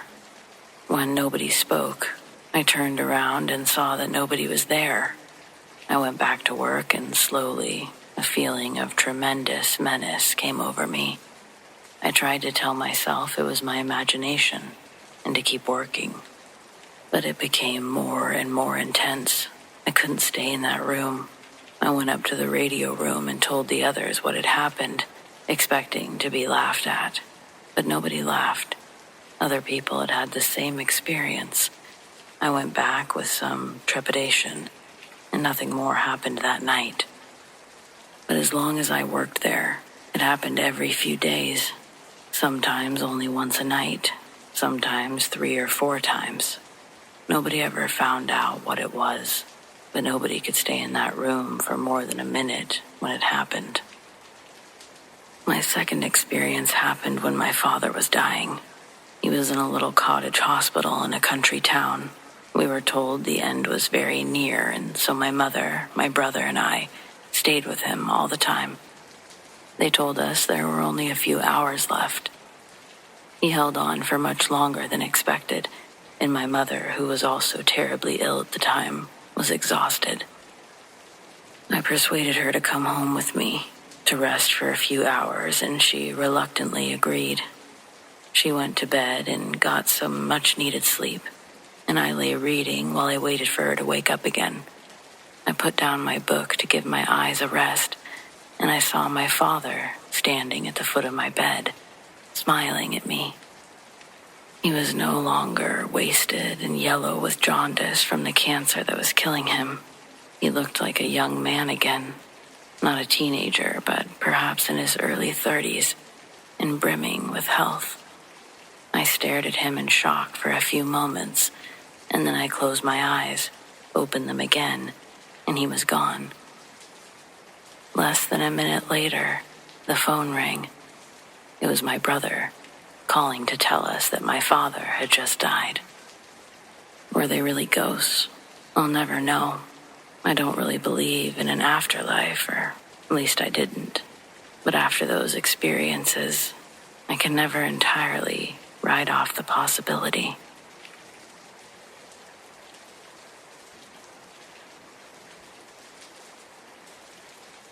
I responded to a call with another unit in a fairly new neighborhood. The call was sketchy and vague and classified as a disturbing the peace call. Upon arrival, the other officer and I knocked on the door, which was answered by a slightly sheepish guy in his 30s. He was well-dressed with a conservative haircut. He said he was having a problem with hearing voices in his house. Our initial feeling was that this was a normal person who was not experiencing any kind of mental breakdown. So our next step was to investigate where the voices might be coming from. His house was not connected to his neighbors' houses, and there was no obvious problems with loud radios, TVs, or outside influences. The guy was very thoughtful and open to any suggestions we made for explaining the voices, but we were stumped. We asked him if he heard the voices now, and he said no. He added that the voices were not always there, and had stopped just after he called on this occasion. He said that they started soon after he moved in, and at first assumed they were from loud neighbors. After he continued to hear them at odd hours, and times when the neighbors were not home, he became worried. As he's explaining, suddenly we hear someone talking. It sounds like they're saying, "What's going on?" I look at my partner. He heard it too. We look at the guy who's staring at us, waiting for our reaction. And then he asks, "Did you hear it?" We tell him we're pretty sure we did. So we do another sweep at the house. Still, we find nothing. He admitted that he didn't think the police could help, but he had no one else to call. After we felt that we'd investigated every source that we possibly could, we had to tell him that we couldn't help. We actually felt bad because we didn't have any solution to offer him. As the other officer and I were walking back to our cars, we just looked at each other as if to say, that was spooky. A few months later, I drove through the neighborhood and noted a sold sign on his front lawn. I guess he found a solution on his own.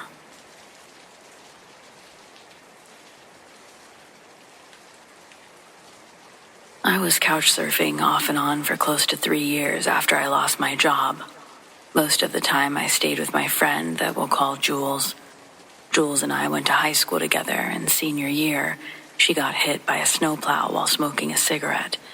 The incident nearly killed her, and as a result, she had a long metal rod fused into her spine and a hefty settlement that provided her with a small brick house in the suburbs and a drug habit she was happy to share with her friends. She didn't have many friends outside from me and her boyfriend Cody. This meant we were the lucky ones that Jules could throw her pills around with. Cody, obviously more so than me. I was still trying to function and maintain a stable job to pay rent for an apartment I barely stayed at. This was before the eventual losing of my job and full-time couch surfing at Jules. Though the time we spent together rarely navigated far from the regular sessions, living in someone else's natural environment and calling it your home, it wasn't the same as having an actual home that I could hide away from in my room if I wanted to. There, my bedroom was the couch. Jules and Cody were comfortable arguing in front of me. They also didn't have a choice because I was right there in the living room, but they definitely didn't try to contain it in their bedroom. It was also surprising to see how often they fought. I wouldn't say it was nightly, but quite a few nights out of a 7-day week, my sleep would be interrupted by them yelling at the top of their lungs, turning on all the lights and stomping around the house, high out of their minds. It was aggravating, but I was a guest, so who was I to stop them in their natural environment? I did have to intervene once when Cody had gotten Jules in a headlock and was cutting off her air. It was the first time that one of their physical altercations had spilled outside the bedroom. Before that, the sounds I heard could have been ignored as Jules throwing stuff at him. She liked to do that, and usually that's the extent I'd see. Cody leaving the bedroom, calling her all sorts of names, turning on all the lights, trying to find his keys, while Jules cries, screams, and breaks stuff. Cody was abusive, mentally and physically. Some of the things I'd hear him say to her were just venomous and evil. She'd wear clothing that would hide the bruises that he'd left on her. When I did see them, she always had a relatively believable story to go along with them. The night that I got in the middle of it, I had to jump on Cody's back to get him to release Jules. He tossed me to the ground, and I almost went through the glass coffee table. Then, Cody turned around, and I thought he was going to come after me. But instead, he grabbed his car keys that were on the coffee table, then slammed the door as hard as he could on his way out. Jules apologized with pure humiliation that things had gotten so out of hand. I told her that she needs to get some help, go to rehab, anything to change her current trajectory. But they were back together the following week. I think I died of a drug overdose in my last life because in this one, I've experimented with most any drug you can name, but I've always been able to get off of them independently. Maybe seeing Jules spiral downward also helped me kick the habit, but whatever it was, I hadn't been taking part in our prescription smoke sessions for over a month by then. I told Jules that my new job did regular piss tests, and this was true. My new job did do regular testing, but it also paid very well and gave me an interview without needing to call my past employer.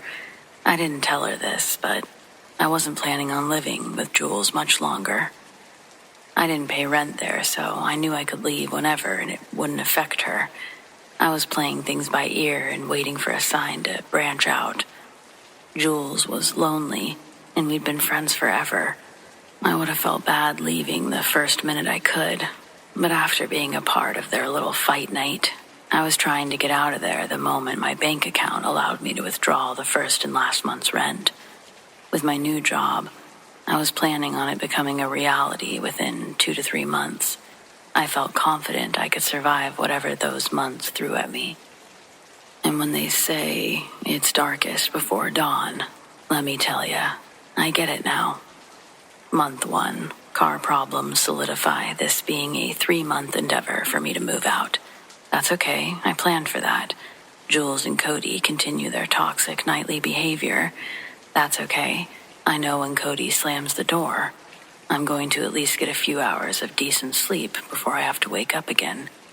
But then, one night, as they're fighting and Cody storms out, Jules chases after him. Now they're screaming outside. Then, Jules runs back inside. The door stays open, and from the couch, I can see Cody hop into his car and start it up. Then, Jules runs back outside, slamming the door behind her. It sounds like she starts up her own car, too, and I hear both cars tear out of the driveway, one after the other. The TV Guide channel is still playing on the TV.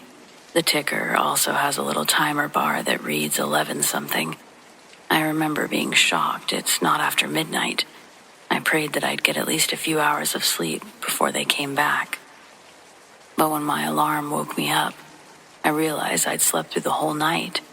I was rested. It was a feeling I'd forgotten after living there for so long. Jules' bedroom door was closed. I don't know if it was already closed from the night before, but I didn't look to see if they'd made it back home. I got ready for work and left. It's only when I'd return home from work and enter Jules' bedroom and find it empty. That's when I'd start to worry, imagining what craziness she'd gotten herself into the night prior. I stayed awake as long as I could that night, waiting for her to return, but Jules didn't come home. The next morning, I planned on calling in a missing persons when I'd gotten home from work that afternoon, but when I pulled into the driveway, I was relieved to see Jules' car parked back out front. She was in her bedroom when I came inside, and when I went to check on her, she was sleeping. I let her sleep. Cody wasn't there. Jules slept the whole evening. The next morning, her bedroom was empty again. Late that night, she walked in and went straight into the bedroom.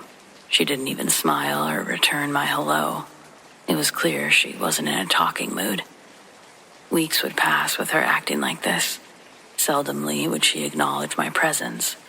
Cody hadn't been around for a while either.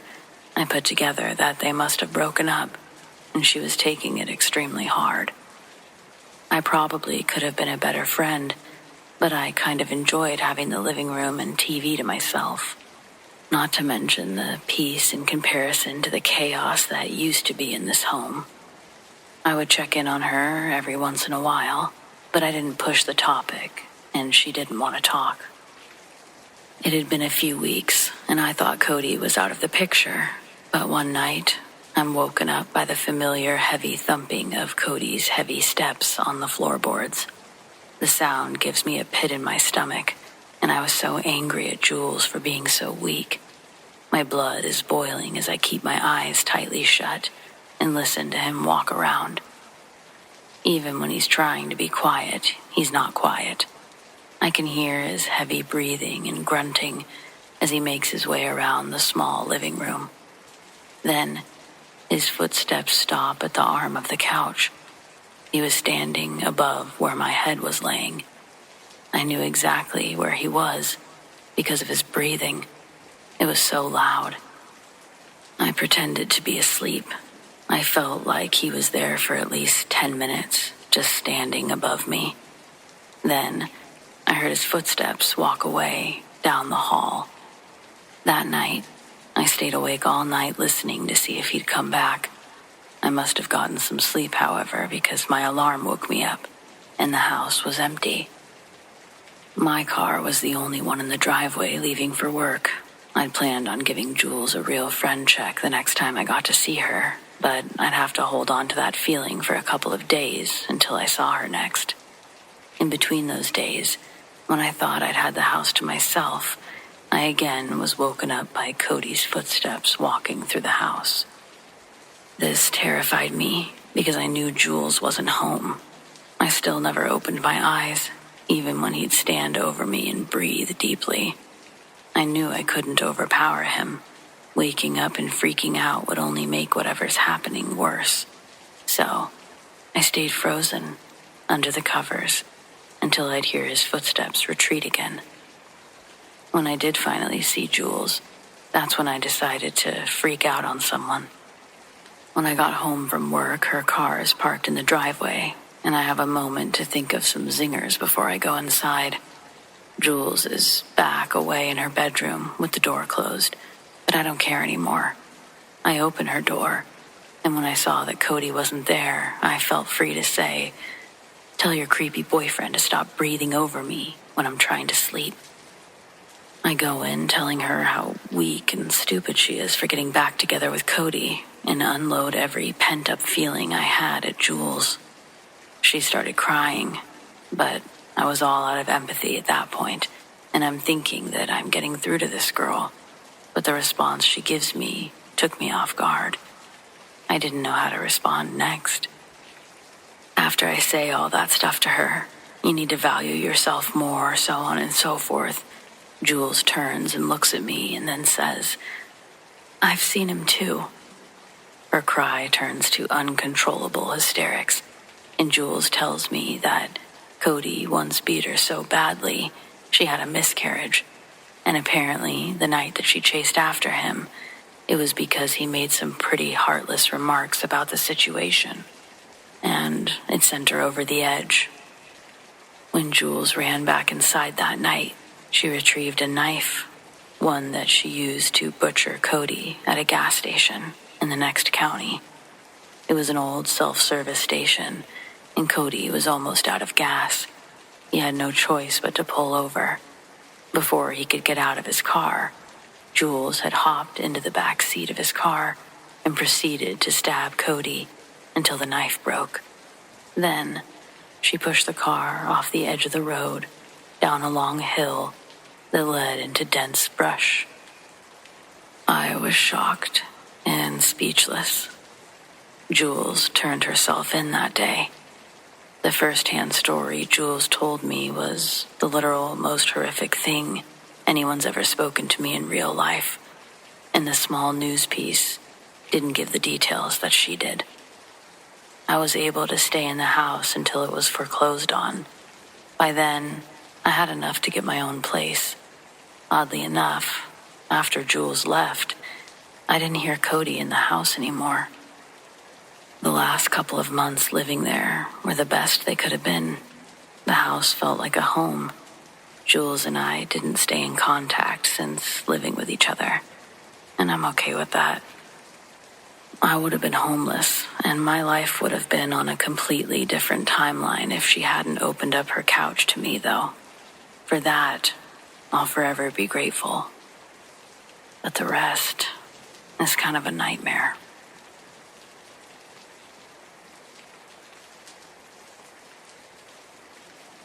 I had a curse put on me over some dumb stuff. I accidentally offended a girl I was taking out on a date, and she went crazy on me like Dr. Jekyll and Mr. Hyde. One minute she's this fine, put-together woman speaking to me in a cute, mousy voice.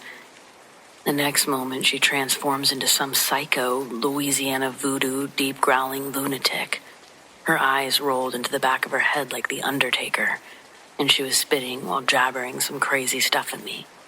She was acting way out of pocket, so I was like, "What are you doing?" And she says, curse on you," and pushes me out of her apartment. I understand why she got upset, but I think she was overreacting by putting a curse on me. Especially since things started happening, and they still do to this day. It's been around 10 years now, and I'm still feeling burdened by this curse.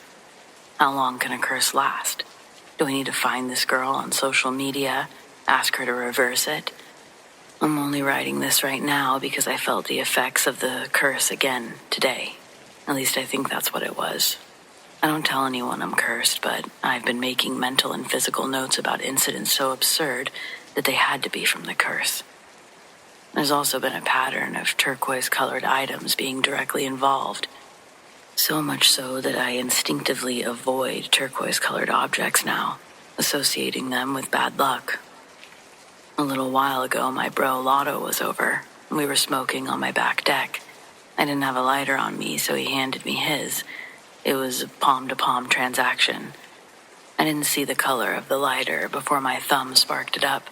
It took 3 flicks, and then the lighter exploded in my hand like a stick of dynamite, burning a decent portion of my palm. I've never had a lighter explode in my hand before. The pieces that weren't charred were neon turquoise. I'm typing this with my right hand wrapped up in gauze and duct tape, basically whatever I could find around the house. Lotto said I should go to the emergency room, and if the pain gets worse, I think I might need to take myself there tonight. So yeah, a turquoise lighter blew up in my hand a few hours ago. But a few months back, I was at the bank applying for a loan. The second I saw the woman that I was talking to was wearing a turquoise blouse, I knew I wasn't getting that loan. Let's rewind a bit. The next day after I was cursed, I tried to brush it off, but it was pretty fresh in my mind. I went about my day cautiously, playing it safe, looking both ways before crossing the street, making sure no buses were coming to catch me slipping. But with all my focus on my surroundings, I failed to notice the shady behavior of a young man in the courtyard of my apartment complex. I was walking back from the corner store thinking I was home free, when out of nowhere, this dude in a Charlotte Hornets jersey, who I'd never seen before, pulls out a gun and says, "Run them pockets." My arms were weighed down by grocery bags, so I had to stand there and let him rob me, pulling out my phone and wallet with his cheap gun waving in my face. He ran off, and that same day, I was riding my bike around, looking for him. I had a blade and just needed to get the jump on him before he could get his gun ready. As I passed between buildings, scanning alleyways, I felt my adrenaline pumping. Then, I made eye contact with someone coming towards me down the alley. I had full control of the situation, or so I thought. It wasn't the assailant. It was a scared Asian man behind the wheel of a taxi. His car had yellow sides, but the hood that I was about to get wiped by was turquoise. A replacement hood, I guess. I rolled across the hood and couldn't help but notice the reoccurring turquoise theme. The guy was more pissed off than concerned about my well-being. And he was right. I wasn't in the bike lane. I had to drag my wrecked bike home with 2 bent wheels. It was unsalvageable. My mom made me throw it out anyway.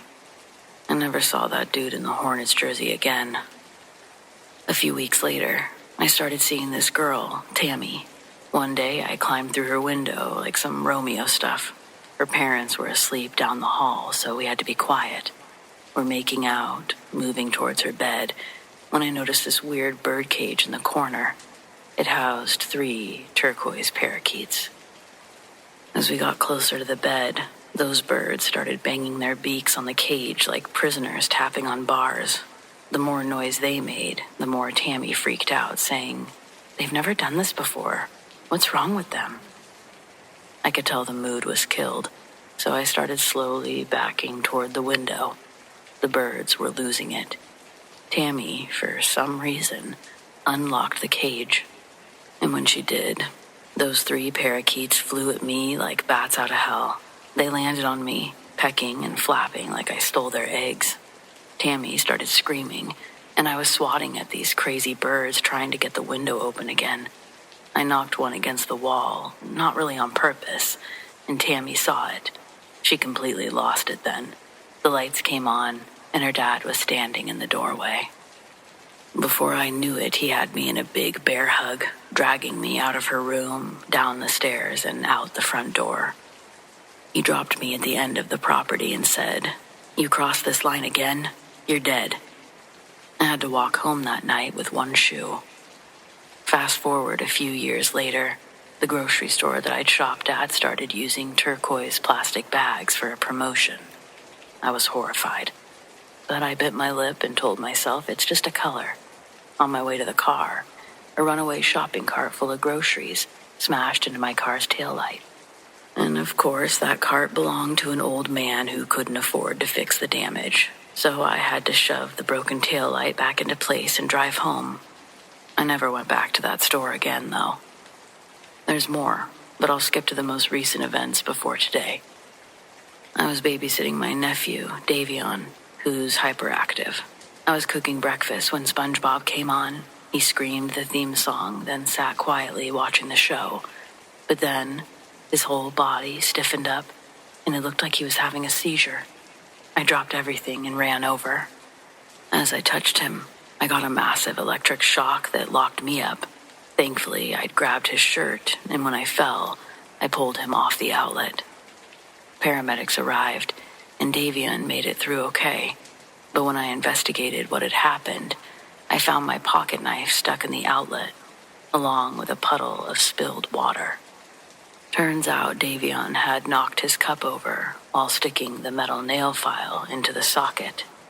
And yes, there was a turquoise character flashing on the screen when it all happened. Now, here I am, hours after a turquoise lighter blew up in my hand. The burn on my palm is killing me, and I think I'm gonna go get it checked out, but seriously, this can't be a coincidence, right? How do I get rid of a curse? And can I do it without contacting this girl? She scares me, obviously. Well, thanks for the no help on breaking the curse. Most people just asked what I did to deserve it. At least we can agree I'm cursed. So, here's the story.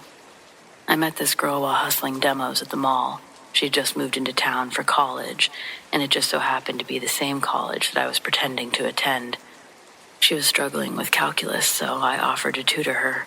We exchanged numbers, and I played it cool for a few days before hitting her up. It was her birthday next week, and she didn't know anyone in town yet except her cousin, but I didn't know that. I figured she wouldn't have any birthday plans, so I bought a pizza, a 2-liter of Pepsi, and a slice of cake from the corner store.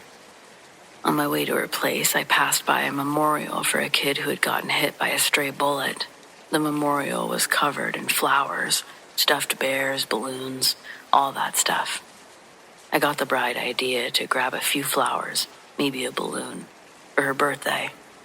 When I got to her place, she was into me, happy to see me even. But then she saw the flowers, and I got to see that Dr. Jekyll and Mr. Hyde thing start to happen. Instead of taking them, her expression changed. She wasn't smiling. And she starts going crazy, demanding to know where I got those flowers. I tell her I picked them up at the store, but she calls me a disgusting liar. She tells me that she put those flowers on her cousin's memorial just this morning, and that she knows I'm lying. She escalated, so I doubled down, telling her that we must have gotten them from the same store. But, of course, I was made aware that her flowers came from a small garden, one that her cousin had kept in the backyard. And that's when she tells me that I have no soul, that I'm the equivalent of human garbage. And then her eyes rolled back into the back of her head, like I mentioned. And she cursed me. She took things too far, right? Now here I am, a decade later, still feeling the residual effects of an impulsive decision made by an immature person. How do I break this curse? I cannot be this screwed for the rest of my life.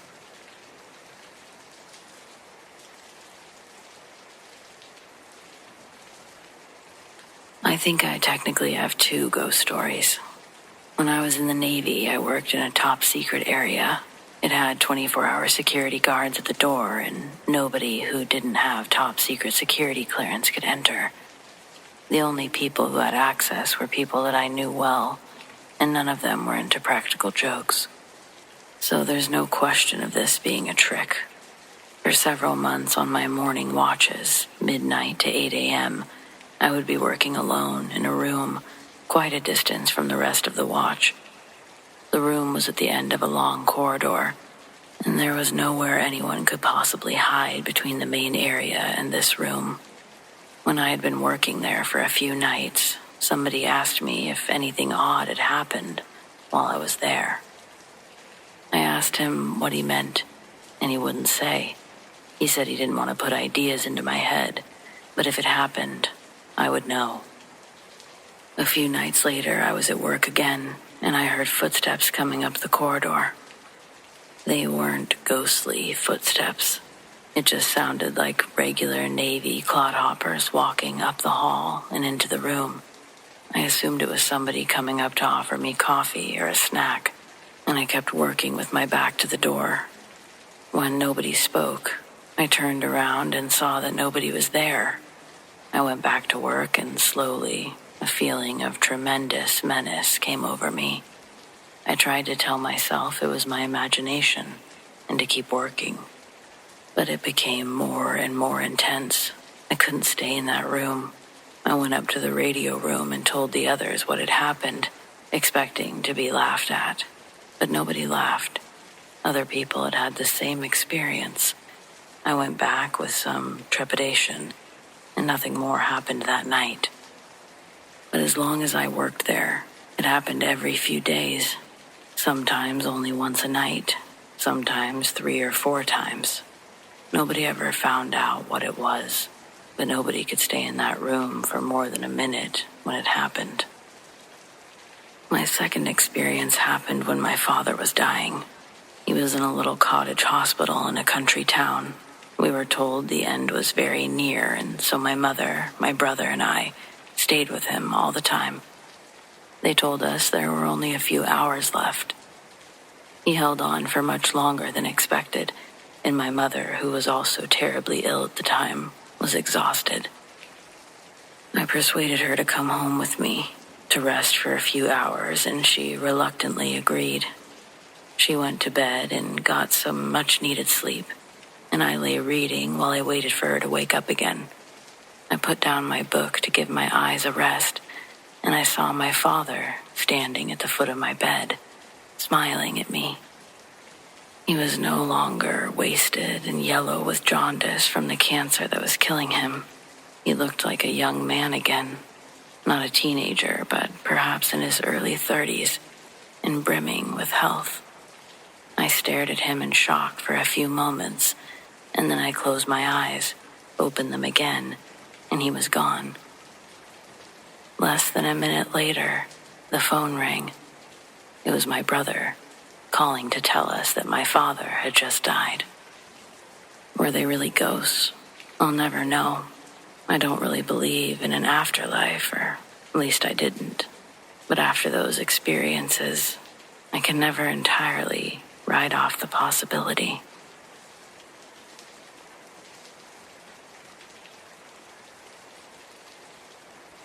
The Vortex Highway, just a stretch of Route 33 near the southern edge of Oregon that's infamous for strange occurrences. Compasses spinning, birds flying in circles, electronics shorting out. I'd heard about it over the years, being from near the area. Even read a few online threads full of wild stories. But it wasn't until last year, when I took the route for myself, that I understood why people stayed away. I'm not a superstitious person. I've spent most of my life behind the wheel, driving cross-country for work. Nothing scares me on the road, not thunderstorms or blizzards, not even the loneliness that comes with hours of driving through empty, isolated highways. But what happened to me on Route 33, I still can't explain. I was headed from Portland to a small town in Northern California for a work gig. It was a clear afternoon, a little overcast in the distance, but nothing out of the ordinary. My GPS directed me toward Route 33, a shortcut through some pretty rural areas. I remembered the stories about the vortex, shrugged them off, obviously. People love a good campfire tale. The moment I hit the stretch of road, though, things started to feel off.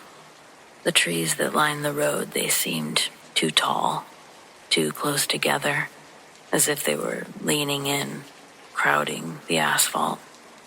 My radio signal cut out, leaving me with only static.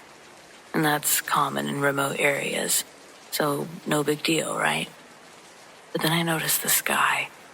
The overcast clouds, they'd thickened into a strange swirling pattern directly above me, almost like they were moving in slow, tight circles.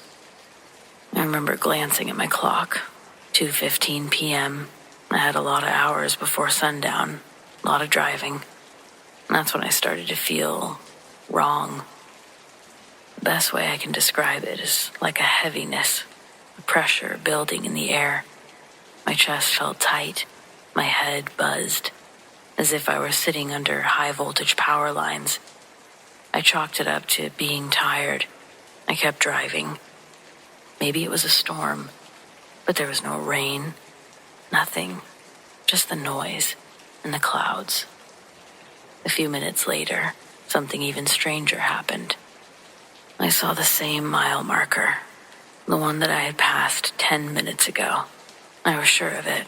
Mile marker 204. A sign for an old, run-down gas station up ahead that I'd already seen and decided to skip. I frowned, thinking I must have missed a turn somehow. I checked my GPS, but the screen was frozen. The little blue dot showing my location was stuck in place, like I wasn't moving at all. I pulled over, trying to get my bearings, feeling a little bit uneasy, thinking maybe I am superstitious. My phone had no service, which was kind of weird, but again, I thought it was just the area. I reset the GPS, turned the car back on, and kept going. And that's when it happened. I blinked. That's the only way I can describe it. One moment, I'm driving past a cluster of trees. The next, the road was completely different. The trees were gone. The sky, which had been an odd, swirling gray, was now a deep, dark purple. I slammed on my brakes. My heart was sort of hammering in my chest, and I was wondering what the hell just happened. I checked the clock on my dashboard. 7:43 p.m. 5 hours had passed in the blink of an eye. I sat there, staring at the time, trying to just make sense of it. There was no way I'd been driving for 5 hours.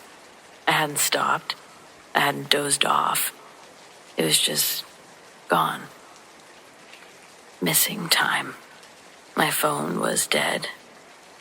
No GPS. The air outside of my car felt thick. It was still humming. I had to keep driving.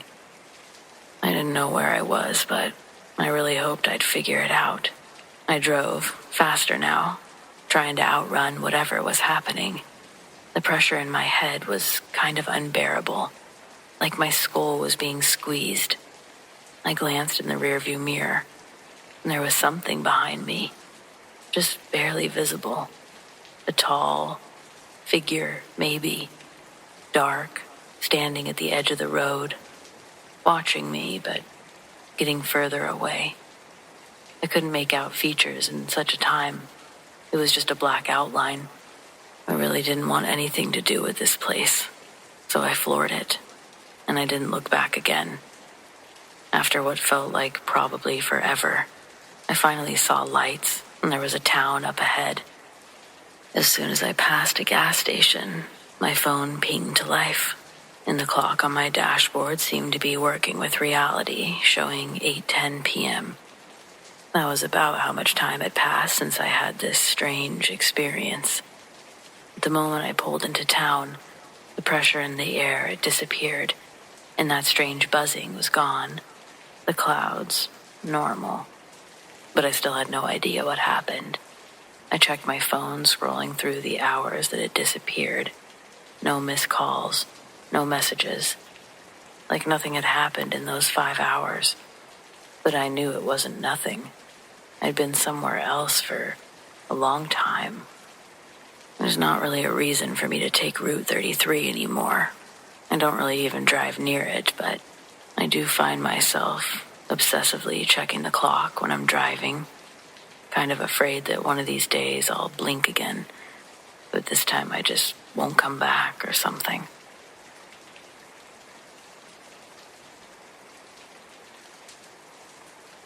I don't know if my experience really depicts a transparent or not human figure that usually comes to mind when thinking of a ghost, but I don't know what else to call it. The whole thing is inexplicable, I guess.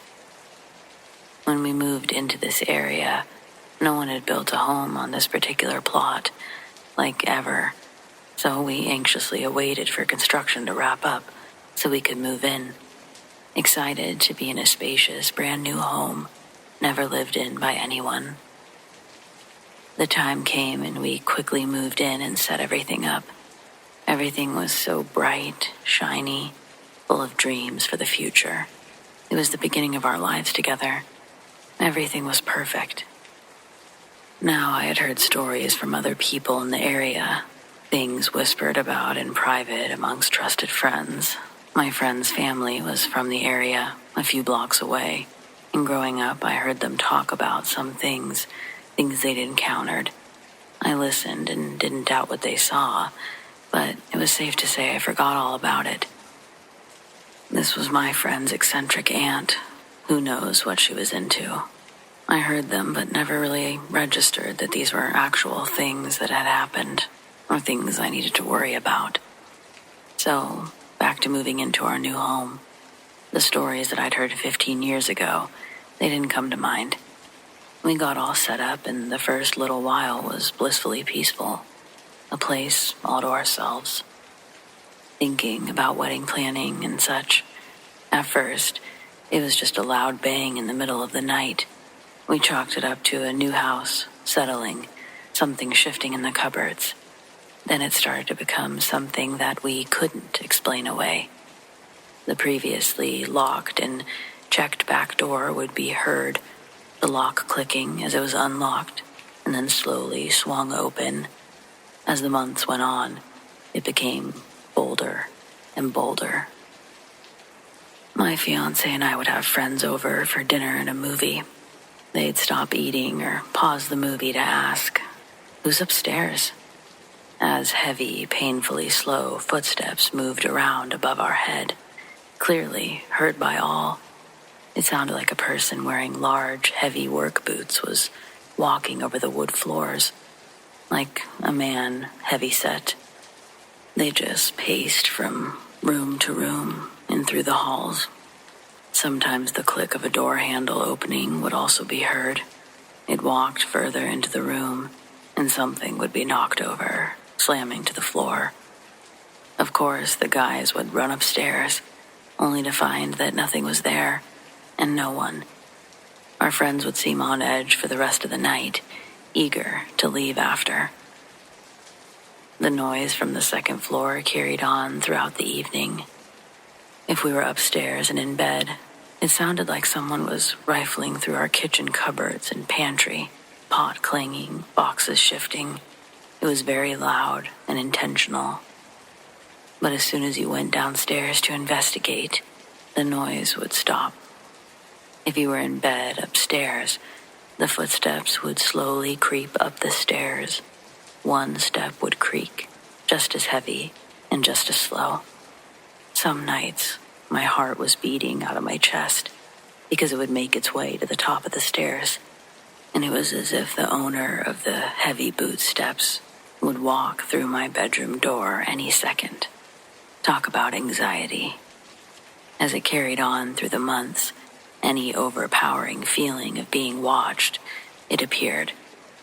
There was just a heaviness to the atmosphere in the home, which was never present before, not in our relationship anyway. It felt so thick. One week I had to leave on a trip with my fiancé staying behind. He was in the shower on my first night away, and something screamed at him. He said it was so loud and ugly, he hit the floor. It sounded like it was coming from every direction. He stayed at our friend's place for the rest of the week, refusing to go back home. Something else happened, but he never wanted to talk about it. When I was home alone at night, I'd be tucked into bed reading with my dog sleeping at the end of the bed. I'd suddenly get this overwhelming feeling that someone was watching me from the darkest corner of the room, where the closet was. I'd ignore it and continue reading. My dog would suddenly jump up from a deep slumber, and he'd just stand there, staring into the corner intently, the same place I felt I was being watched from. He was a timid dog who never barked. For that first year, I didn't think he even had a voice. He was so quiet. But he let out a loud, scary, alerting of actual danger growl, and his hair would stand straight up. He backed his little body into my foot as if he was trying to protect me. Eventually, the feeling would pass, and he'd lay back down and go back to sleep. I thought that ignoring whatever was happening was the best way to deal with it, give it no attention. It sorta came to a head one bright autumn day. Our upstairs bedrooms have large windows that let in a ton of natural light from all sides. They were open all day. The sun was low but so bright in the sky, and it filled every corner of the house. I went upstairs to charge my phone, check emails, and I got sidetracked with a quick iPhone game. I was laying horizontally across the bed, facing the door to the hallway, when slowly this blacker than black, very large and very tall figure slowly and silently glided through the middle of the hallway. It was not like a shadow. It was like it absorbed 100% of the light. I had seen it clearly. It looked like it was wearing a large, wide-brimmed flat-top hat with a heavy, long jacket down to the ankles. It was pure black, with a crisp outline against the brightly lit walls. It moved left to right, past the door, and straight into the bathroom. My heart skipped a beat. I felt like the air left the room and my lungs. My mind went blank. What the hell was that? I lay there in silence. My fiancé was busily cooking dinner downstairs. I could hear him, but I was too afraid to move. I processed what I had just seen and leapt off the bed, went tearing down the stairs. My parents had actually heard the thing in the house. That's when we brought our minister in. We had a house blessing and warming, and for a while, things were actually quieting down. Several months passed, just enough for us to let our guard down, I guess. However, things between me and my fiancé started to shift. We decided to take a break, and he moved out. Then this presence came back with vengeance, like our minister suggested it would. It became even louder, even stronger, and the feeling of being watched was intense. During this period, it started to throw things across the kitchen into the dining room. Several heavy objects scattered in a 20-foot long trail. One morning, I found the countertops and the top of the refrigerator cleared, as if someone cleared off a desk in one aggressive swipe, flinging contents everywhere. The back door would be found open nightly, despite having the door and the lock changed or checked and rechecked. During intense thunder and lightning storms, this thing seemed to get stronger. It made more noise all throughout the night. It scared the hell out of my 13-year-old sister, who only wanted to spend her weekends with me. She woke up to hearing and physically feeling the vibrations from the footfalls as it was pacing around her bed. One night, it felt as if someone heavy sat on the edge of my bed. The springs actually made a strained noise, and I felt the bed shift. My pastor told me if I didn't start attending church, it would come back threefold, and it did. I didn't go back to church, though. Instead, I moved out of that house. My ex-fiancé and I got back together, bought a condo somewhere a bit further from town, and got married. We both sort of couldn't understand why we separated to begin with. Still can't. Ghost, demon, or what? We blame the house, and we're happy it's behind us. I still can't believe the things that went on there. Hopefully the new owners had better luck.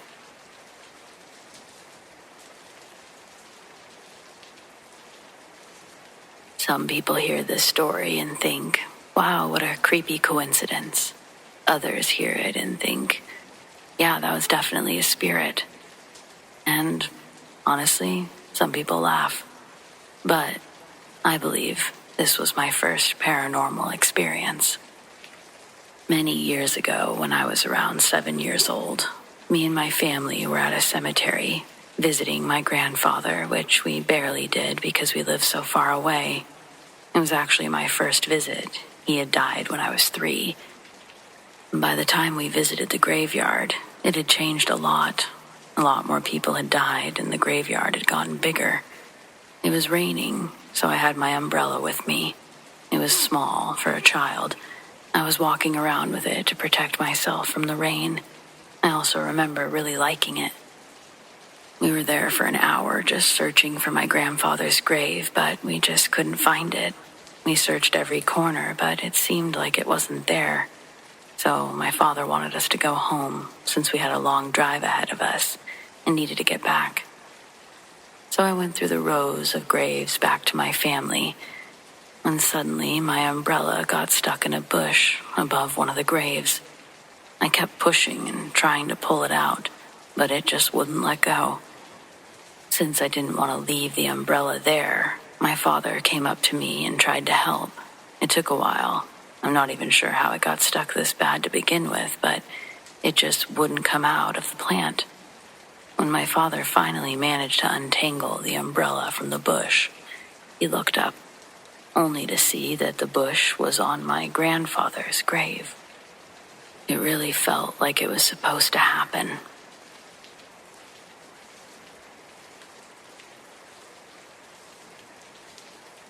My first job was in a small 35-bed psych hospital in California.